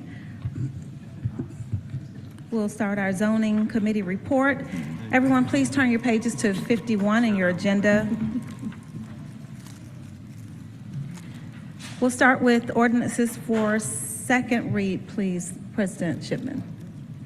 Please proceed. Number 1, legislative item number 1, 23-0-1589, case number MRPA-23-08. Location 2167 Main Street Northwest. The ordinance is to grant a certificate under the provision of the Metropolitan River Protection Act to allow the construction of a 2-story, single-family detached dwelling. Item number 1 was favorable, so the motion is to adopt. There's a motion to adopt 23-0-1589 coming out of committee. Doesn't need a second. Is there any discussion on the motion to adopt this item? Hearing none, we'll move to a vote. Madam Clerk, please open the vote on the motion to adopt. The vote is open.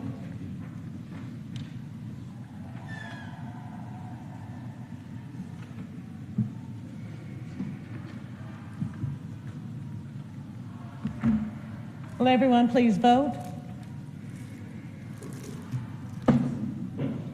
The vote is closed. 13 yeas, 0 nays. 13 yeas, 0 nays. The motion to adopt carries. Thank you. Moving on to number 2, legislative number 23-0-1614, location 25-acre site on the Atlanta Medical Center. The ordinance is to ratify Mayor Andre Dickens' October 2023 executive order imposing a moratorium on the acceptance of any new rezoning applications, building permit applications, land disturbance permit applications, special use permit applications, special administrative permit applications, subdivision applications, replatting applications, or lot consolidation applications for parcels within the area designated. Item number 2 was favorable, so the motion is to adopt. It was 3 yeas, 1 nay, 1 abstention. There's a motion to adopt 23-0-1614 coming out of committee. It doesn't need a second. Is there any discussion on this item? Hearing none, we'll move to a vote. Madam Clerk, please open the vote on the motion to adopt. The vote is open.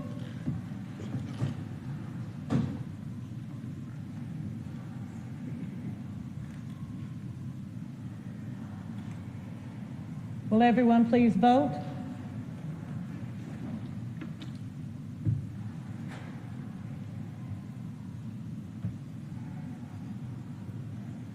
The vote is closed. 11 yeas, 1 nay. 11 yeas, 1 nay. The motion to adopt carries. Thank you. Now we are moving to items for first read.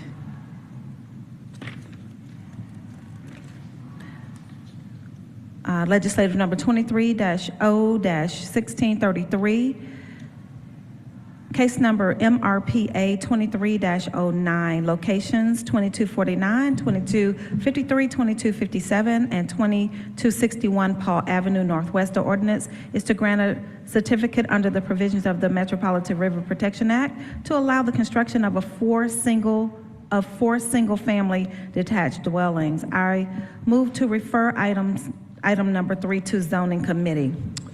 There's a motion to refer 23-0-1633 to the zoning committee by Councilmember Overstreet, seconded by Councilmember Wan. Is there any discussion on the motion to refer this item? Hearing none, we'll move to a vote. Madam Clerk, please open the vote on the motion to refer.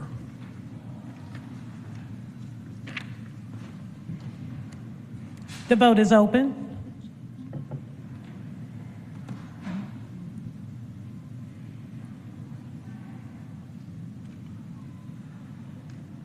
Will everyone please vote?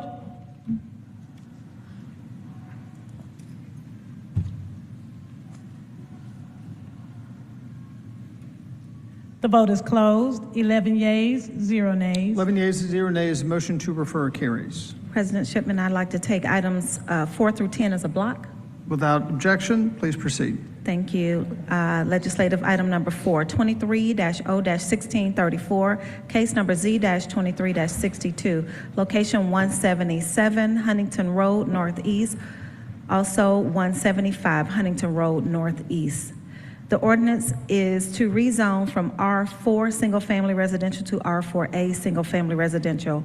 Number 5, 23-0-1636, case number Z-23-65, location 215 West Wyuka Road Northwest. The ordinance is to rezone from R3 single-family residential to R4 single-family residential. Number 6, 23-0-1637, case number U-23-27, location 1310 Seaboard Industrial Boulevard Northwest. The ordinance is for a single-use permit for a non-residential use exceeding 7,500 square feet in area in which alcohol beverages are sold or consumed on the premises. Number 7, 23-0-1638, case number U-23-29, location 1425 Lucille Avenue Southwest. The ordinance is for a special use permit for a park. And number 8, 23-0-1639, case number U-23-30, location 396 Enoda Place Southwest. The ordinance is for a special use permit for a park. Number 9, 23-0-1640, case number U-23-31, location 826 Juniper Street Northeast. The ordinance is for a special use permit for an eating and drinking establishment in a 5,000 square foot or more. That is 5,000 square foot or more. And number 10, 23-0-1641, case number U-23-32. Location 215 West Wyuka Road, also known as Chastain Park North Avenue Northwest. The ordinance is for a special use permit for a private school. I move to refer items 4 through 10 to ZRB and the zoning committee. Second by. There's a motion to refer these 7 items by Councilmember Overstreet, seconded by Councilmember Juan. Is there any discussion on the motion to refer these 7 items? Hearing none, move to vote. Madam Clerk, please open the vote on the motion to refer. Vote is open.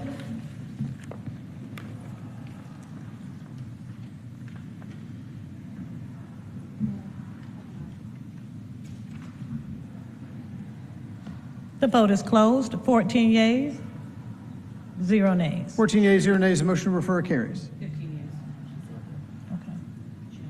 With the addition of Councilmember Bakhtiari, the vote is now 15 yeas, 0 nays. 15 yeas, 0 nays, the motion to refer carries. Thank you. With that, that concludes our zoning committee. Thank you. Thank you. Next up, we'll go back to Committee on Council, Chair Bakhtiari.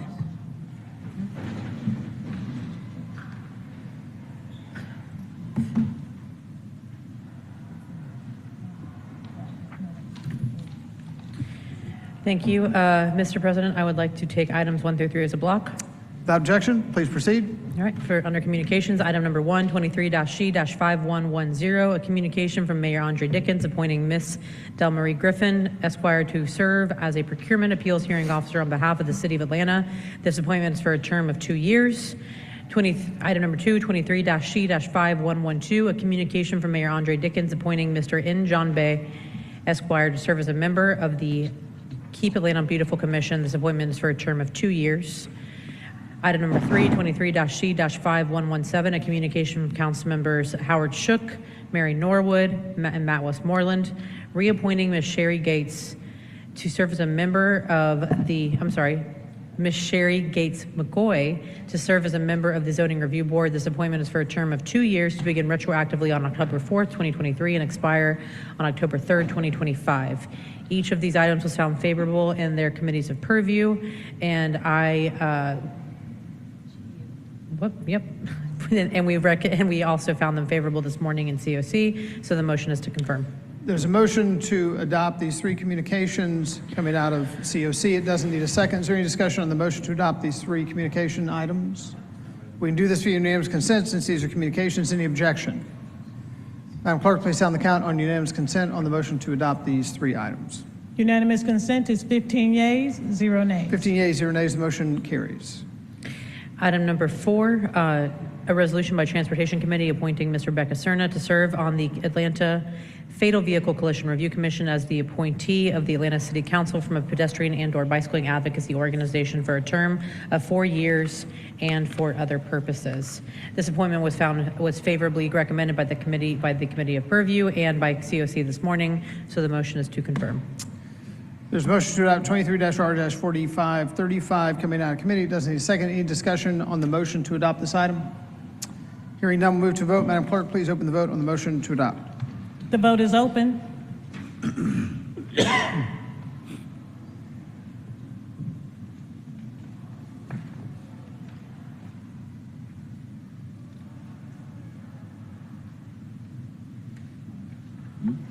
The vote is closed.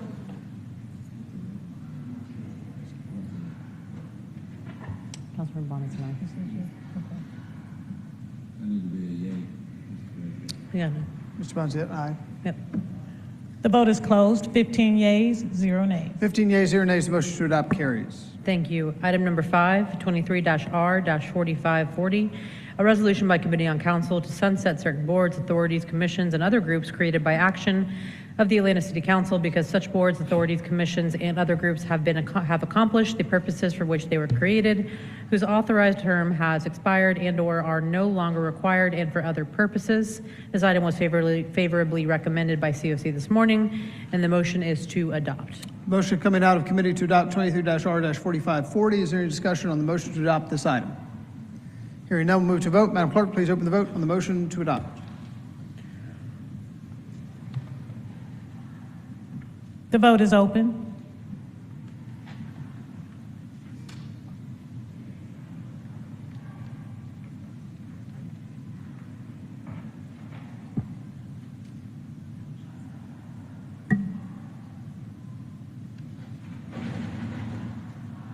The vote is closed. 15 yeas, 0 nays. 15 yeas, 0 nays, the motion to adopt carries. Thank you. This concludes my report, but I would like to also just remind everyone to please, again, look at their appointments for the Commission on Women.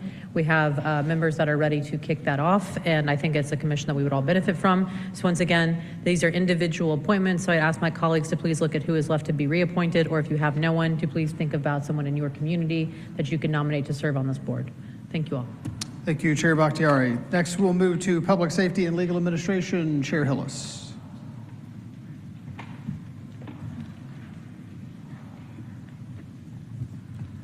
We have two items. 23-0-1600, an ordinance by Councilmember Keisha Shawn Waits to amend the Code of Ordinances for the City of Atlanta, Georgia, Chapter 10, Article 2, Division 5, Section 10-209C and D, entitled Hours of Operation, in order to extend the hours that establishments licensed to sell distilled spirits, wine, and or malt beverages for consumption on the premises may sell distilled spirits, wine, and or malt beverages, to waive conflicting ordinances and for other purpose. The motion of the committee is to file. There's a motion coming out of committee to file 23-0-1600. Doesn't need a second. Is there any discussion on the motion to file this item? Councilmember Norwood. I thought there was a motion to refer. Am I talking about the wrong one? Different one. Thank you. Any other discussion on the motion to file? Madam Clerk, please open the vote on the motion to file this item. The vote is open.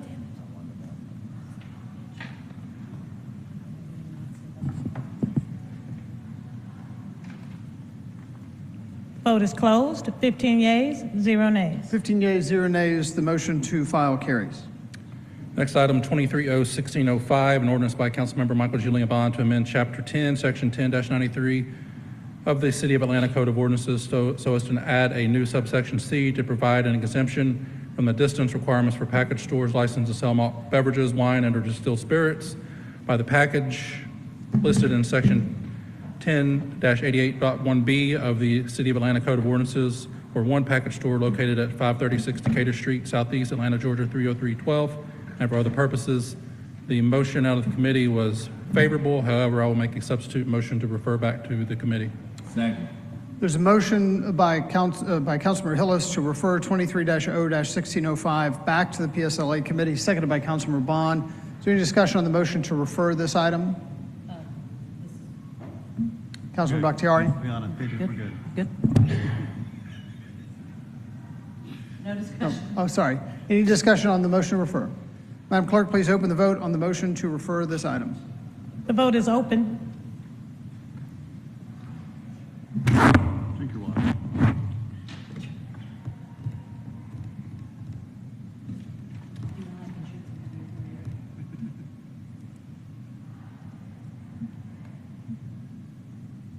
The vote is closed. 14 yeas, 0 nays. Councilmember Westmoreland's an aye. Correction, 15 yeas, 0 nays. 15 yeas, 0 nays. Motion to refer carries. Completes the report of the PSLA committee. Thank you. Thank you, Chair Hillis.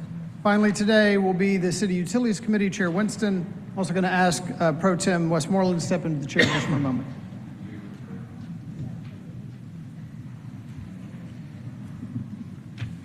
Thank you, Council President and Pro Tem. I have one item today. It is item number 23-C-5119. This item is number 1 on page 61. It's a communication from Danielle Hampton, Chair of the Audit Committee, submitting the Performance Audit Report, Landscaping Contracts. This item was accepted and filed at the November 14th CUC meeting. The motion is to accept and file.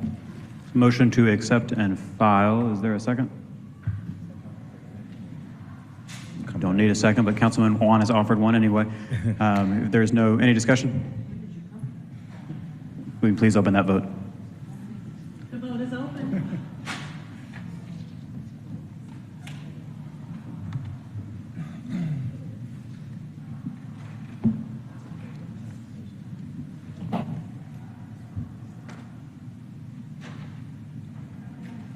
Will everyone please vote?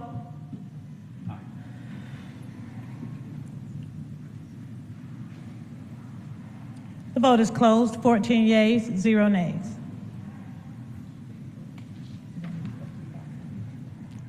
(14 yeas, 0 nays). That item is filed. Thank you. That concludes my report. Thank you. That concludes our, that is adopted and filed. Thank you. That concludes our reports of standing committees. Next up on the agenda are personal papers for immediate consideration. I'm aware of, okay, we don't have it yet. We don't have anything yet. Okay. Hold on. We've got, well, we don't have copies though. And so we need to, let's hold until we get stuff from staff.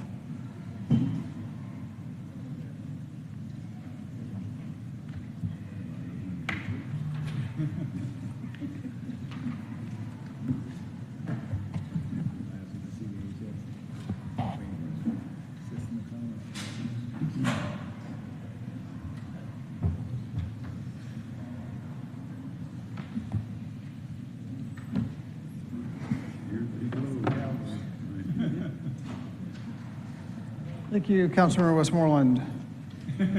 We're just waiting for papers for immediate and referral to be delivered here.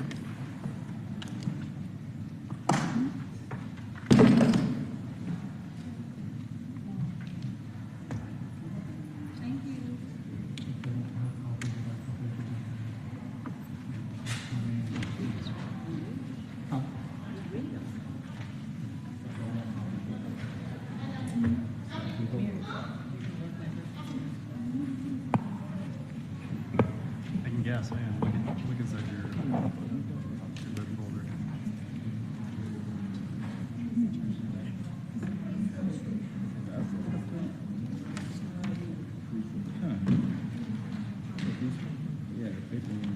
All right, we have a couple of items for immediate consideration. First, Councilmember.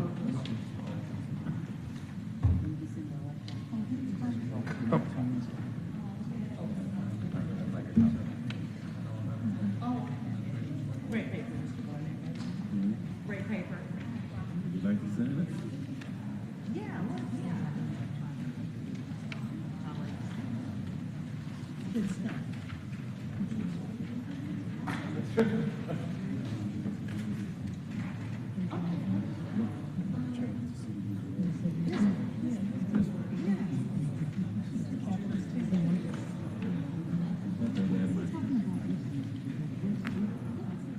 Colleagues, I believe we have three items for immediate consideration, one by Councilmember Norwood, one by Councilmember Hillis, and one by Councilmember Bond.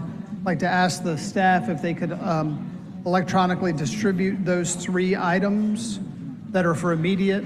They'll be read in their entirety, so hopefully by the time the first one's read in, you'll have copies of all three. Let's start with Councilmember Norwood, if you'd like to bring forth your item for immediate.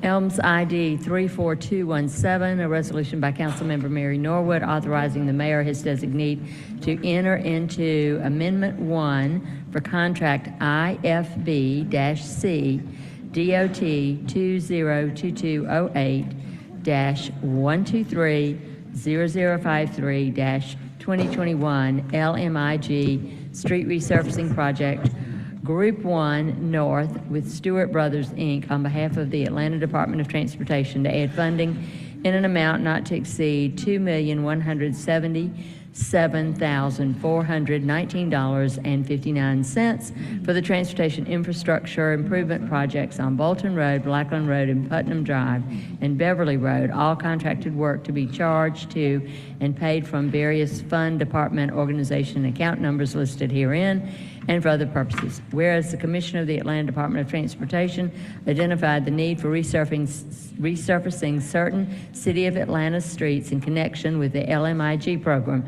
whereas the city advertised invitations for bids IFB-C DOT 202208-1230053-2021 LMIG Street Resurfacing Project Group 1 on behalf of the Atlanta Department of Transportation, seeking bids from qualified bidders for resurfacing select streets or street segments. And whereas following a review and evaluation of the bids submitted in response to the IFB, Stewart Brothers was determined to be the lowest bidder, technically responsible, and responsive offerer.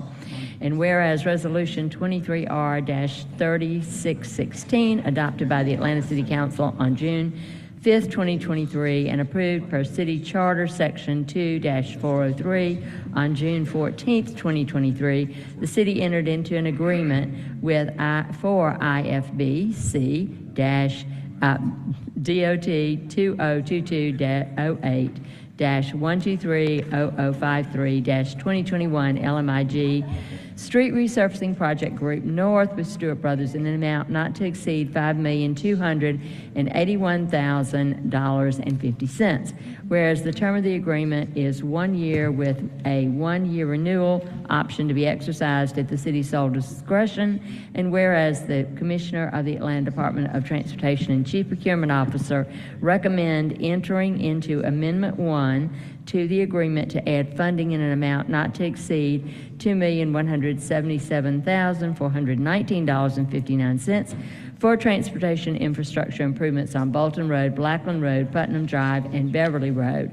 And whereas the contractor continues to provide vital services in a satisfactory manner, and whereas the Chief Procurement Officer certifies that any organizational and personal relationships disclosed by the successful offers have been considered in accordance with Atlanta City Code 2-1214, and amendment of the agreement is appropriate. Now therefore, the City Council of the City of Atlanta, Georgia, hereby resolves that the mayor or his designee is authorized to exercise Amendment 1 for IFB-C DOT 2022-08-1230053-2021 LMIG Street Resurfacing Project Group 1 with Stewart Brothers by adding funding in amount not to exceed $2,177,419.59 for the transportation infrastructure improvements on Bolton Road, Blackland Road, and Putnam Drive, and Beverly Road. Be it further resolved that all contracted work shall be charged to and paid from the following accounts: 3503 Capital Finance Fund, 330301 DOT Capital Project Administration, 4210000 Highways and Street Administration, 5999999 Projects and Grant Summary, Grant Summary, 400164 33-2023 Perry and Bolton Transportation Improvements, 301-2023 Perry Bolton Transportation Improvements, 92602, and 3503-2023 Perry Bolton Improvements. 3163, there are a whole lot of these. You want me to do them all? I can do them all. 3163-202-22A1 GO Public Improvement Social Bonds Fund, 330301 DOT Capital Project Administration, 4210000 Highways and Streets Administration, 5999999 Projects and Grants Budget Summary, 400126 33 Transportation CW, 505 Beverly Road Resurfacing and Safety Improvements, 22539 3163 ATL DOT Transportation, 2022A1 General Obligation Public Improvement Bonds, 3163 2022A1 GO Public Improvement Social Bonds Fund, 330301 DOT Capital Project Administration, 4210000 Highways and Streets Administration, 5999999 Projects and Grants Budget Summary, 400126 33 Transportation CW, 503 Blackland Road and Putnam Drive Safety Improvement, 22539 3163 ATL DOT Transportation, 2022A1 General Obligation Public Improvement Bonds, Social Bonds, 3053 Capital Finance Fund, 330301 DOT Capital Project Administration, 5210000 Highway and Streets Administration, 5999999 Projects and Grants Budget Summary, 500085 33, Public Infrastructure Maintenance and Improvement Fund, 303, Roadway Asphalt, RPRS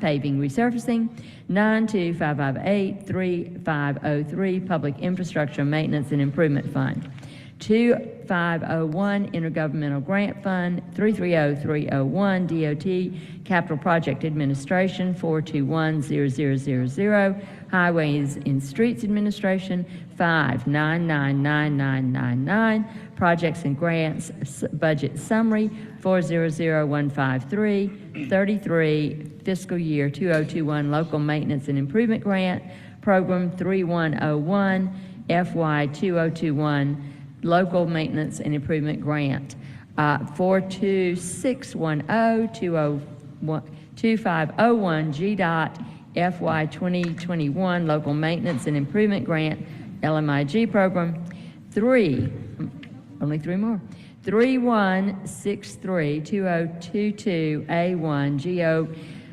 Public Improvement Social Bonds Fund, 330301 DOT Capital Project Administration, 4210000, Highways and Streets Administration, 5999999, Projects and Grants Budget Summary, 400121, 33, Council District 8 Transportation, 22539-3163, ATL DOT, 2022 A1 General Obligation Public Improvement Bonds, Social Bonds, 15000003352 T-SPLOS 2, 2022 Capital Project Fund, 330301, DOT Capital Project Administration, 4210000, Highways and Streets Administration, 5999999, Projects and Grant Budget Summary, 40010933, T-SPLOS Capital Project 2022, 154 Sidewalk Repair on Major Streets, 42607, 3352, T-SPLOS Capital Project 2022. Be it further resolved that the Chief Procurement Officer, in consultation with the City Attorney or her designee, is directed to prepare all appropriate documents for execution by the Mayor or his designee. Be it finally resolved that Amendment 1 will not become binding upon the City, and the City will incur no obligation or liability under the same until the amendment has been executed by the Mayor or his designee and delivered to the respective Stewart Brothers, Inc. And motion to approve. There's a motion to adopt Elms ID 34217 by Councilmember Norwood, seconded by Councilmember Hillis. Is there any discussion on this item? Councilmember Juan. Thank you, Mr. President. I have a series of questions here. My first one is why the immediate consideration, just understanding the urgency and why this can't make it through a cycle like other resolutions would. Mr. Juan, Councilman Hillis has an identical paper, and he conveyed to me that the administration asked both of these to be considered today. Okay, I'm going to need a better reason than that. Just an explanation of timing from the administration, not from you, but from the administration as to why this needs to go through, because it feeds into my second question, which we had a long conversation in FEC about the form being a resolution versus an ordinance. This exactly violates what we discussed in FEC. So I'm going to need a good reason not to hold that line, and I'm not hearing one right now. I guess while we're waiting for an answer from the administration on that, and I don't know if it's Department of Transportation missed something somewhere, but the next question is, has law reviewed this, and has law opined on the appropriateness of this, or who in law has reviewed this or prepared this documentation? Councilmember Juan, let me just say that the two of these four streets are in my district. They have both been paved, so the work has been completed. So that, to me, signals that the timing is not an issue then. If the work's already been completed and this is just to get them paid, there's not necessarily a sense of urgency on this one that couldn't go to committee.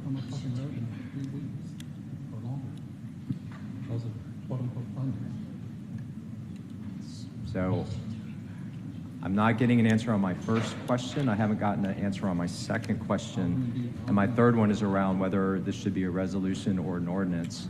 And without those first two answers, it doesn't seem like we can answer that. So there is a lot of unreadiness on my part on this for all the reasons that I mentioned. So I'm going to defer to the other questions, but if I don't get a satisfactory answer, I'm going to ask that this be, it might need to be reintroduced as an ordinance at best, and at worst, we might need to file this and start over. So just let's see what the other questions yield, or if someone can get me answers, I would appreciate that. Thank you. Councilmember Hillis, would you like to speak to that?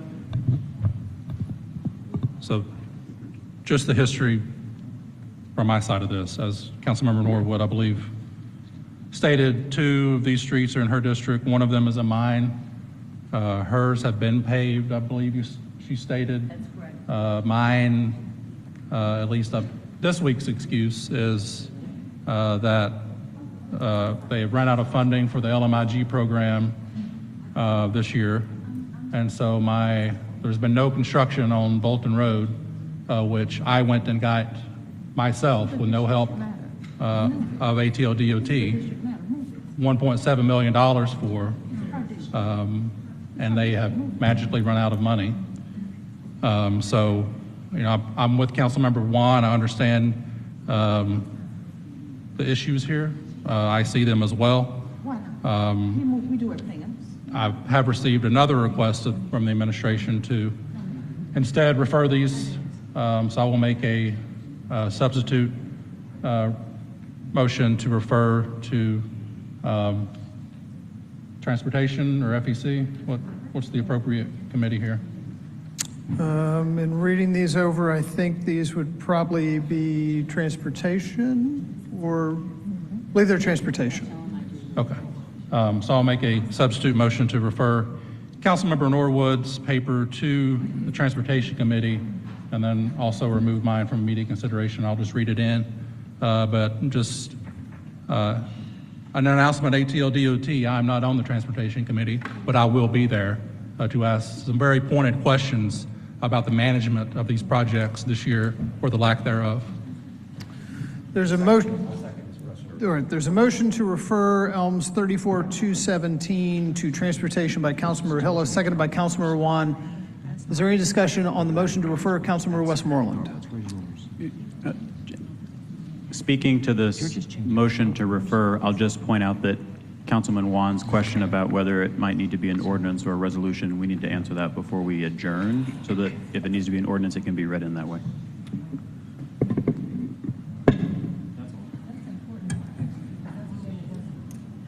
I will just open up the possibility. Councilmember Bond, go ahead. We're on the motion to refer.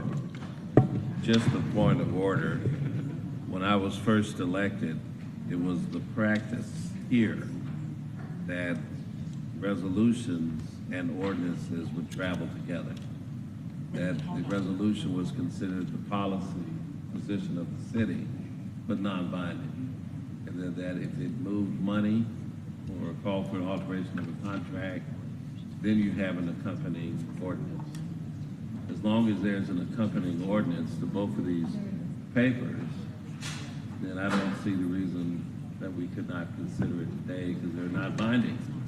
Because of their nature, they are resolutions.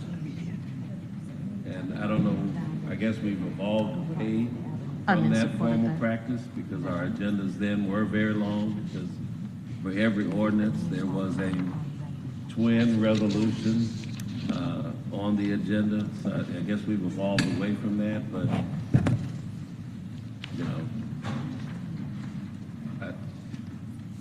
you can refer it, you can do it.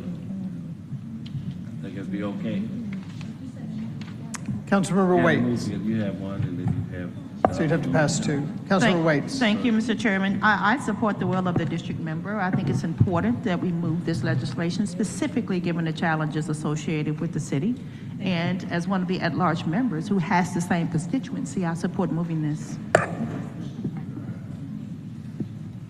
Is there any other discussion on the motion to refer? Councilmember Juan, let you get to the microphone. Councilmember Norwood, if we were going to refer this, law has suggested, and it actually is smart, that we go ahead and change it and make it an ordinance now. That way, as it refers back to committee, it's already in the proper form. That way, we don't run into that same issue as well. And I don't know if that's as simple as just rereading the caption as an ordinance, and it's so, or...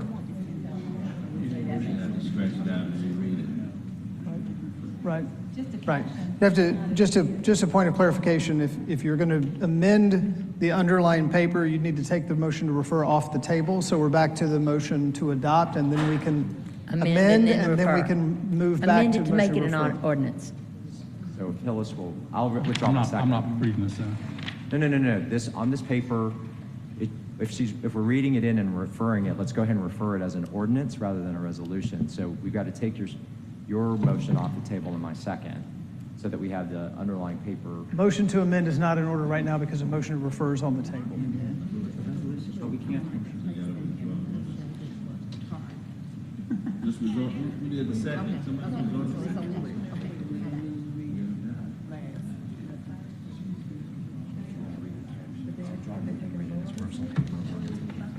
Okay, that's fine. Councilmember Norwood. All right, I've been advised to withdraw this, this piece of legislation, and I will introduce an ordinance at the end of the meeting to be referred. So the motion to adopt in the paper has been withdrawn by Councilmember Norwood. So we'll do it later. Okay. So the only item I believe for immediate consideration is Councilmember Bond. He doesn't. No.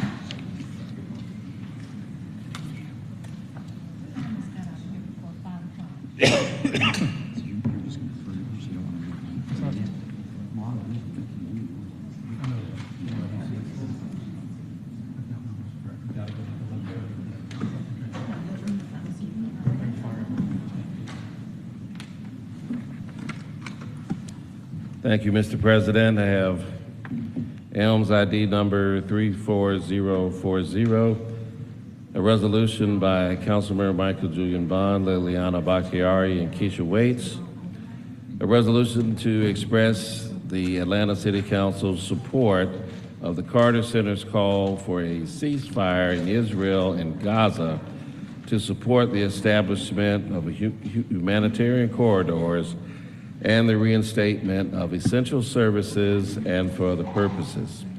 Whereas the Carter Center, a world-renowned nonprofit organization founded by Jimmy and Rosalind Carter, works to improve the lives of people around the world through rebuilding democracy, promoting human rights protection, disease prevention, and mental health care. Whereas the Carter Center has urgently called for a ceasefire in the Israeli-Hamas conflict, the establishment of humanitarian corridors, and the reinstatement of essential services.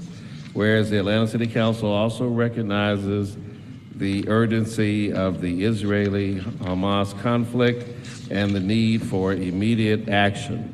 Whereas the Atlanta City Council also acknowledges the principles of proportionality and international law in self-defense. And whereas the Atlanta City Council also expresses concerns over the ongoing violence and potential for further escalation. Whereas the Atlanta City Council also emphasizes the importance of a ceasefire, humanitarian corridors, and essential services for Gaza. Whereas the Atlanta City Council also highlights the tragic loss of innocent lives and the acute humanitarian crisis unfolding. And whereas the Atlanta City Council also condemns anti-Semitism, Islamophobia, and anti-Palestine sentiments. Whereas the Atlanta City Council also stresses that the collective punishment and violence against civilians are contrary to international law. And whereas the Atlanta City Council also affirms that there is no military solution and only a political one that can lead to peace based on common humanity and civil rights. Now therefore be it resolved by the City Council of the City of Atlanta, Georgia, that the Atlanta City Council stands in solidarity with the Carter Center's earnest plea for the immediate ceasefire encompassing all parties involved in an ongoing and escalating Israeli-Hamas conflict with Gaza. And I guess it should say in all resolutions, be it further resolved that the Atlanta City Council supports the urgent appeal for the establishment of humanitarian corridors to ensure the unimpeded delivery of much needed and reinstatement of essential services to the beleaguered region. Be it further resolved that the Atlanta City Council passionately urges the swift and secure return of all hostages, emphasizing the critical importance of safeguarding their well-being.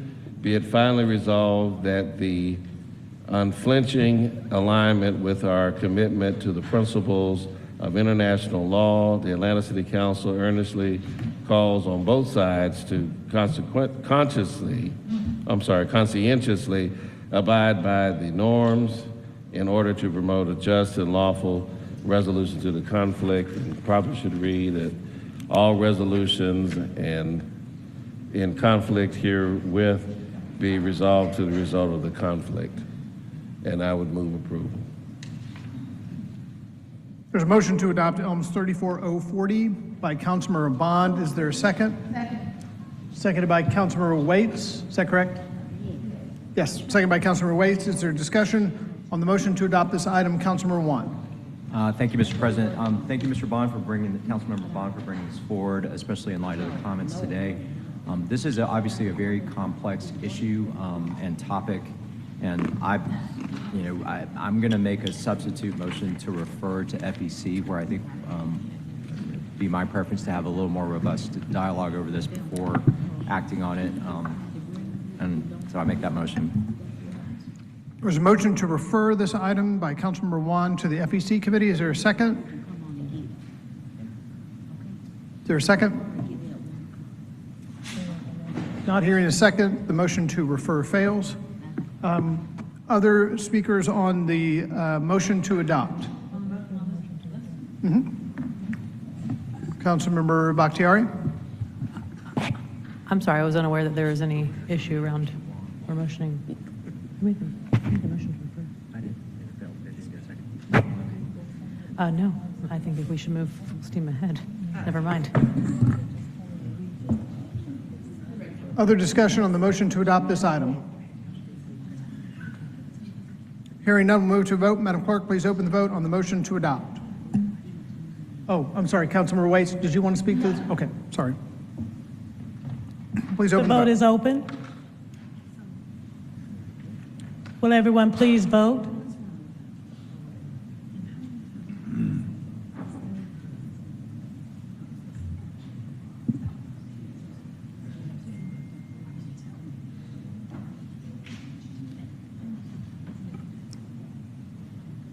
Will everyone please vote?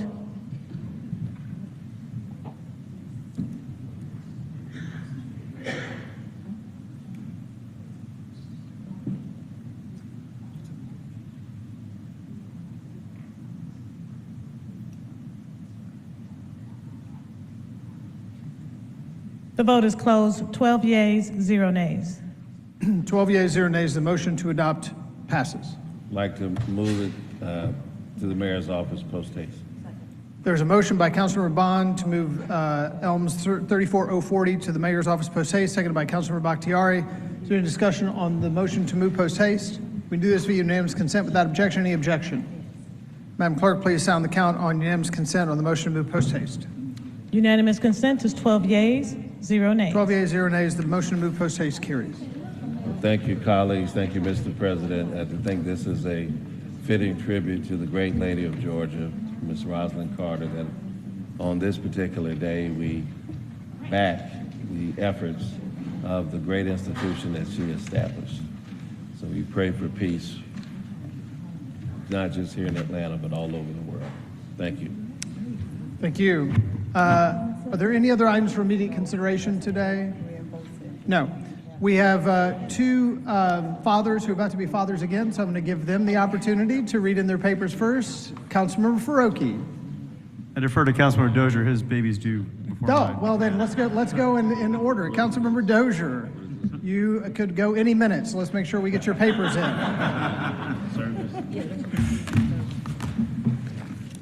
Thank you, Mr. President. Thank you, Councilmember Faroki. And I am very much on baby watch right now, so thank y'all for indulging me.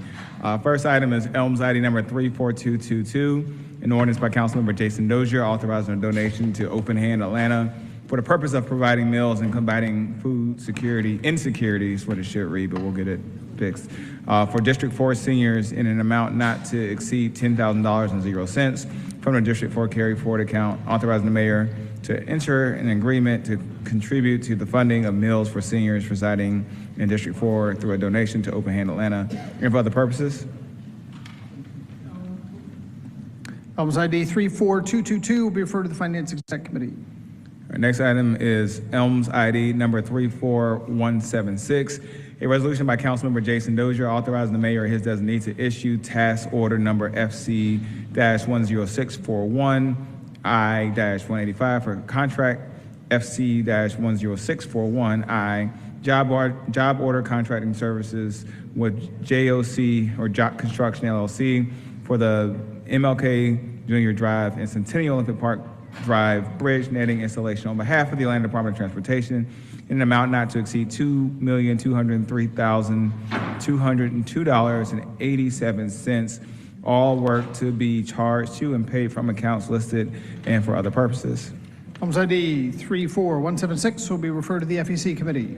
All right, next is Elms ID number 34215, a resolution by Councilmember Jason Dozier reappointing Ms. Rosalind Elliott to serve on the Atlanta Housing Authority Board of Commissioners as a resident commissioner for the term of 1 year scheduled to begin upon the approval of this resolution and for other purposes.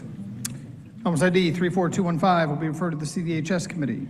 The next item is Elms ID number 34216, a resolution by Councilmember Jason Dozier appointing Mr. Tony Martin to serve on the Atlanta Housing Authority Board of Commissioners as a resident commissioner for a term of 1 year, scheduled to begin upon the approval of this resolution and for other purposes. Elms ID 32416 will be referred to the CDHS Committee. Mr. President, that concludes my items for introduction. Thank you. Councilmember Faroki. Thank you, President Shipman. I have 3 papers. Elms ID 34192, an ordinance by Councilmember Amir Faroki authorizing the City of Atlanta to waive the competitive procurement source selection provisions contained in Section 2-1187 of Article 10, Procurement and Real Estate Code of the City of Atlanta, Code of Ordinances, as well as any other conflicting code provisions to obtain continued services for the Department of Aviation with A National Limousine, Inc., doing business as Airport Shuttle Group for terminal-to-terminal shuttle services at Hartsfield-Jackson Atlanta International Airport on a month-to-month basis not to exceed 6 months in an amount not to exceed $3,227,599. All contracted work shall be charged to and paid from FDOA 5501, Atlanta Airport Revenue Fund, Aviation Ground Transportation Fund, Consulting Professional Services, and for other purposes. Elms ID 34192 will be referred to the Transportation Committee. Elms ID 34204, ordinance by Councilmember Amir Faroki, amending the Mayor's Office of Intergovernmental, I can't talk today. An ordinance amending the Mayor's Office of International and Immigrant Affairs fiscal year 23 intergovernmental grant fund budget by adding to anticipations and appropriations an amount not to exceed $82,840.00 in Victims of Crime Act Assistance Grant Award funding from the Georgia Criminal Justice Coordinating Council for the purposes of providing direct services to victims of violent crimes and for other purposes. Elms ID 34204 will be referred to the Finance Exec Committee. And finally, Elms ID 34140, an ordinance by Councilmember Amir Faroki, providing for the issuance and sale by the City of Atlanta of its tax allocation variable rate bonds, East Side Project Series 2024, in the aggregate principal amount of $26,300,000 for the purpose of providing funds to finance a portion of the redevelopment costs related to certain projects within the tax allocation district number 5, East Side, the East Side TAD, and to pay the expenses incident to accomplishing the foregoing, authorizing the execution, delivery, and performance of an indenture of trust, authorizing the execution, delivery, and performance of a continuing covenants agreement, designating the Bank of New York Mellon Trust Company as trustee and for other related purposes. Elms ID 34140 will be referred to the Finance Exec Committee. Next up will be Councilmember Amos. I'm going to ask Pro Tem Westmoreland to step in just for a few moments.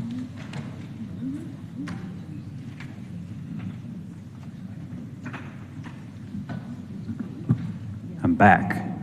Councilmember Amos.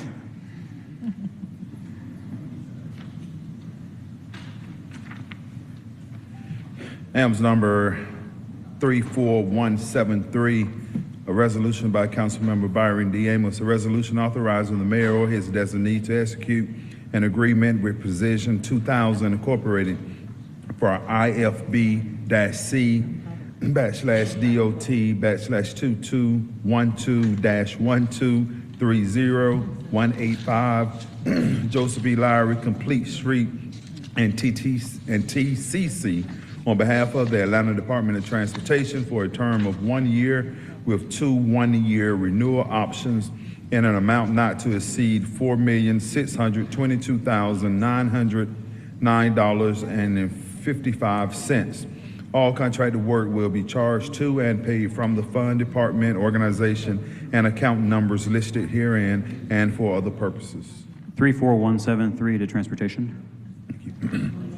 AMS ID number 34175, a resolution by Councilmember Byron D. Amos, a resolution authorizing the mayor or his designee to issue task order number FC-10276-28 under contract number FC-10276, job order contracting consulting services with the Gordian Group Incorporated on behalf of the Atlanta Department of Transportation to pay for license fees for the ML King Jr. Drive and Centennial Olympic Drive bridge netting installation in an amount not to exceed $101,127.00. All contracted work will be charged to and paid from the funds, department, organization, and account numbers listed herein and for other purposes.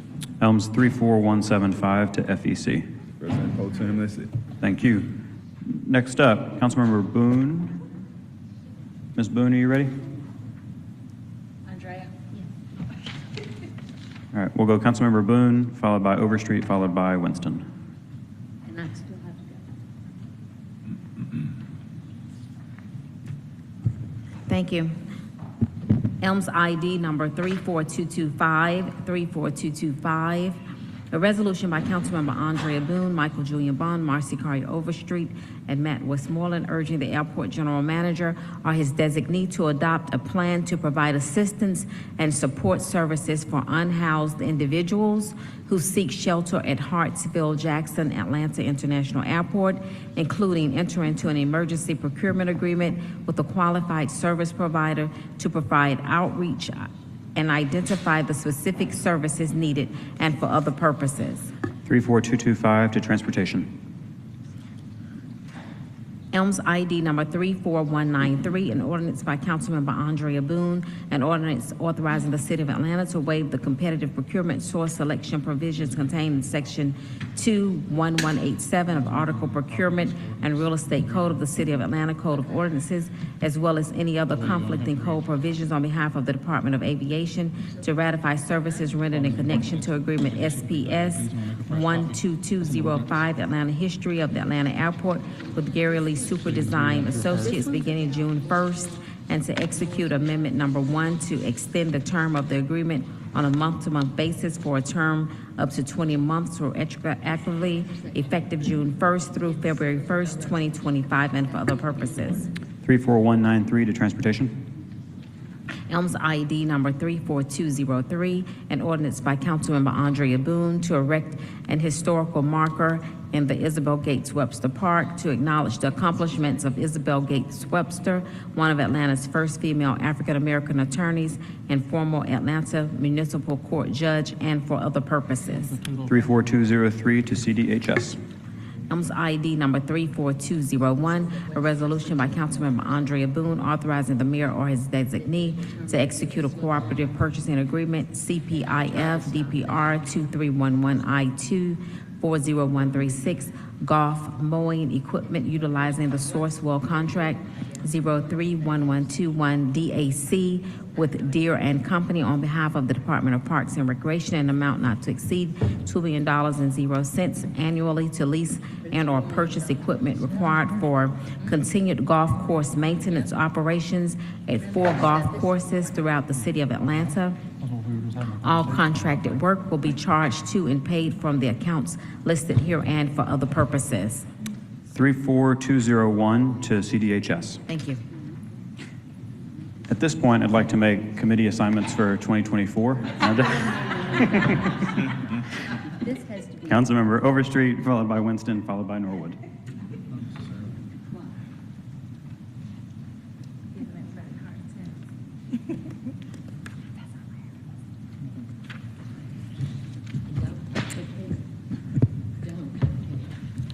Thank you, President Pro Tem Westmoreland. Elms ID number 34228, an ordinance by Councilmember Marcy Collier Overstreet, an ordinance to amend Part 3 Land Development Code, Part 16, Chapter 43, Section 16-43.003, use regulations of Campbellton Road overlay and for other purposes. 34170 to CDHS.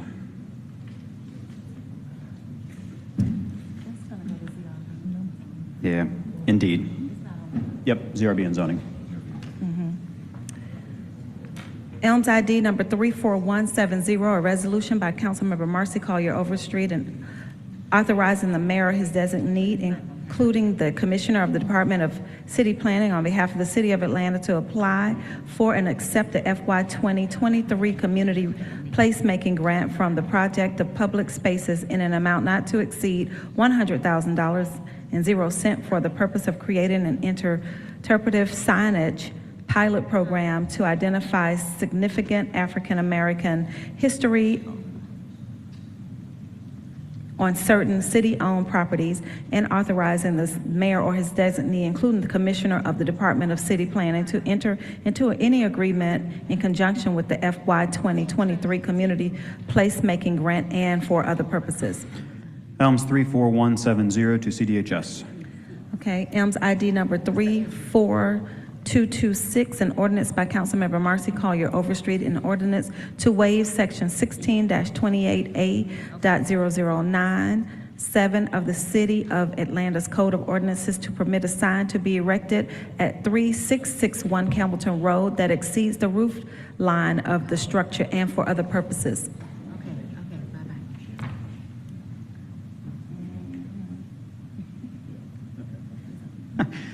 Zoning. Councilmember, we good? Yep, that's it. Thank you. All right. Councilmember Winston, followed by Norwood, followed by Hillis.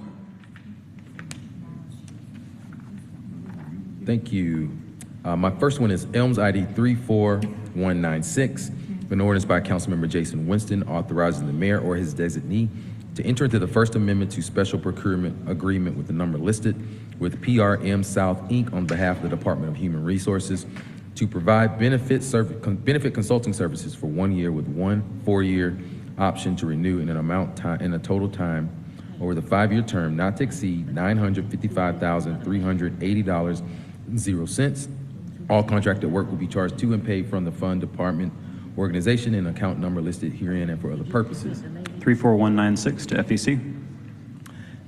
Elms ID 34220, a resolution by council members Jason H. Winston and Howard Shook, authorizing the mayor or his designee to enter a special procurement agreement that will be listed later, ATL Channel 26 broadcasting system upgrades, with information on behalf of the executive office pursuant to section 2-1191-1 of the City of Atlanta Code of Ordinance for a term of 3 years with 2 1-year renewal options in an amount not to exceed a number that will come later. All contracted work will be charged to and paid from the fund, department, organization, and account number listed herein and for other purposes. 34220 to City Utilities. Thank you. Thank you. Council members Norwood, followed by Hillis, followed by Juan.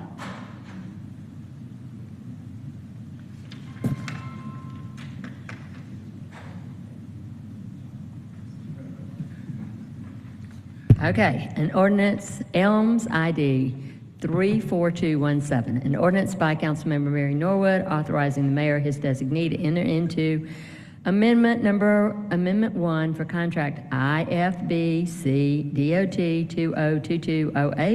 202208-1230053-2021 LMIG Street Resurfacing Project Group 1 North with Stewart Brothers on behalf of the Atlanta Department of Transportation to add funding in an amount not to exceed $2,177,419.59 for the transportation infrastructure improvement projects on Bolton Road, Blackland Road, and Putnam Drive, and Beverly Road. All contracted work to be charged to and paid from various fund, department, organization, and account numbers listed herein, and for other purposes. 34217 to transportation.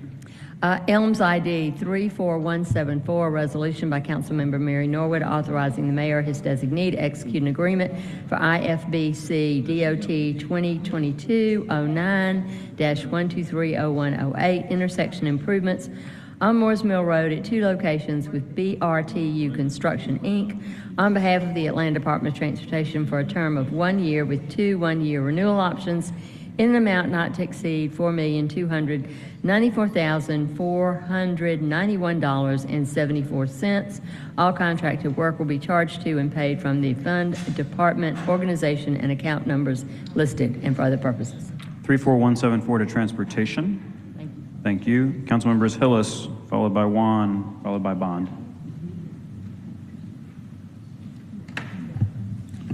Elms ID 34219, a resolution by Councilmember Dustin Hillis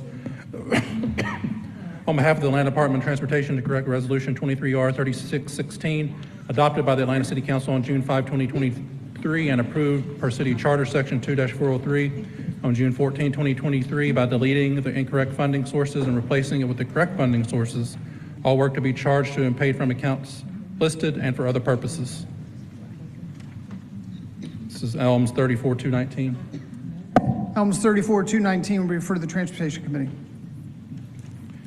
Elms 34184, a resolution by Councilmember Dustin Hillis requesting the mayor or his designee to place parking restrictions on Ellsworth Industrial Boulevard Northwest from the public streets northern terminus to approximately the shared property line between 1778 and 1788 Ellsworth Industrial Boulevard Northwest, prohibiting parking on both the northbound and southbound sides of the street, to install signage at the appropriate locations along the prohibited area, and to restripe all markings and place appropriate signage along Ellsworth Industrial Boulevard Northwest from its northern terminus to Chattahoochee Avenue Northwest and for other purposes. Elms ID 34184 will be referred to the Transportation Committee. Elms ID 34214, a resolution by Councilmember Dustin Hillis requesting the mayor or his designee to install traffic calming devices on North Grand Avenue Northwest between Donnelly Hollowell Parkway Northwest and Sisk Street Northwest and for other purposes. Elms ID 34214 will be referred to the Transportation Committee. Councilmember Juan.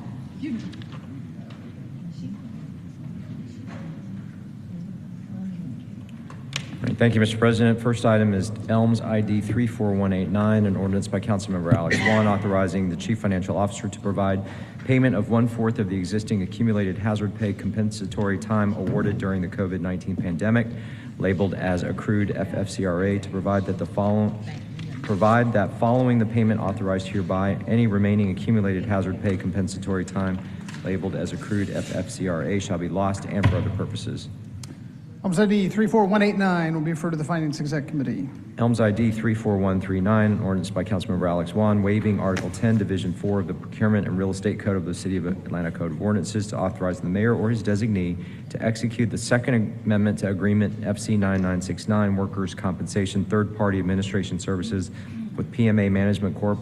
On behalf of the Department of Finance to extend the term of the agreement effective from December 26, 2023 on a month-to-month basis for a period not to exceed 12 months and to add funds in an amount not to exceed $612,900.00. All contracted work will be charged to and paid from the fund, department, organization, and account number listed herein and for other purposes. Elms ID 34139 will be referred to the Finance Exec Committee. All right, Elms ID 34190, an ordinance by Councilmember Alex Wan to amend the City of Atlanta Code of Ordinances, Part 2, General Ordinances, Chapter 114, Personnel, Article 4, Civil Service, Division 14, Attendance and Leave, Section 114.415, Annual Leave Vacation, so as to provide for increases in the maximum vacation allowed to be carried over beginning December 31, 2023, and to provide for the annual payout of a percentage of excess vacation hours for each year beginning January 1, 2025, to authorize the payment of any remaining vacation extra carryover excess leave accumulation on a quarterly basis for up to 4 quarters commencing January 1, 2024,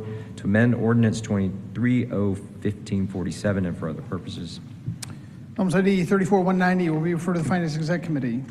Elms ID 34205, a resolution by Councilmember Alex Wan urging the 2023-24 regular session of the Georgia General Assembly to support the City of Atlanta's 2024 legislative package and for other purposes.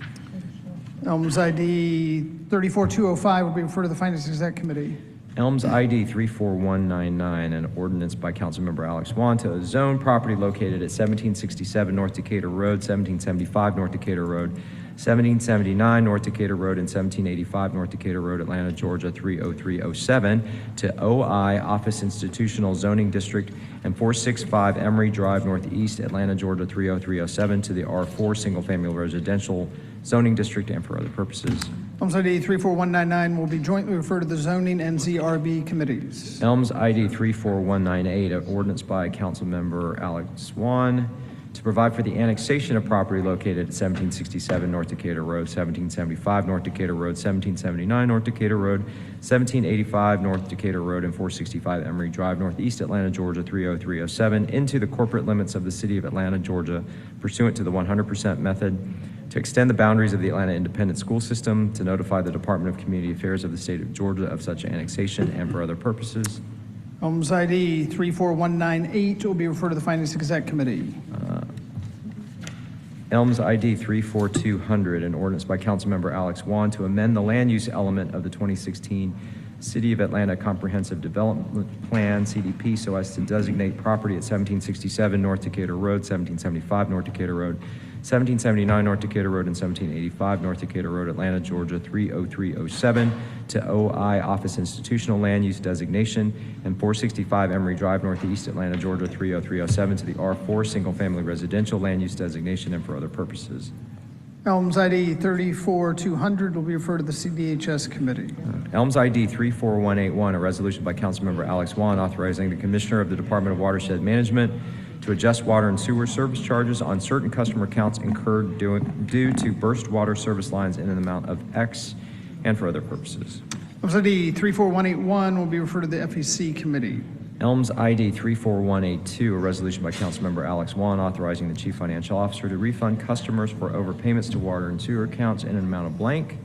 All funds to be charged to and paid from fund, department, organization, and account numbers listed and for other purposes. Elms ID 34182 will be referred to the FEC Committee. All right, and Elms ID 34180, an ordinance by Councilmember Alex Wan to waive Section 15-07.006 of the Land Subdivision Ordinance of the City of Atlanta for the purposes of facilitating an acknowledgement of 175, also known as 177 Huntington Road Northeast, as 2 separate lots substantially consistent with the historic configuration and prevailing plat pattern and for other purposes.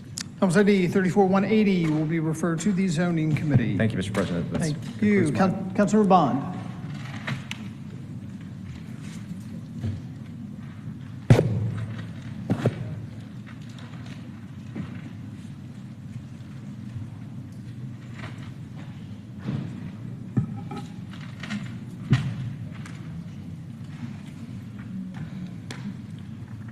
Thank you, Mr. President. I have Elms ID number 34221, a resolution by Councilmember Michael Julian Bond authorizing the reemployment of City of Atlanta Police Department employee Anita Alexander as a payroll specialist senior at the Department of Corrections for the annual compensation not to exceed $62,218.96 pursuant to Section 3-505A of the Charter of the City of Atlanta and for other purposes. Elms ID 34221 will be referred to the PSLA committee. Elms ID number 34171, a resolution by Councilmember Michael Julian Bond. A resolution authorizing the mayor to enter into the appropriate contractual agreement for special procurement SPS 2303-1230265 inmate physician services on behalf of the Department of Corrections with Edgar L. Scott III, MD, for the purpose of providing the services of physicians and medical director at the Atlanta City Detention Center in the amount not to exceed $250,000 annually, and all contracted work shall be charged to and paid from trust fund accounts listed and for other purposes. Elms ID 34171 will be referred to the Public Safety and Legal Administration Committee. Thank you.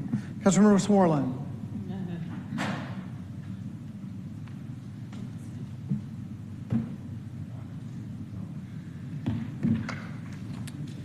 Thank you, Mr. President. Elms ID 34223, an ordinance by Councilmember Matt Westmoreland authorizing a donation in an amount not to exceed $5,000.00 from the Post 2 at-large carry-forward account to the Grant Park Conservancy and for other purposes. Elms ID 34223 will be referred to the Finance Exec Committee.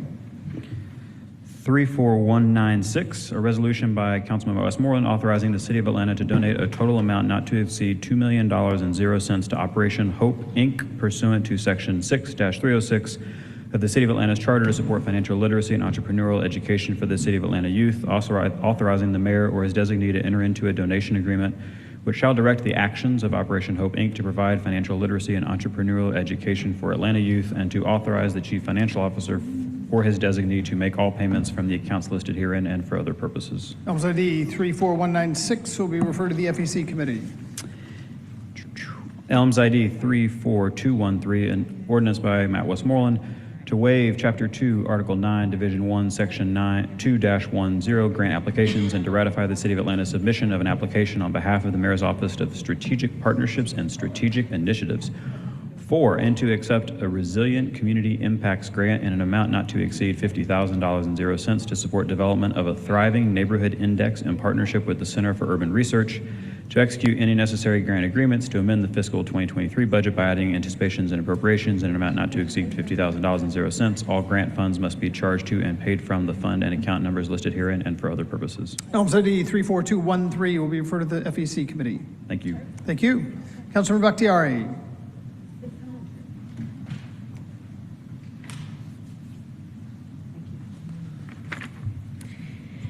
Elms ID number 34206, a resolution by Councilmember Liliana Bakhtiari requesting the mayor or his designee to install traffic calming devices on Daniel Avenue Southeast from Memorial Drive Southeast to West Far Road Southeast and for other purposes. Elms ID, sorry, which one? 34206. 34206 will be referred to the Transportation Committee.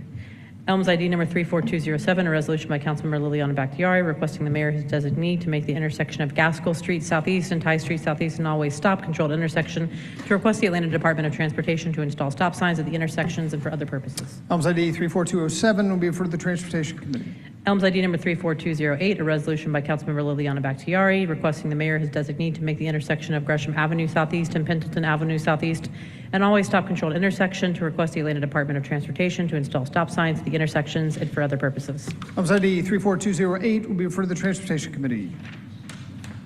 Elms ID number 34209, a resolution by Councilmember Liliana Bakhtiari requesting the mayor or his designee to make the intersection of Leslie Street Southeast and George W. Brumley Way Southeast an always stop controlled intersection, to request the Atlanta Department of Transportation to install stop signs at this intersection, at the intersections and for other purposes. Elms ID 34209 will be referred to the Transportation Committee. A resolution by Elms ID number 34210, a resolution by Councilmember Liliana Bakhtiari requesting the mayor or his designee to install traffic calming devices on Wyman Street Northeast from Hosea L. Williams Drive Northeast to Wade Avenue Northeast and for other purposes.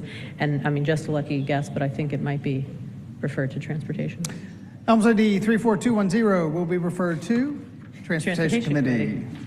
Thank you. That concludes my personal papers. Thank you. Any other personal papers for today? Hearing none, we'll move to general remarks. Any general remarks from the body? Councilmember Dozier. Thank you, President Shipman. Colleagues, I just wanted to thank you all. I know we talked a little bit about a street renaming for Beckwith Street earlier today, and we're sending that back to committee. However, this body did approve a street renaming with very little fanfare, so this is the fanfare that I want to make sure we share. But we did rename Foster Place Southwest and West End to Dr. Toussaint King Hill Drive Place. Dr. Toussaint Hill was the pastor of West Hunter Baptist Church from 2006 to 2020, lost his life due to cancer, and the community is still reeling from his departure, and we wanted to make sure we celebrated his life and celebrated his contribution to the West End community. And so thank you all for your support in that endeavor, and more to follow once we do the unveiling of that street. So I just want to say thank you for your support, and onward and upward. That's it. Thank you. Councilmember Amos. Yes, sir. Just want to make notice that this past weekend, along with Ms. Alma Lott that comes to speak to us all the time, my office and her organization, we passed out over 150 pairs of shoes to the unhoused in Rodney Cook Park on this past Saturday. And then on another note, just want to thank everyone in the city of Atlanta, in the mayor's office, and of course, over here in the council office, we hosted an outstanding, wonderful National League of Cities conference this weekend, which I've seen a lot of familiar faces from our council president on down, but definitely want to, and our mayor, actually came to the conference several times. But just want to say thank you to Theo Pace, Ebony Barley, of course, our very own Santana Kempson Wright, and Jamar Brown for actually leading and spearheading the efforts to pull all of this together. Believe it or not, and I think they would say it, I have not heard one negative comment about the conference or our city. I really think Atlanta showed its best to the elected officials from city, towns, and villages across the country. It was housed in District 4 and District 3, Congress Center and the Omni, but I definitely want to stop and say thank you to everyone that played a part in making it happen. Thank you, and thank you to Councilmember Amos for all of the work in helping lead our engagement with National League of Cities as well as everybody else at the city. Councilmember Overstreet. Yes, I know at the top of the agenda, I gave condolences, and I want to reiterate my condolences to the family of Radcliffe Bailey, a dear friend of mine that passed. And we will be celebrating him on Saturday, the 25th, at Cascade Springs Nature Preserve for his homegoing, and then we'll continue the celebration ending at the High Museum on Saturday. And just wanted to remind everyone of that. And also want to congratulate and thank Choices for a wonderful mobile Thanksgiving giveaway. We served over, well, actually, we passed out we passed out enough food for a full week for over 2,000 families on Saturday at Atlanta Area Tech, along with Councilmember Lewis. He actually joined in as well, but we partnered with so many organizations. Amazon was at the top of that list, and this is a board that both Councilmember Boone and I sit on, the Choices board. So we were happy that that went wonderfully. We actually were able to use over 500 volunteers. It was a beautiful production, and all went well. So thank you to Choices and all of the partners that it took, and the volunteers that it took to pass out that much food for the whole week. And that's going to do it. So everyone, happy holiday. Happy Thanksgiving. Thank you. Councilmember Bakhtiari. Thank you. Just really quickly wanted to say that well, first of all, happy early Thanksgiving to those who celebrate. But for any families who may or may not have access to any food, please reach out to us because many of us are having giveaways this week. I also want to say thank you to Councilmember Boone for all of her guidance. And my office will be doing our first turkey giveaway this Wednesday. And please come out because I can't take 300 turkeys back home. But we'll be doing a turkey giveaway at the MLK Auditorium from 10 a.m. to 12 p.m. If you need anything, please reach out to us. If there's somebody who needs access to food or you can't get to us, please reach out to my office. I will do everything I can to make sure that you get what you need. And again, I wanted to, reiterate the condolences for Mr. Radcliffe Bailey and thank Councilmember Overstreet for asking us for letters of condolences for that family because he will be dearly and sincerely missed. And I also wanted to highlight something we passed today because we do get criticized a lot. And a lot of times our accomplishments are not championed. And but piggybacking off what Councilmember Amos said for the unsheltered community, today this council unanimously passed on the consent agenda a donation for In-Town Cares to begin working on getting neighborhood-based case managers to start helping people getting housed in their community. So there are good things happening on this council, and I do want to make sure that we take the time to champion them. So thank you. Thank you. Councilmember Bond. Thank you, Mr. President.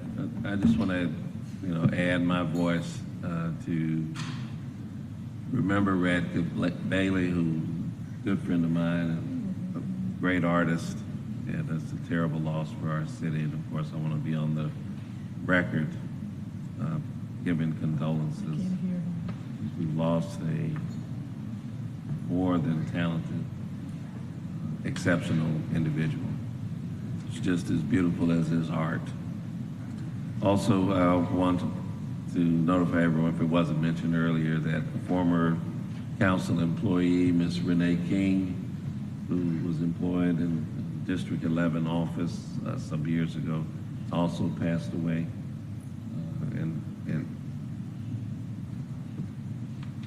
And her arrangements are being planned. Wanted to just alert the public about this week's Hello Fresh. We will be having our distribution on Tuesday, not Wednesday, at 2 p.m. at the Abernathy Center at 775 Martin Luther King Jr. Drive. That's the old historic West Hunter Street church.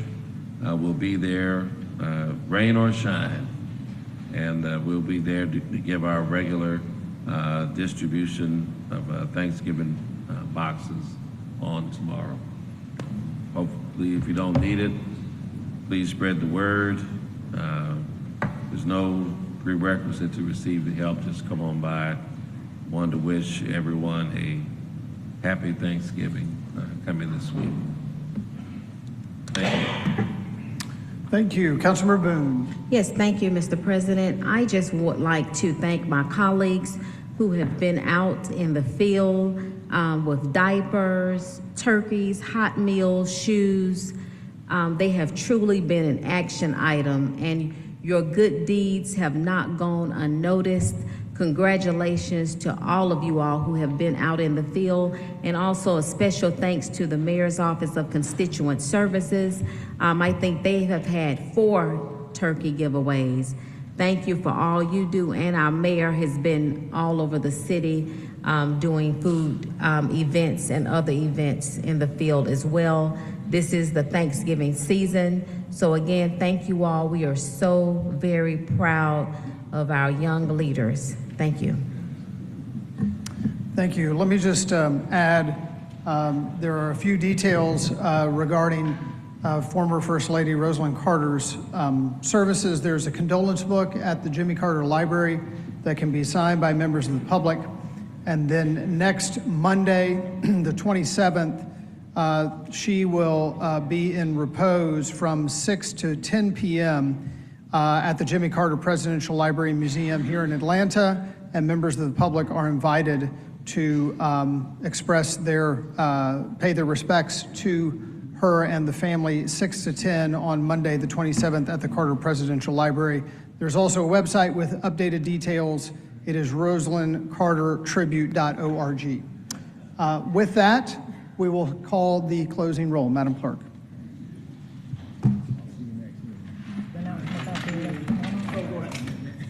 First, I believe that the clerk has an announcement. I wanted to announce that as a result of the November 7th, 2023 general election regarding the Atlanta Board of Education, that resulted in a runoff. The runoff election is December 5th. Again, Tuesday, December 5th. Polls are open from 7 to 7. The seat that it remains a runoff is District at Large, seat 7. Thank you. Please call the closing roll. Council President Shipman. Present. Michael Julian Bond. Here. Matt Westmoreland. Keisha Sean Waits. Jason Winston. Here. Amir Faroki. Here. Byron Amos. Here. Jason Dozier. Present. Liliana Bakhtiari. Alex Wan. Howard Shook. Mary Norwood. Dustin Hillis. Andrea Boone. Present. Marcy Collier Overstreet. Present. Antonio Lewis. Thank you. Without objection, we will stand adjourned.